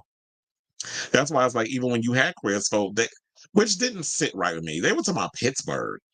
They put it in Pittsburgh, but Pittsburgh, I'm like Pittsburgh. You could have just did Philly. Philly would have been way more believable than Pittsburgh. Because that's what queer folk was giving me. Queer folk was giving me more Philly than Pittsburgh. Philly is more like the city version of Pennsylvania. And it's very LGBTQ inclusive. Because I remember when I visited Philly, when I went to go, when Safira Cristal was competing on Drag Race, her party and her her premiere party. I was loving the energy of Philly. I'm like, it's 2 hours away from New York. I'm here for all the queer people that's out here. The bars close early. They close like 2 a.m. But so does the ones in LA. So that didn't really bother me. And it's like, yeah, you hang out, you have a good time, you get a couple of drinks in, then it's like, okay, I'll go home. And that's where I would be at. Like, I wouldn't mind living in Philly. Because I'm like, you go out, you have a party, you have a good time. The clubs is done by 2 a.m. And then you could just head home, get you something to eat, stay up a little bit, pass out. And then when you get up in the morning, you feel right as rain. So I love that versus New York, where it's like everything's open till 4 in the morning, and you like a damn zombie doing that whole walk of shame. But it's a weird small portion, mostly closeted and married. But I mean, I would love for them to touch on those stories about being closeted and DL and all that stuff. Like those, there's plenty of stories and stuff in that. Yes, they did. They only showed it one way. So, oh please, don't even get me started on that reboot. Now y'all want to talk about woke? Y'all could definitely use woke for that. Because I'm sitting there like y'all were just trying to.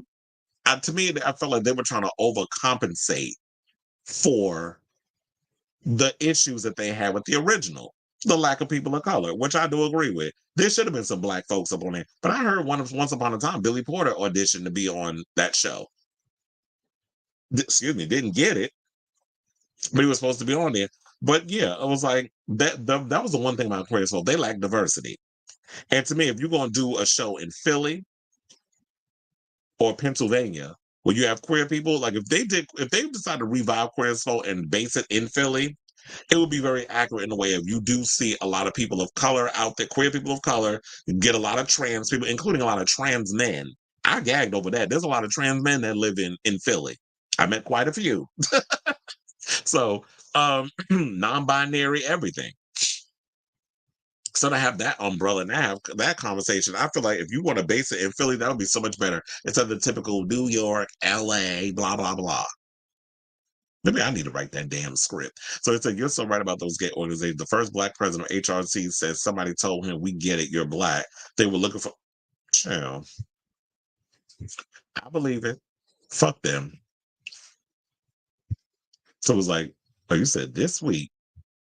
Wait, what's this week? I forgot. Just that. Oh, yeah, there's. I was like, well, I forgot. Just that fast. What we talking about? Oh, you talking about K-Fed. Watch the debate now. Oh, wait, oh, yeah, 7:00. Well, damn, I need to hurry and wrap this. Well, we got, how many stories, how many more topics we got? 3, I think. Oh, no, we got 2. We got 2 more topics, child. So we can get through this. We'll be done by, I would say 7:30, 7:35, Lord willing. Yeah, I told you it's gonna be a 4-hour show, but whatever. It's a lot of topics, and I got a lot of editing to do to get these things to be spread out for the next couple of days. But I'll be back Thursday with a whole new episode. I won't be able to do one tomorrow because, like I said, I'm doing Weezer show. So let's get into our next topic and talk about Chapel Roan, who is revealing the A-list celebs who blew up her DMs after she demanded boundaries. So, she came under fire because a lot of people was getting mad talking about how you a celebrity sitting here demanding people, give you boundaries, and that you don't like when people come up on you and you want to be treated like a human being and less like some prop or whatever. But I always say this, the minute you step out in public, you are no longer in your space of solitude. That unfortunately you have to put on this character of like, you're going to run into people, that people are going to want to interact with you, that they don't understand how your whole situation. But it is good to put yourself in a situation where you set boundaries with people, because I don't feel like that people who are in a place of privilege feel like they should be allowed to have those feelings. So I do applaud her on that, but it is a slippery slope when it comes to that. Like, I feel like it's a two-headed sword type situation. So yeah, she said, I don't care that abuse and harassment, stalking, whatever is a normal thing to do to people who are famous or a little famous, whatever. I don't care that it's normal. I don't care that this crazy type of behavior comes along with the job or the career field I've chosen. That does not make it okay. That does not make it normal. That does not mean I want it. That doesn't mean that I like it. So, that, like I said, when she went and said that, she got mixed reviews. There were some people that applauded what she said. And one of the things that they were saying, speaking of applause, Lady Gaga was one of them that slipped into her DMs and showed her support for her. Now, I do want to pull this thing up because where all this is coming from is Rolling Stone. She's on the cover. And this is the latest cover courtesy of Rolling Stone. And this was literally a couple of hours ago that they dropped this. So it says that Charlie XCX, this is what she says, was one of the first to slide up in her DMs, even during her Big Brat summer. They said Billie Eilish has been keeping tabs on Roan and says Good Luck Babe is her favorite song of the year, even if Roan forgets to text her back. After that, the messages kept coming. Now, Hayley Williams, who Roan said, she's the singer of Paramore, said that this is the strongest bitch ever, reached out with an offer to chat anytime the singer needed that support. Now, I did mention Lady Gaga earlier, and he said that Gaga passed on her phone number with the offer to talk. Lord reached out with practical advice about traveling more incognito in airports. She also has since hung out with Boy Genius members Lucy Dacus, Julian Baker, and Phoebe Bridgers, the latter of whom reportedly agreed that the fandom has become increasingly abrasive and violent. And that is true. She attended a dinner hosted by Muna, and Miley Cyrus, of course, invited the singer to a party. Even this opportunist, Katy Perry reached out and helpfully suggested that Roan avoid reading the comments.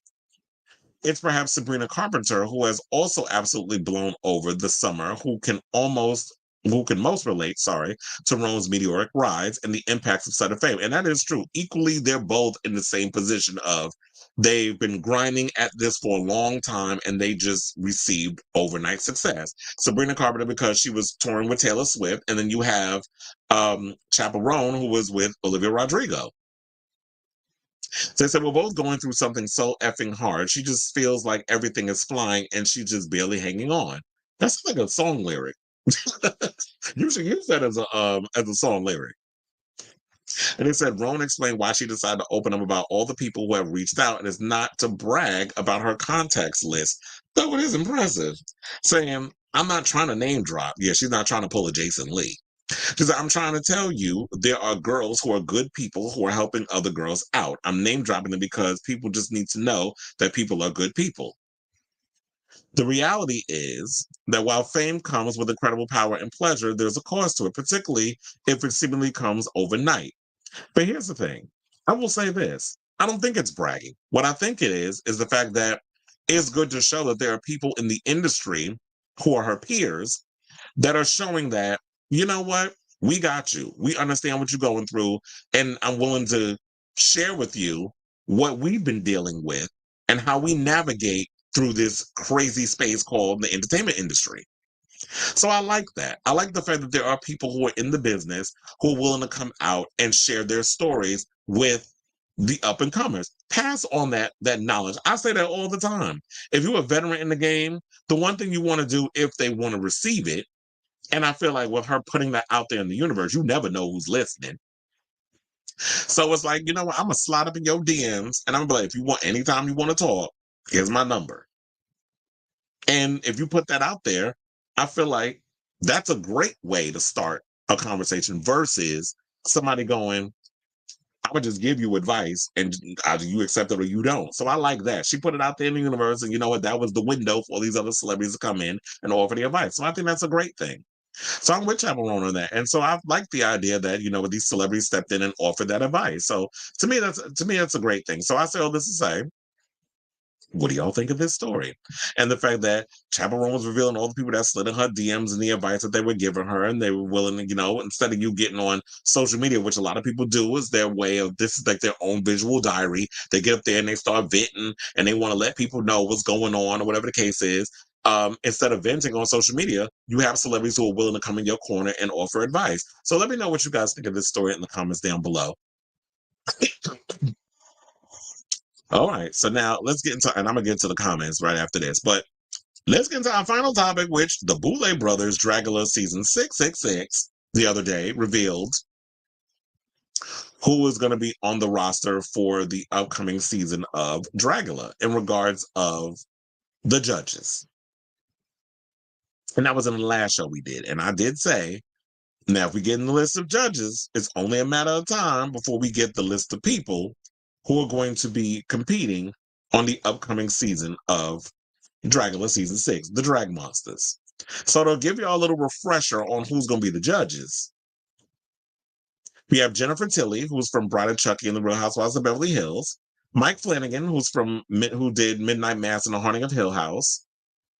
I also believe that he is also taking over and is going to be making the next Exorcist movie. Because remember, at one point, and I forgot to mention this, because at one point it was supposed to be David Gordon Green, but we already saw the mess he made with that last Exorcist movie. So they brought in Mike Flanagan, who I actually like him. He's real good at talking about demon possessions and things of that nature, because I love what he did with The Haunted of Hill House. So I feel like we are definitely in great hands when it comes to what he's going to do with the exes. This might be a tall order, and I may be putting a lot of pressure on him, but I believe that he's going to give us some quality in regard to that. The Exorcist franchise is in good hands. But anyway, so we have, like I said, Mike Flanagan. Then we have Jamie Clayton, who was in Hellraiser. She played Pinhead in the reboot. Tatiana Maslany from Orphan Black and She-Hulk. Don Mancini, who was the creator and writer of Chucky.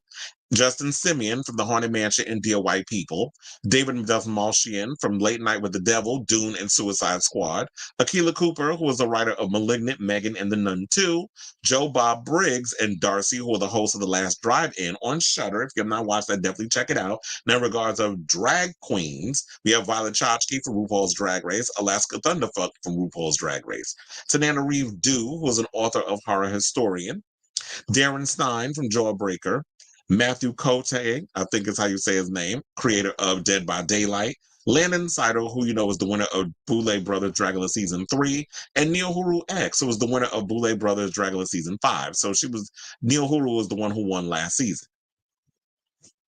Now, shortly after, which is 24 hours after that came out, we got the list of queens who are going to be vying for a $100,000 grand prize and a chance to headline Drac Morta and Swanthula's world tour. So, I believe we have, so there's the full cast photo because Entertainment Weekly revealed who are going to be the list of queens that are going to be who are going to be competing, the drag monsters. So it says, exclusively, they revealed this. The Boulay Brothers Dragula has 12 new contestants to go along with the debut pair of Emmy nominations, and Entertainment Weekly can exclusively reveal each of these contestants joining Shudder's Divinely Grotesque horror-themed drag competition series when it premieres for season 6 later this year. A new horde of spooky, ooky, kooky, and creepy drag performers are set to compete for the title of the world's next drag super monster, but 2 new additions are no strangers to TV stardom.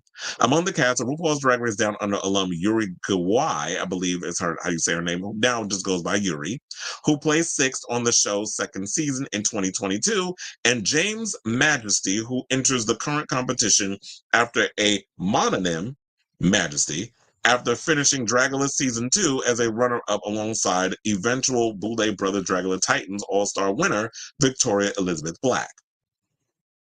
Now, other Season 6 performers include Severity Stone, an entertainer who's 6'6", according to their Instagram bio, and Scylla, a self-described nautical monster with a penchant for oceanic terror.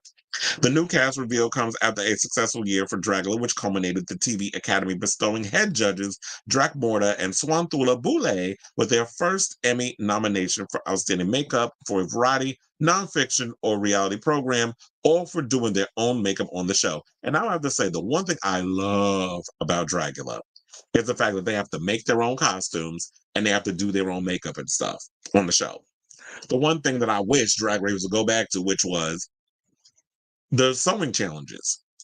And I mean, the queens have to do their own makeup and stuff, but they buy their clothes now. They're spending thousands of dollars so that way they can showcase looks for the show and hope and pray they get to do it weekly. But then if they get eliminated, they show it on Instagram. But I do agree. It's like, I love the fact that you have to be able, like, if you're going to go on Dragula, you have to create your looks from scratch. So that's what I love about this show, that we get to see all of this stuff happening as it happens. So it says the cast is incredible and we can't wait for the world to get to know them and watch their stories unfold. They're a lot less safe and less worried about the fans' potential reactions to them than casts in recent seasons have been, so there's a definite return of drama this season and it will keep you on the edge of your seat. This is what Drac Morta tells EW in a statement. Adds Swanthula. Everything is bigger, better, and more developed this year, from the challenges and themes to the locations and looks, but you see it especially in the exterminations. Every single episode pushes the envelope on terror and shows the cast facing their worst fears, and it's very compelling. This absolutely is our best season yet. Well, y'all do say that every season, but we'll be the judge of that. But I love this. The fact, one of the main things I will say this, that I love about what Drac said, was that the queens are a lot less safe and less worried about the fans' potential reactions to them than cast in recent seasons. So they don't give a fuck. And I have to say, that's what I love about this show. It's so alternative in the fact that they don't care, like the Queens of Drag Race do. They care about what you think about them. They don't want to get dragged, so they don't say what needs to be said. So I'm excited for this show, but I will say this. Um, let's get into the list of queens, and we can go through this quickly because um there's not much to know about a lot of the girls. So our first queen that we have is Auntie Heroine, who is 32 years old. Hometown is Rockford, Illinois, and their pronouns are she, they, and drag, and they, them out of drag. Now, our next queen is Aurora Gosmic, who's 30 years old, hails from Chicago, Illinois, and pronouns are she, her in drag, and they, them out of drag. So our next queen is next contestant, I was gonna say, but next queen is Asia Consent. Okay, that's a cute name. All right, Asia Consent. She is 28 years old. Her hometown is Portland, Oregon, and her pronouns are she, they. Our next queen that we have is Desiree Dick, who is 31 years old, hails from Washington, D.C., and pronouns are they and drag, and he, him out of drag.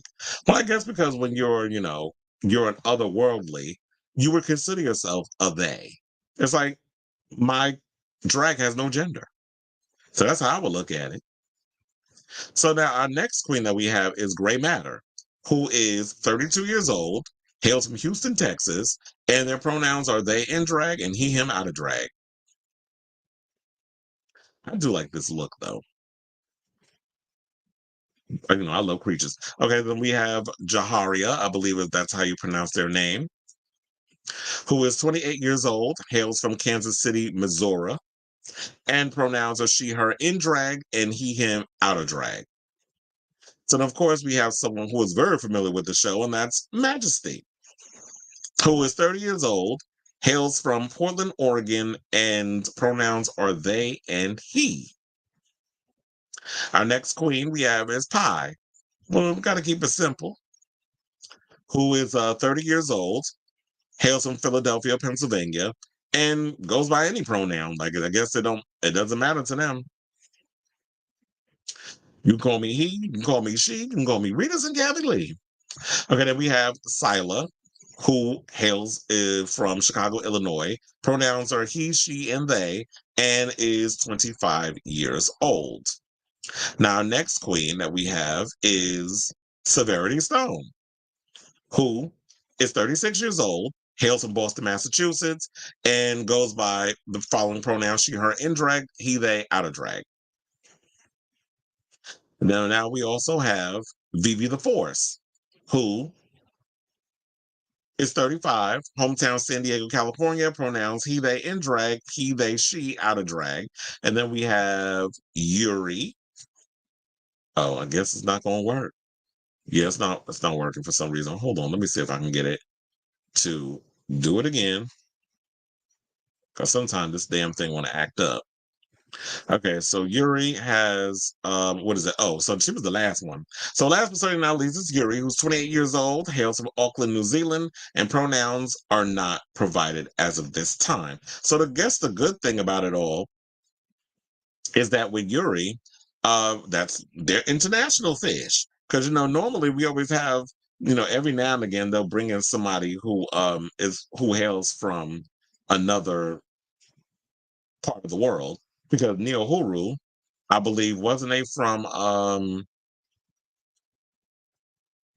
so it's not spoiling. I just stopped sharing that. So it's like, wasn't Neo Huru from where was she from? Japan? I can't remember off the top of my head. But so far, yeah, we don't have a lot of information on a lot of the queens, the Instagram handles, all the stuff. Entertainment Weekly provided the exclusive, but I'm interested I can't wait to see a trailer. I can't wait to get to know these queens, and I cannot wait for this new season of Dragula, which is set to premiere on October 1st of this year, obviously, on Shudder. And I believe, what is it?